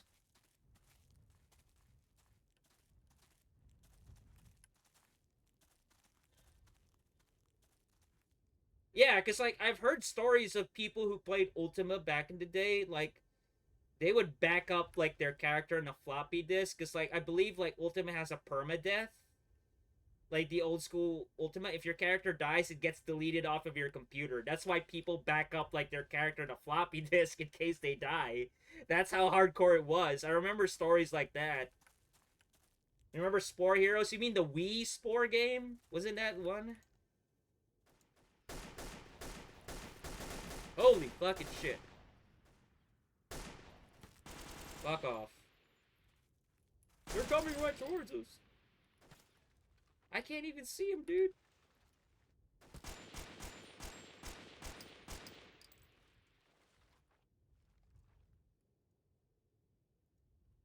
I think there was a 2 Spore Heroes games. All I know is, like, the original Spore game that you can't even play anymore unless you crack it. There was also, like, a Spore online game that is lost to time because, like, of course, EA shut it down permanently. Like, I believe it wasn't even a month after it was launched that they shut it down. Ultima 7 is the only one I recommend for anyone who's curious about the game. Just get ready for a lot of talking and writing notes down, or just read a freaking walkthrough if you want to get anywhere. Yeah, that's another thing. It's like you have to be really ready for, like, that sort of shit, that you have to take in all the information that the game gives you, because, like, it's really important to progress in the game. It's one of those games.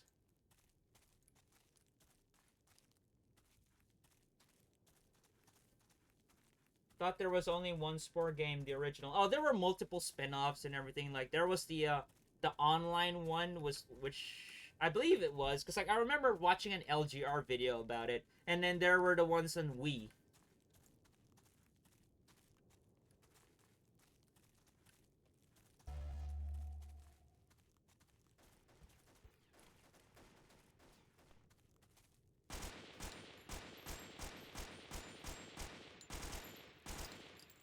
They really didn't think these mission designs through.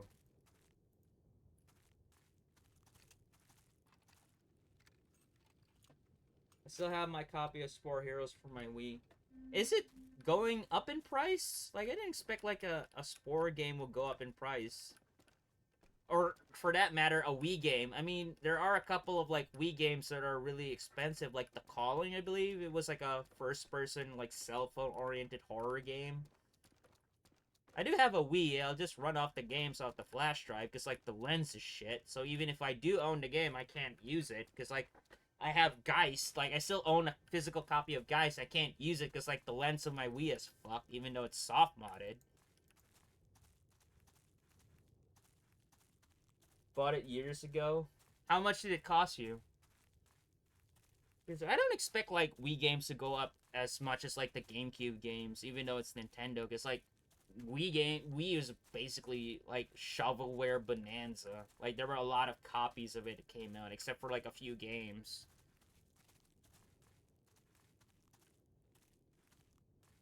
I think if I were to get, like, any Wii title, I would love to get, like, the GoldenEye 007 Wii with the gold controller. Because, like, that gold Wii... I think it was called a Wii Pro controller. That gold Wii controller was, like, so fucking expensive now.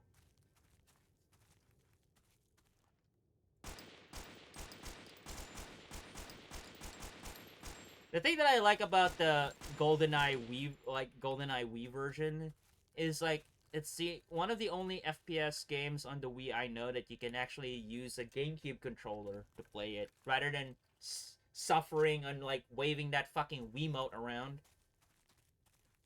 Last I remember, it was around 20 bucks. We got it on sale. The original price was $36. When did it came out?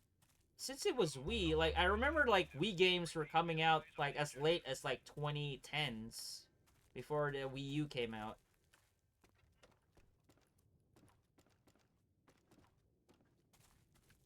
Unrelated question, but you ever... Yes, of course! Of course! Like, I keep mentioning, like, that's the only monster that's missing to be added on Dead by Daylight. Like, the Thing.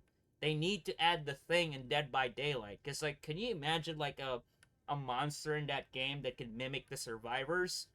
It would change the fucking game.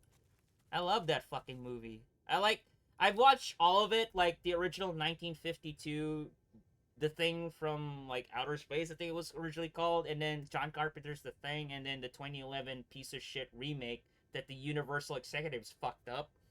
I watched all three of them, but I would say, like, 1982, John Carpenter's The Thing is the best one. 1952 was a bit boring. It was fucking boring as shit. It was a neat idea if you watch it as, like, it was, like, the only thing at the time, like, you were really watching it, like, back in the 50s. It's a good idea, but in general, it's just a fucking boring-ass movie.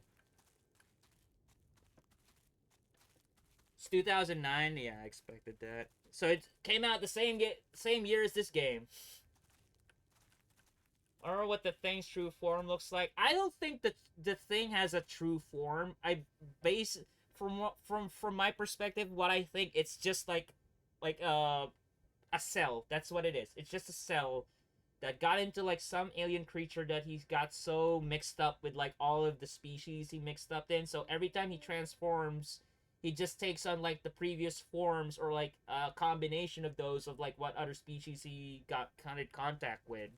Because, like, you can see it in the transition scenes in the movie. Like, when, at the ending of, like, 1982, John Carpenter's The Thing, at the ending where Kurt Russell threw the TNT, you can see, like, the dog came out. And then there was, like, parts of, like, Blair of his head right next to the mouth and everything. So I would believe it's just a mixtures of species that the cell has come in contact with whenever he transitions to, like, a specific species. I don't think he has, like, a true form or anything.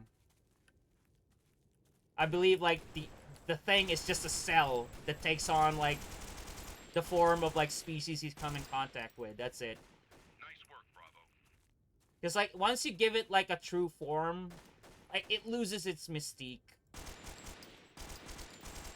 Because, like, if you think about it, if you think of it as, like, the Thing is just a cell, like, it makes you wonder, like, what other species has this motherfucker come in contact with before the humans?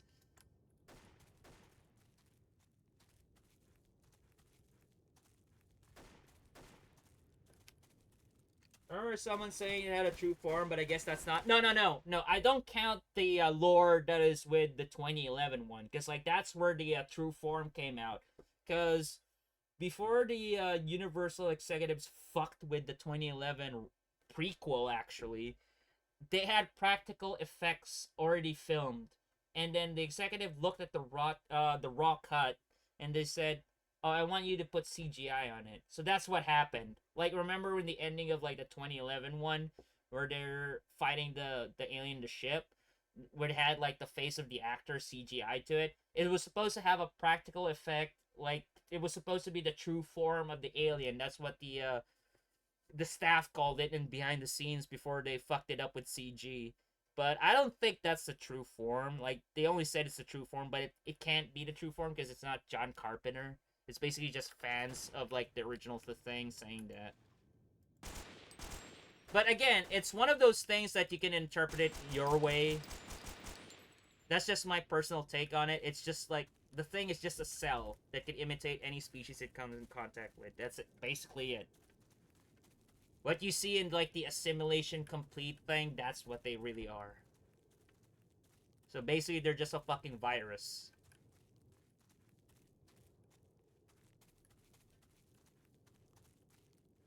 And no, I'm not gonna play the video game The Thing. I played it when I was a kid. It was a piece of shit.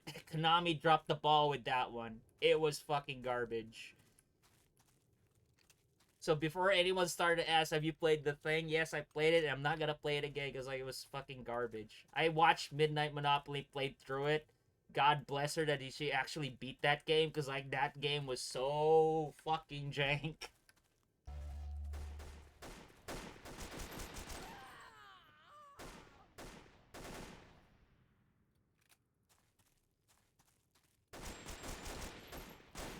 Oh my god, I just spawned, dude.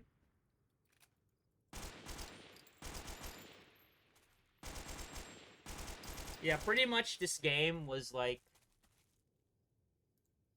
it feels like how the French felt from going from World War One to World War Two. When they went into World War One, they were like, "Yeah, patriotism, lab. We gotta kill those fucking Germans." That's what it felt like playing like the old school Delta Force game. And then once you reach like Extreme, and Extreme Two, it's like basically the French people going to World War Two. Like, let's just get it over with. Let's just boot out the Germans. That's it. Because I don't want to get into like another stalemate of trench warfare and shit. Yeah, that's exactly like my experience with Delta Force right now is. Let's just get it over with. Because, like, the mission designs is so shit later on. It was fine earlier. And then they got so lazier and lazier and lazier. There's not even any voice overs in this thing. There's no ambient music or anything. At least, like, in the original Delta Force games, they were a bit short. Like, they were open ground, sure, but they were shorter. Like, they didn't add too much extra steps. Like, they gave you the mission you need to destroy. That's it. That's all you need to do. You can do it however you want and how, like, you see fit. With this one, there's like, oh, like, he's not here. Go to the next point. Oh, he's not here. Go to the next point. Felt like EA was lazy with Spore. I mean, it was a good idea, but you gotta remember, like, most of, like, the developer of Max's, like, the original creative ones already left.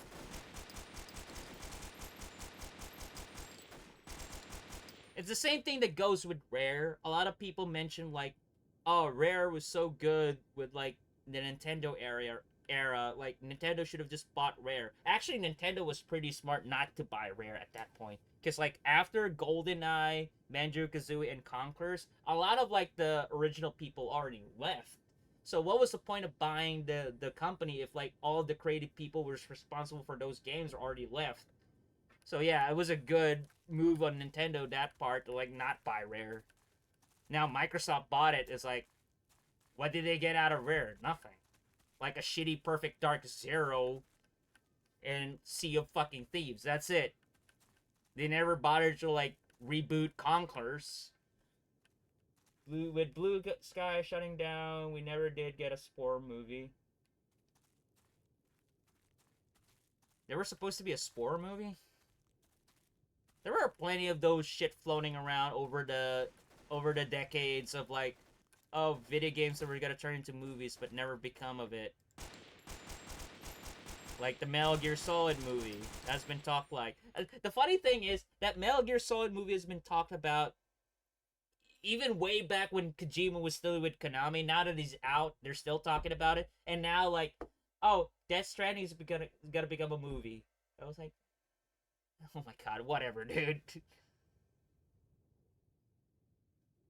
Like, do we really need a movie of those games? Because, like, the game itself is already a goddamn movie. There's more cutscenes than fucking gameplay.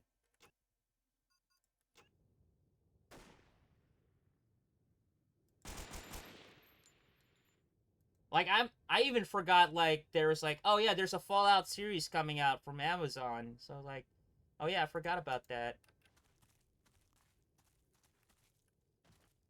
You remember the time then when George Romero was supposed to make the Resident Evil movie and not that piece of shit Paul W.S. Anderson?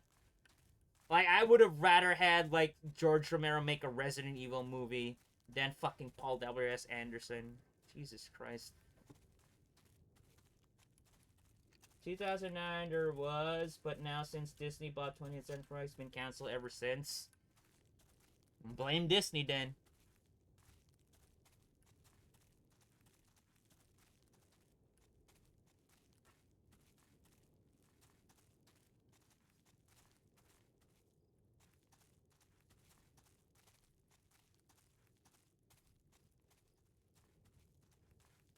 I just had this thought, like, what if like Disney had an idea to make a movie about, you know, the Kingdom Hearts characters like Sora and all that, and you know they have to use like the Final Fantasy characters for that, and then like Disney was like didn't want to deal with it. Why don't we just buy Square?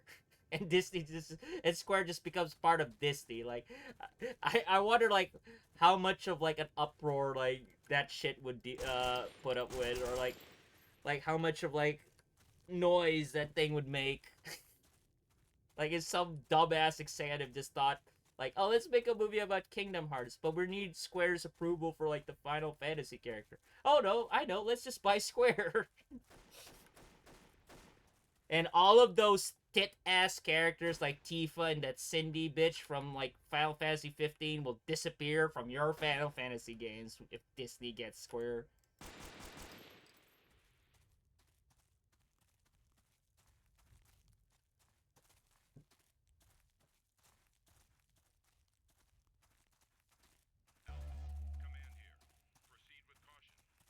I've been going around the goddamn map and I've never seen, like, Desert Rat any. Or, like, whatever. Good fucking god. Come up. Come up. I know you're gonna... How close are you fuckers? You know what this game needs? If they're gonna make missions like this? Air support. Like, I wish I could call air support. Like, the Black Hawk would, like, follow me around and, like, give me minigun support. Like, I don't even have teammates anymore. Like, either way, like, the teammates were fucking useless, so it doesn't matter.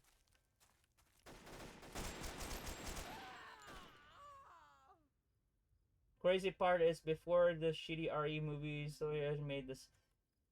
Oh my god. I don't care if he made fucking Event Horizon. He made a lot of shitty fucking movies. Like, having, like, one good movie doesn't forgive the fucking film director, like, the shit he came up with after that. Remember the Alien vs. Predator movie, dude? Yeah, how about that? Well, you guys remember Event Horizon, and that guy from Jurassic Park, Sam Neill, I think his actor was called? Like, his name? Like, how about you remember, like, the debacle, the Alien vs. Predator movie he fucking made? What else? What else did that motherfucker made that fucked it up? He's as worse as fucking Zack Snyder. Those two should get together and fucking do a collaboration and make a shitty movie.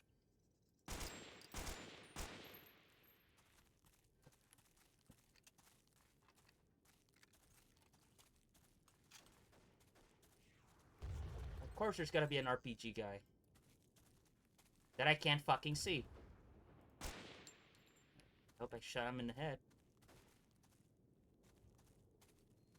Oh, there's two guys over there.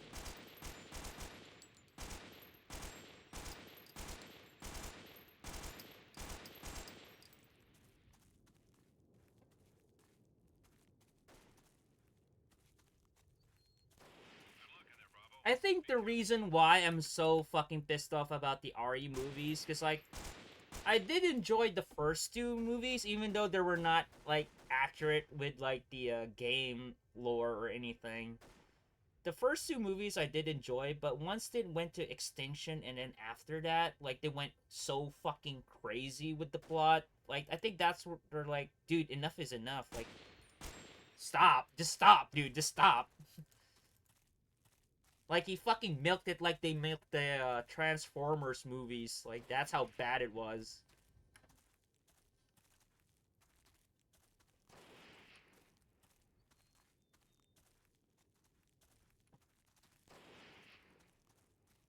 I haven't watched the Netflix RE movie yet. Like, the recent live-action movie, I haven't watched it yet. I heard mixed things about it. Like, some people like it, some people hated it. But I haven't seen it yet. Like, to this point, like, I don't give a shit that much to, like, even watch it. Because, like, I've seen so many disappointments, like, in my life. It's like, I don't need to watch it anymore.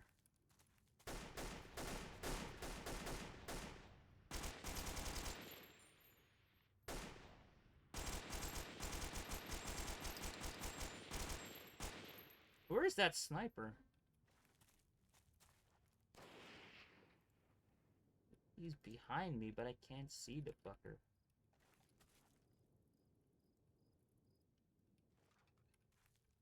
Let me guess, behind the door? No.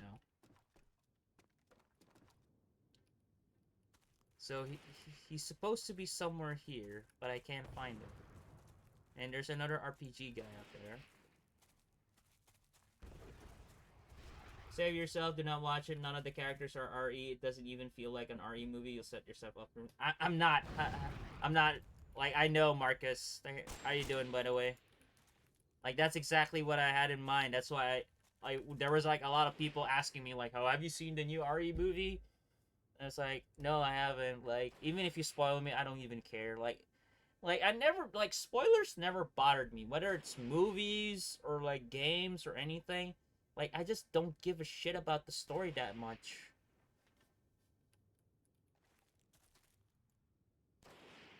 I mean, if I... Like, here's the point I'm trying to make when it comes to, like, spoilers in video games. Like, if you really don't want to get spoiled with fucking a video game you're playing, then why are you streaming it in the first fucking place? If you really don't want to get spoiled, don't stream it. Play it off stream. And if you fine with getting spoiled, or, like, you just want to play the game, then you can stream it. Because, like, there's a lot of people, like, complain, oh, don't spoil the game for me, man. Like, that sort of shit. Then don't fucking stream it. Because, you know, there's gonna be assholes over there who are gonna spoil it because, like, they're so in love with that franchise, they're gonna say shit on chat. I mean, like, I played a few games first playthrough, and then there were, like, people who were nice enough to, like, do you, is this no spoilers or anything? Like, no, I'm fine with the spoilers. At least, there are some people who are, like, have the courtesy to tell you that. But there are gonna be some people who are just gonna go in and, like, oh, I love this part. This is the part where the blah, blah, blah, blah, blah, blah, blah. And I don't care. But there are some people who feel strongly about that shit. See, they want to become big streamer stars. Like, I think everybody on Twitch want to become like that, even if they don't say it. Like, I know for a fact, like, even if people say the different, like the other thing, like, they don't want to become big streamers, it's just a hobby, they just want to stream, that sort of thing, that is a fucking lie. I know deep down they want to get that partner, they want to get that high view. So, like, because, like, who doesn't want to make money while you're fucking streaming? If you don't care about it,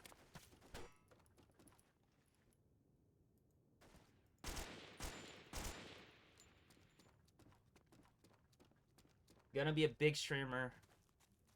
It's fine if I don't. I'll be honest with you. I'm actually still happy that I even get like 10 viewers, 15, at most 20 viewers, and people contribute even like the smallest thing they can do. Because like I understand like people are like having a rough time nowadays. Like even the smallest thing, like I don't have to be like fucking Doctor Disrespect where every fucking minute they get like $100 donations and shit. I'm thankful with what people can contribute to me, and I'm still thankful for that. That some people would actually watch me, even though all I do in stream is bitch and play these types of games. Because like most people, like here's a tip: if you do really want to stream, stream what you're in the mood for. Stream what you want to play. Don't stream like stuff like, oh, it's like what people would watch nowadays. Like that's the thing like most like streamers do. That's what I'm going to do. No. Like stream what you want. Like if you're in the mood for something like Doom or some shit, you play that. Or if you want to play like some obscure PS2 game like I did, you stream that. Like here's another thing.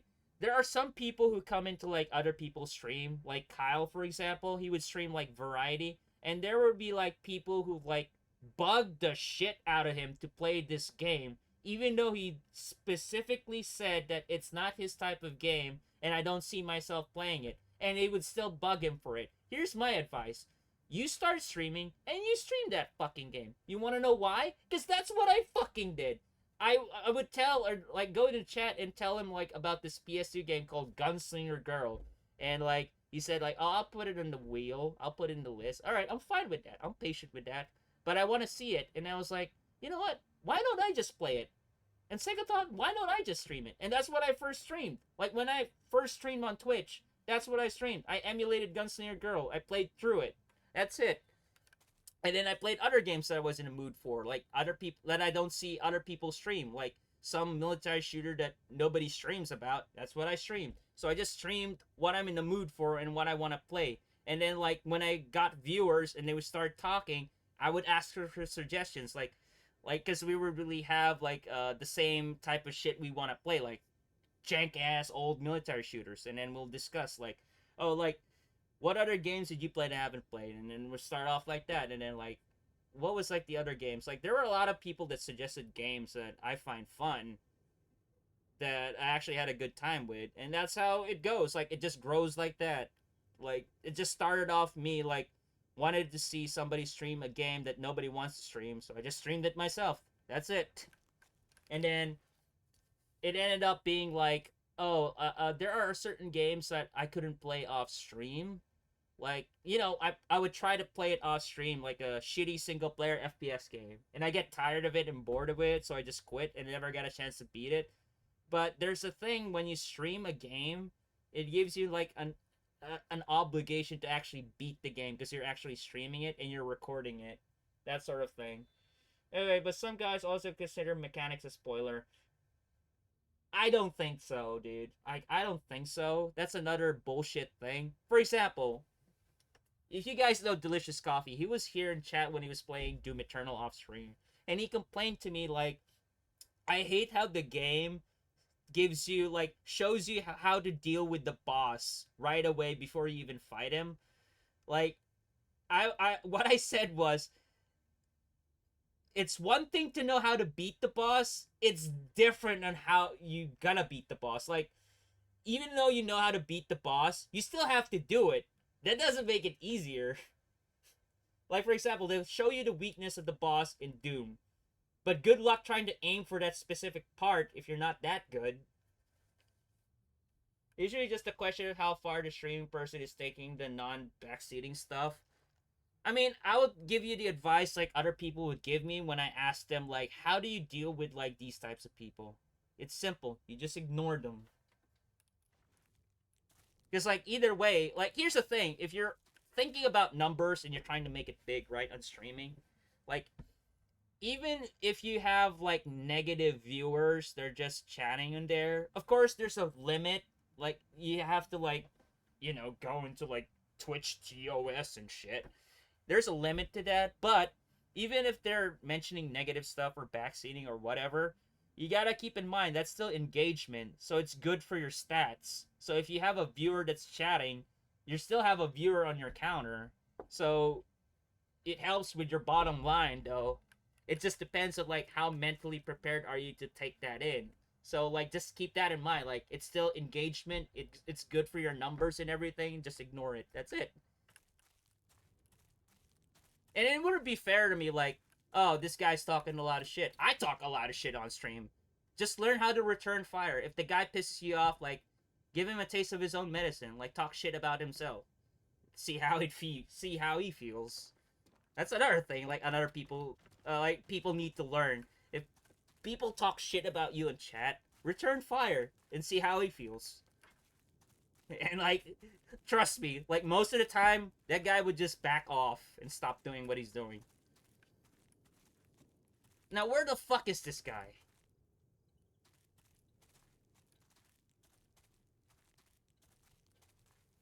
Me and my uncle used to bitch and gripe about whatever game topic. I mean, that's like the beauty of it, because like, even though you're like speaking about negative things, like you're talking shit about the video game, it's still socializing, so it's healthy. Like you're talking to somebody. It's better than like being alone and like, you know, and all that. Like you're still talking to somebody. Like take my mod for example, Colonel Frost. Like you've seen him around here. We've disagreed on a lot of things over Discord. We would talk about a lot of shit on Discord and everything. But we were not like at each other's throats, like "fuck you, man!" Like I'm gonna kill you, that sort of thing. No, we just learned to agree to disagree, that sort of shit. And there were times like we would agree on stuff. That's it. That's basically like how humans interact. Anyway.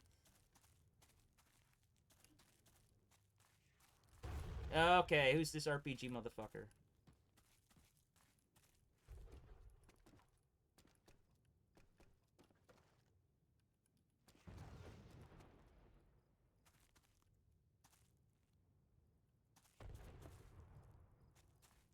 Like if you really want a good life advice of things that like I don't know, like I've heard of people like, you know, they can't handle to like interact with people and everything, or like they're scared or what they might think about them, that sort of thing. Here's like the greatest life advice I can give you. Just don't give a fuck of what people say to you. That's it. Just think about your own thing. Just have that one thing that you like doing with yourself. And I'm not talking about jacking off. Like I'm talking about like other hobbies and stuff. Like if you all you meet are people that just like fucks with you and disagrees with you and everything. I mean, just don't bother. Like fighting with them is like a waste of time. Just basically just ignore them and do your own thing. That's it. Dude, I thought you were going to bed, X-Men. Did I woke you up?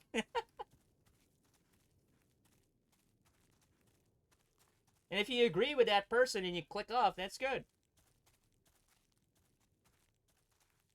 But you just can't expect like people to agree with you 100% of the time. I don't expect that shit. But I'll say my piece cuz like other people say their own piece as well, but that's basically it. As I stay up, my sleep schedule is strange at the moment. If you're having trouble sleeping at like a certain time, what I would do is just stay up and then like try your best to like stay up and then sleep naturally. Like you can't just like adjust your sleep schedule like right away. Like you want to sleep at this time and then wake up at that time at the next day. You can't do that. You have to do it in intervals. Like the best way to do it is like do it in 3-hour intervals. So like you stay up and then you try to make your best try your best to stay up to like the appropriate time to sleep. So for example, like you want to sleep at like 9 p.m. but you're still up in like 4 a.m. So what you do is like try to make it to like 3 p.m. then sleep there, and then the next day you wake up in like a weird time. You try your best to like wake up and like go to bed at 6 p.m. and then until you can reach 9 p.m. that sort of thing. Because like it's really hard to like adjust your sleep schedule in just one day. Yeah, just try and stay up 24 hours, pick up time to go to bed. Like you can do it in intervals, like I said. Like if like you're already getting sleepy at like 3 p.m., go to bed. And then like wake up at like a weird hour, try your best to reach 6 p.m. and then until you reach like the time you want your sleep schedule to be. That's how I do it. Sometimes if you're still awake at like the afternoon and you want to go to bed at night, what I would do is like go outside, walk around, like, you know, do some physical activities and stuff. And by the time you get home and you're exhausted, you're gonna go straight to bed. Trust me. Try to stay up 24 hours and it worked for me. Yeah, you can do that. You can do that. It's not for everybody though. Like some people can't handle 24 hours. That's for sure. Like the longest time I was able to like stay up was 36 hours, and I was like working on my Doom mod. I've told this story before plenty of times in the stream. I remember like by the 36th hour, I remember typing like renaming layers on Photoshop, and while I was like looking at what I was typing, I don't even know what I was typing. It was gibberish or some shit. You remember if you watched like The Wolf of Wall Street? You remember that when they took those lewds and they went to like, you know, like crazy and stuff? That's exactly how it felt. Like when I was like trying to type, like labeling the layers properly in Photoshop, that's exactly how it was like. Like I was typing gibberish and shit. I was like, I had to slowly put my finger on each key to type out like what I wanted to type to that label. Yeah. By the time I was finished labeling the layers, I shut the computer down, and once I hit the bed, I was out.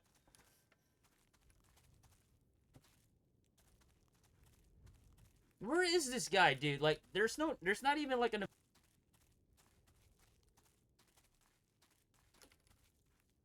So he's supposed to be in there, in that base or whatever. When me and my mom was tucking, we had. What? Wait, what? Joker? I, for a second, I thought I read that wrong, dude. I swear to fucking Christ, I thought I read that wrong for a second.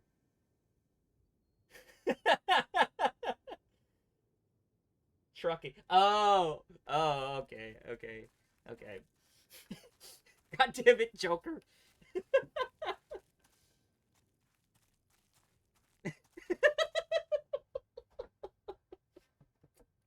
God damn it. You had me there for a second. I was like, wait, what?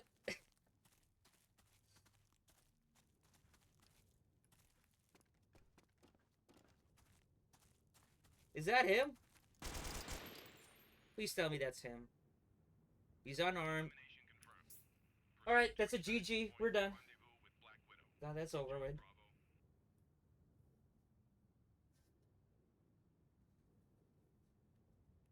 Oh, wait. I have to go to, like, the LZ now?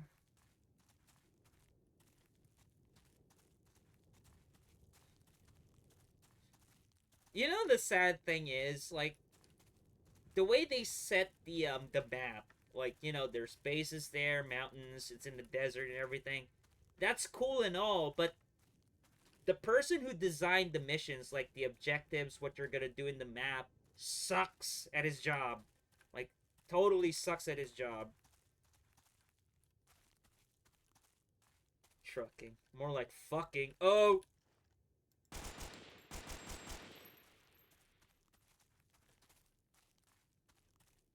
Don't get sniped. I'm not gonna jinx it. I just hope I don't. Yeah, trucking wasn't fun, trust me.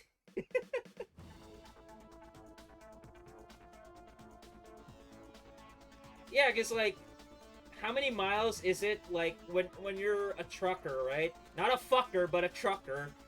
Like, how many, like, in the minimum, like, how many miles do you have to drive from, like, the port to, like, where you need to put transport the goods to?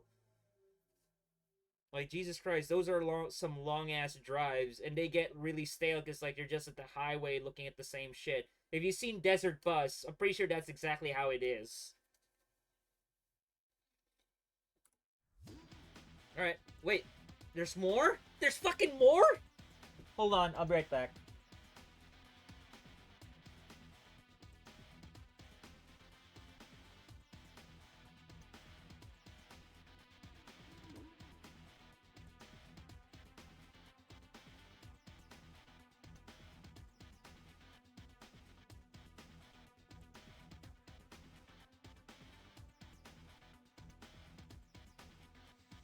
Alright, I'll be right back. I'm just gonna use the bathroom. I need to blow my nose as well. It's getting itchy. I'm also gonna get some water and probably a snack. It's like, it's almost dinner time. Just eat something like to hold me over till I beat this game. Alright, BRB.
Is that supposed to be pee?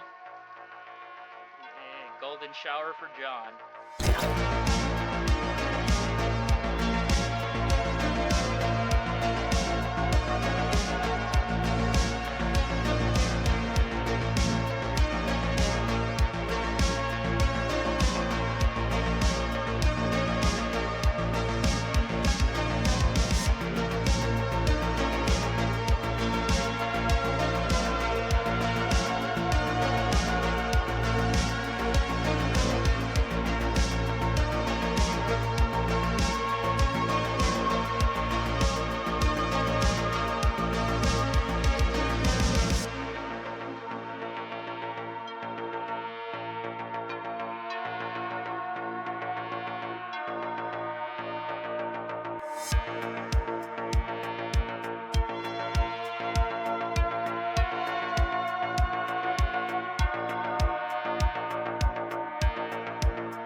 What the fuck?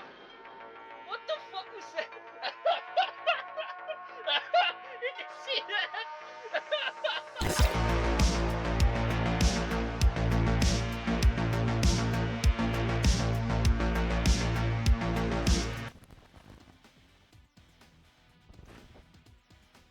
Alright, I'm back.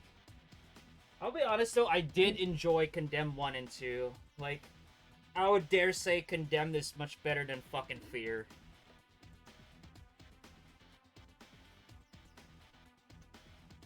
Alright, Blast Furnace. Plant explosive charge at the fuel tank in the motor pool to destroy the enemy base and stop the attack. Has been eliminated, but his dying breath is set into... Oh, okay. So, like, his men is, like, out for revenge and all that shit. Even though we already killed the boss. Condemned gave me PewDiePie vibes. Oh, it's more than that. It's more of that. It's more of, like, a mixture of three things. Like a horror FPS game, a beat-em-up, and a puzzle game.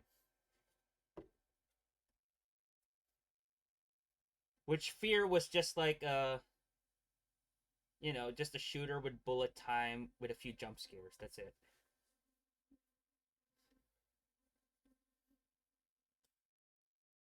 Which was sad because like the AI was really different with Fear. Like the AI, like the human AI of Fear was really good. It's just that like the overall game was that fun. Fear was great. I played both of them. Like the original one. I didn't play Fear 2 or 3. I played the original one. I played all the expansion packs and the original one.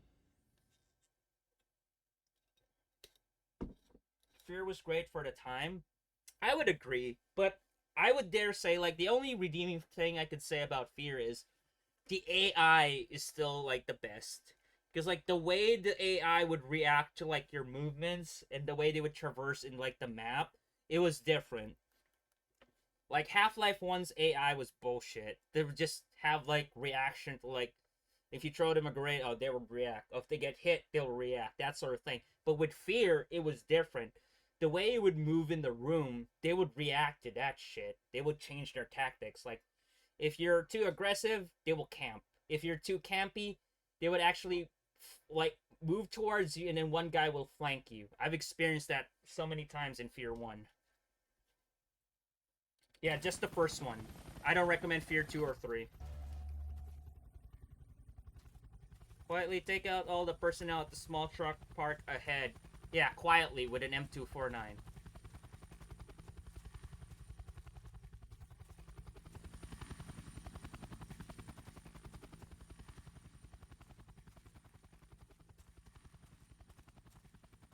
When is this shit gonna be over?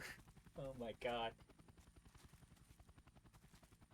Like, I would have enjoyed this more if the missions were more well designed, but they're not.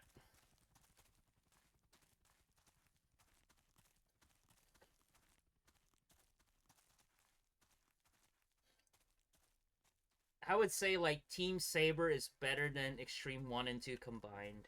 Like, the expansion pack of Black Hawk Down. It was harder, but there were more fun. You play Rainbow Six? Seems like you'd like it. I played, except Siege and Vegas 2. I played all of it. I didn't beat all of it. I just played all of it except for Vegas 2 and Siege. I fucking hate Siege, dude. Siege is a fucking travesty for, like, Tom Clancy's legacy. There, I fucking said it.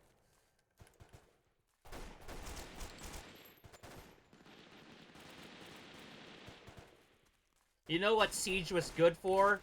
Spawn R34 content. Same thing with Overwatch. That's all it did.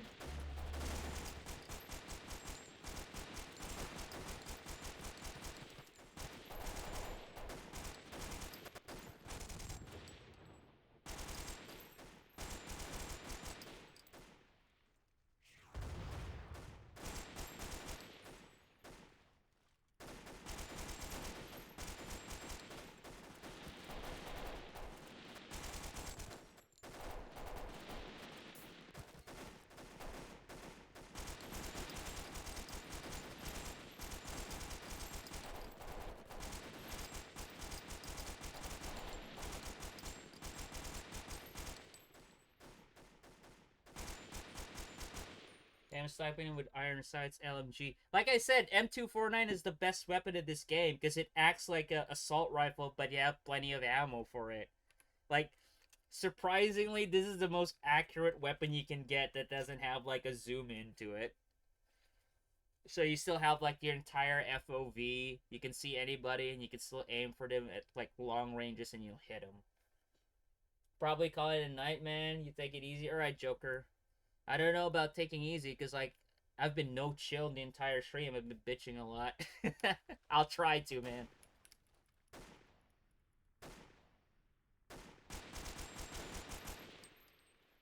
Oh, there's a tactical.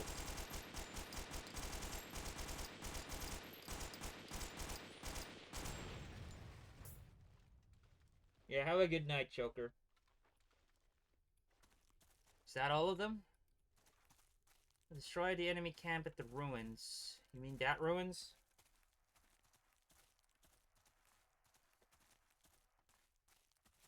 Let me guess, there's somebody inside. It's like my teammates don't know how to clear buildings. That's the limitation of their AI.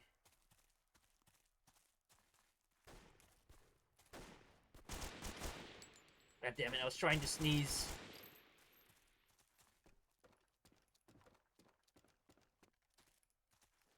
More like bitch bear. That was supposed to be like, that was already suggested, Joker fan. If it weren't against like Twitch TOS, I would definitely name myself bitch bear. Like 100%. Like no cap. I wouldn't have any problems with that. Cause like originally my name was Soviet Idiot, and it still is on Steam and multiplayer games. But I had to change it because like there were talks about Twitch being strict about the names, so like I changed it before I got any kind of like following on Twitch, which I'm glad I did. But I still do have like the Soviet Idiot username. I backed that shit up. Like I had the foresight to do that. So when I switched my name to like Retro Bear, I made another account with the Soviet underscore idiot name, just in case if some asshole tried to take it. Cause like when I got Retro Bear when I was starting out, there was somebody who was originally named Retro Bear and I was trying to get his name back, but I got it. And he went into my chat as like, oh, I used to have like this username, so now he's named OG Retro Bear. You know how those wrestlers on Twitter always have like the real John Cena or some shit? If it weren't like against Twitch TOS, I would have changed my name to Bitch Bear. I have no fucking problems with that.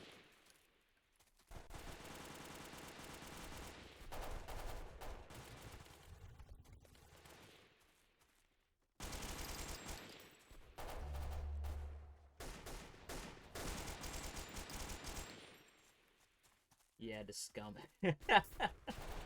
Oh shit, I fell.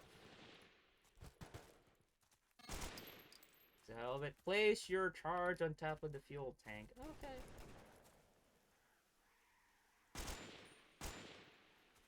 Hold on, let me reload. I hear a helicopter. Yeah, and it's an enemy helicopter.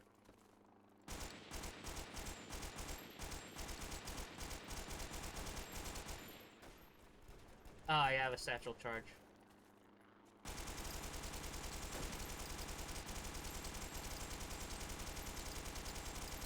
How many bullets does it take, dude?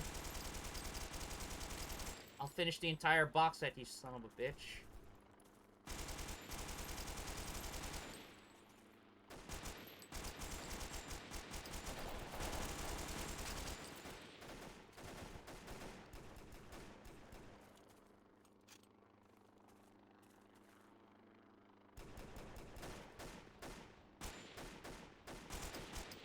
There's two guys behind this house. Maybe there's a window. Oh my god, they went through the fucking window.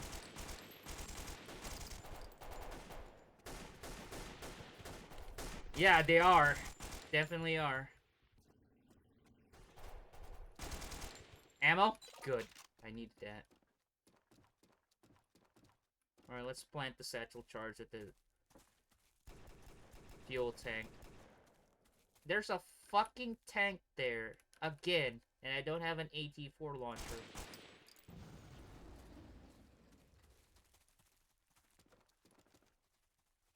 Oh, here they come. There's already a guy to my left. You think I didn't notice that shit?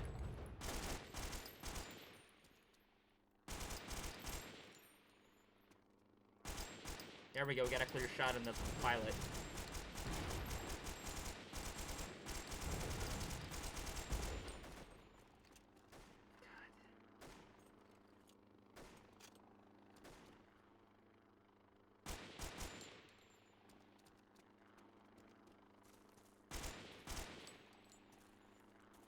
Rambo in this bitch. Yeah, it's exactly like Rambo 3. The only thing missing is I get to control a tank. There we go. Hold on, I need to blow my nose again. God.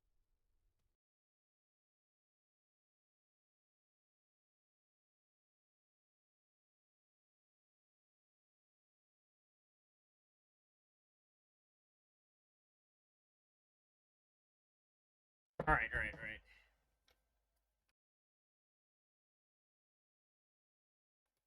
for it. Let's go for it. Let's finish this game.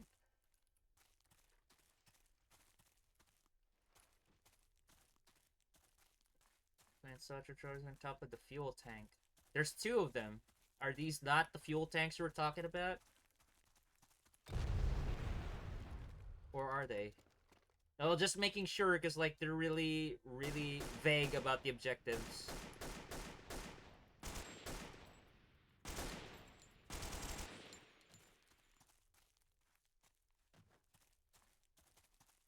Yo, Kant, how you doing? We're almost done with, like, the last Delta Force game.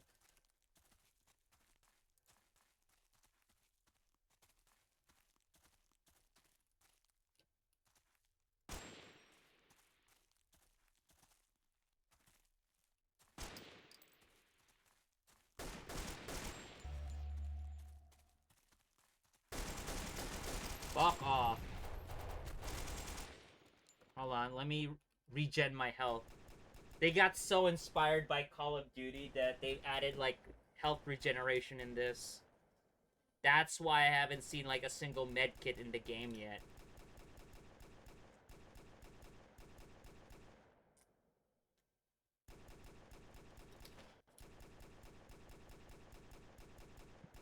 You can see it on the icon at top left. From yellow, it's gonna turn green anytime soon.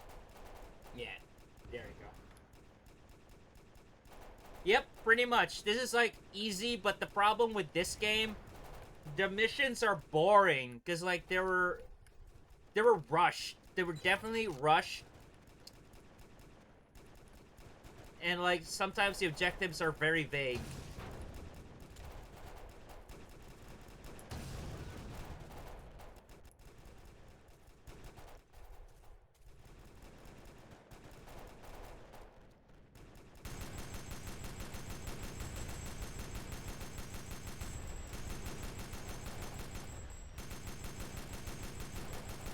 There we go.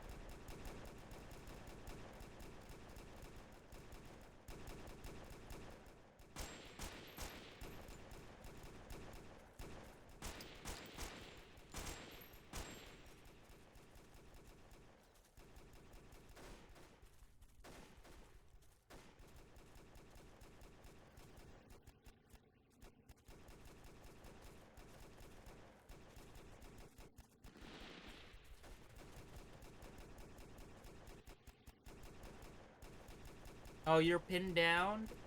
Is that it?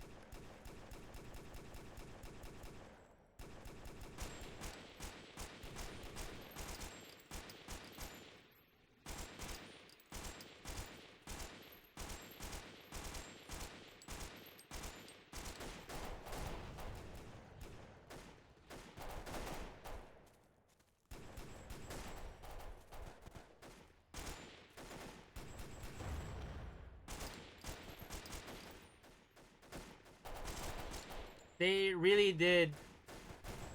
They really did got influenced by Call of Duty at this point. Like, they added the regen, they added the hit indicator on the Xtreme, Delta Force Xtreme games.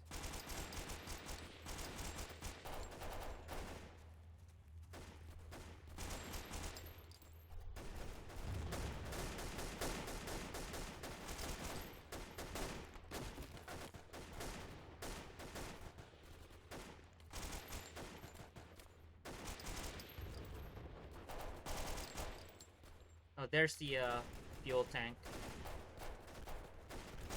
No! Oh my god. There's another tank! Oh my god. Now it's interesting again.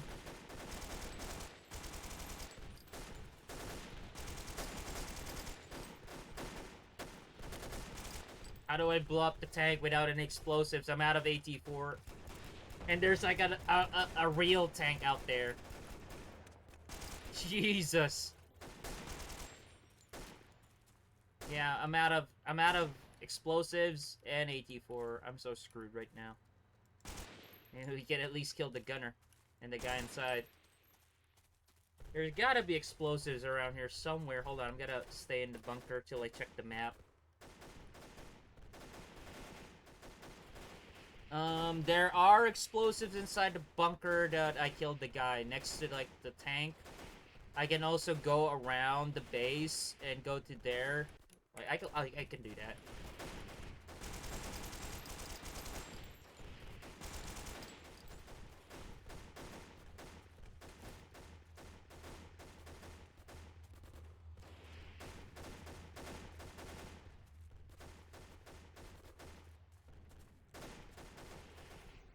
Yeah, I'm just gonna flank it. Go to, like, where the AT-4 launchers are.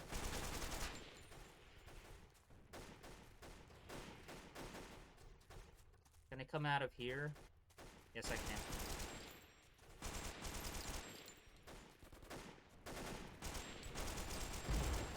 Oh, God. Never mind.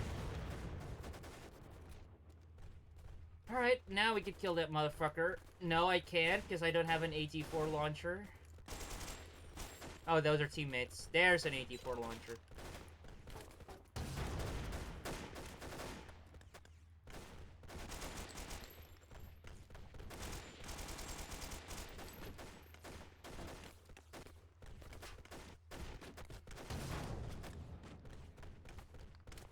This would be really fun co-op, though. This can be played in co-op, though.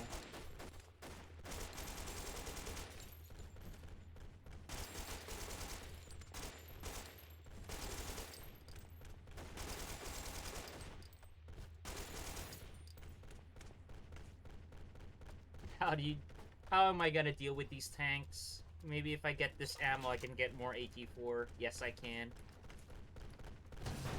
Well, that's one of them. There's another tank out there. An actual tank. And there's ammo up there. I need to get to that building, to the rooftop. Holy shit, that scared the shit out of me.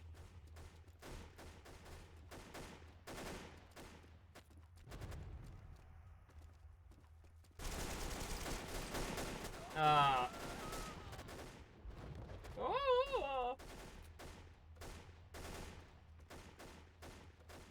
I just lost my AT-4 launcher. Dude, get...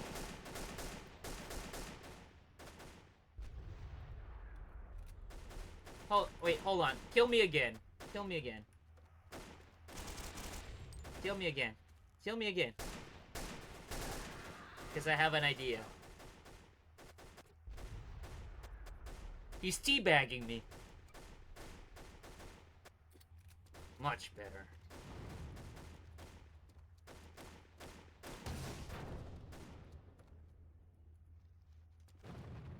Now, can I kill that son of a bitch? Hold on. Can I get to the roof? I can't get to the roof of this building anymore. I could in, like, the previous Delta Force games. Now I can't. I can't even crouch jump in this game. Get out of the window.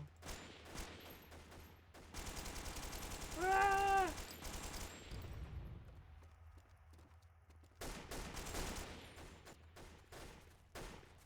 Get me in that building.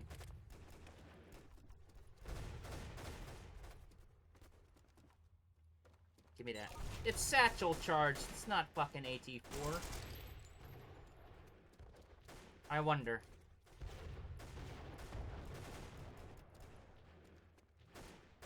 I'm dead.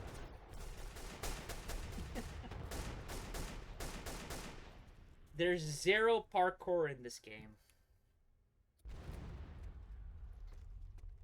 Where's that tank?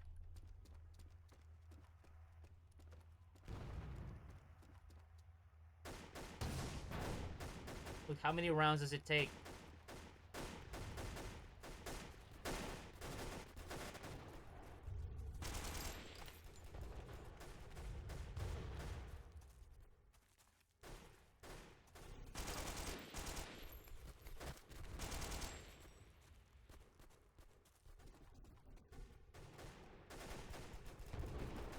Better be AT-4. It's ammo, so that's good. Because that'll give us AT-4 ammo. Alright, let me regen.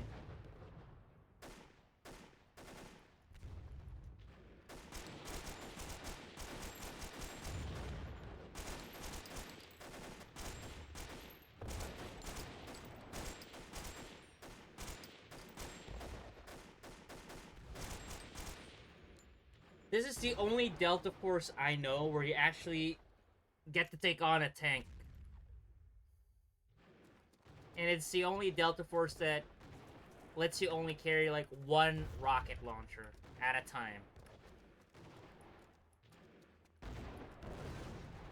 There's gotta be more ammo, probably inside that building. Or maybe we could do the Battlefield style of things, like plant a satchel charge behind a tank.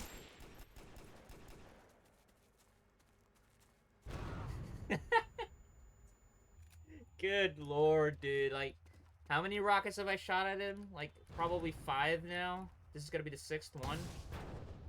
And it doesn't even blow him up.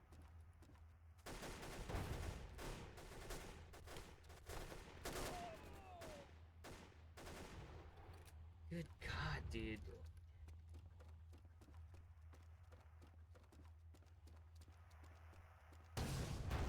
Now it's destroyed. Good. Now we can just deal with the soldiers.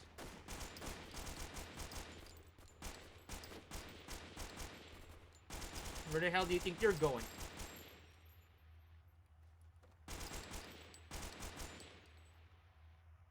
He's gonna come out. Yeah. Another one? There's another vehicle out there. I see it on the radar.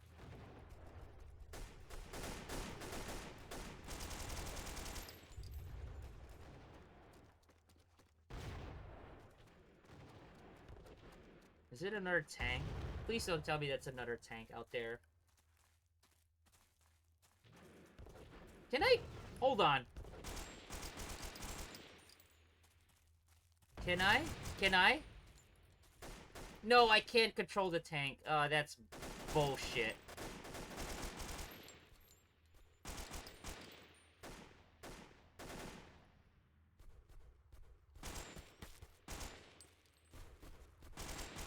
I would have loved to control these tanks. Apparently I can't. That sucks.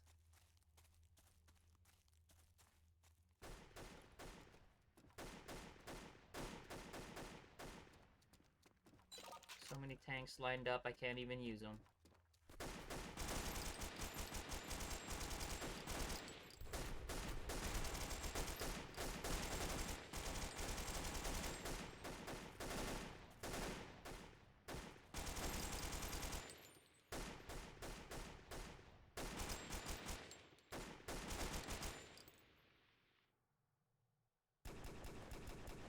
Got a 50 cal there. Hold on, let me regen my freaking health.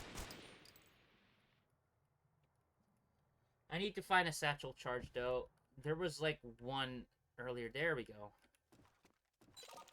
Alright, now we can just plant it on the fuel tank. Just which our objective was.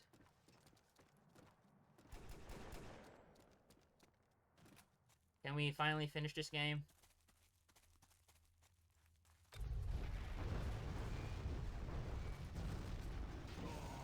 I knew I was gonna fucking die there.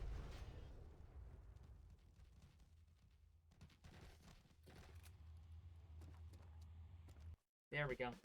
Is that it? Is that all of it?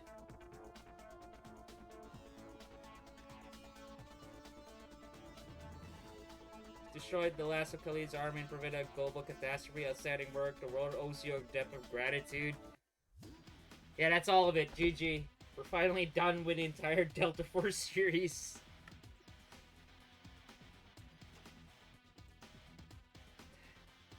How many missions does this thing has? 5. 10 missions? This game only has like 10 missions, dude. Oh yeah, like not gonna happen. That service is dead. Well, that's Delta Force. The entirety of it. Holy shit. Went by so quick. Jesus Christ. Now what?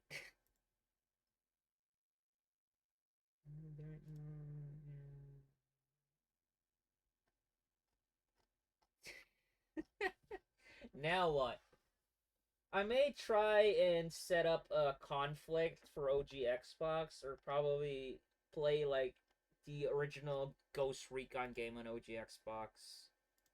So yeah, I might try and for the next stream I might try and dust off the old trusty OG Xbox and everything. And since I have a new monitor and everything, I haven't tried plugging like the consoles on the new monitor, so I could try that as well. Anyway, I'm gonna go have dinner, dude. It's 9 o'clock here, and we finished the entirety of the Delta Force series. I didn't include the PS2 Delta Force game, which is just Black Hawk Down and Team Saber on PS2. I already did like the OG Xbox Black Hawk Down like 2 years ago. So if anything, like the only Delta Force game that is remaining is Black Hawk Down and Team Saber on PS2. Those are the only two ones that are left. And I would skip them because they're just ports. I did all of like the main installment Delta Force games, like even the PS1 game. So yeah, I've done like every single Delta Force game out there. Let me just update my spreadsheet here. Good God, dude. So basically, this is my 103rd game beaten on stream. Actually, 104th. I forgot to list Delta Force Xtreme here. There we go. Mm.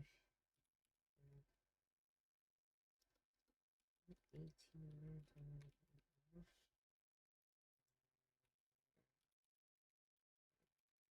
These games are pretty short, honestly.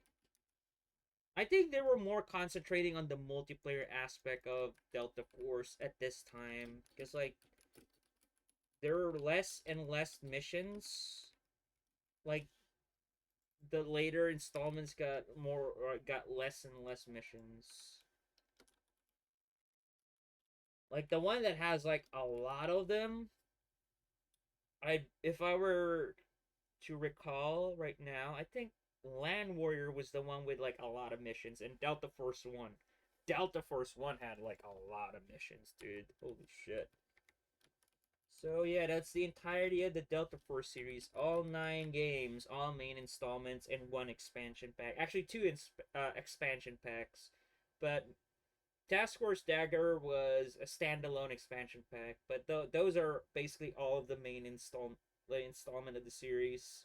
From Delta Force 1 from 98 to Delta Force Xtreme 2 to 2009. So, like, that's basically 11 years worth of Delta Force games, dude. Seriously. Alright. I'm gonna go have dinner. And we could raid out. And speaking of Remedy, we could raid Jeffy again. He's still playing Alan Wake 2. He finally beat Control. I believe he said he's gonna beat he was gonna beat the last Control DLC off stream, so he went straight for Alan Wake 2. Thank you for the GG X-Men. Alright, I'm gonna be raiding Jeffy right now.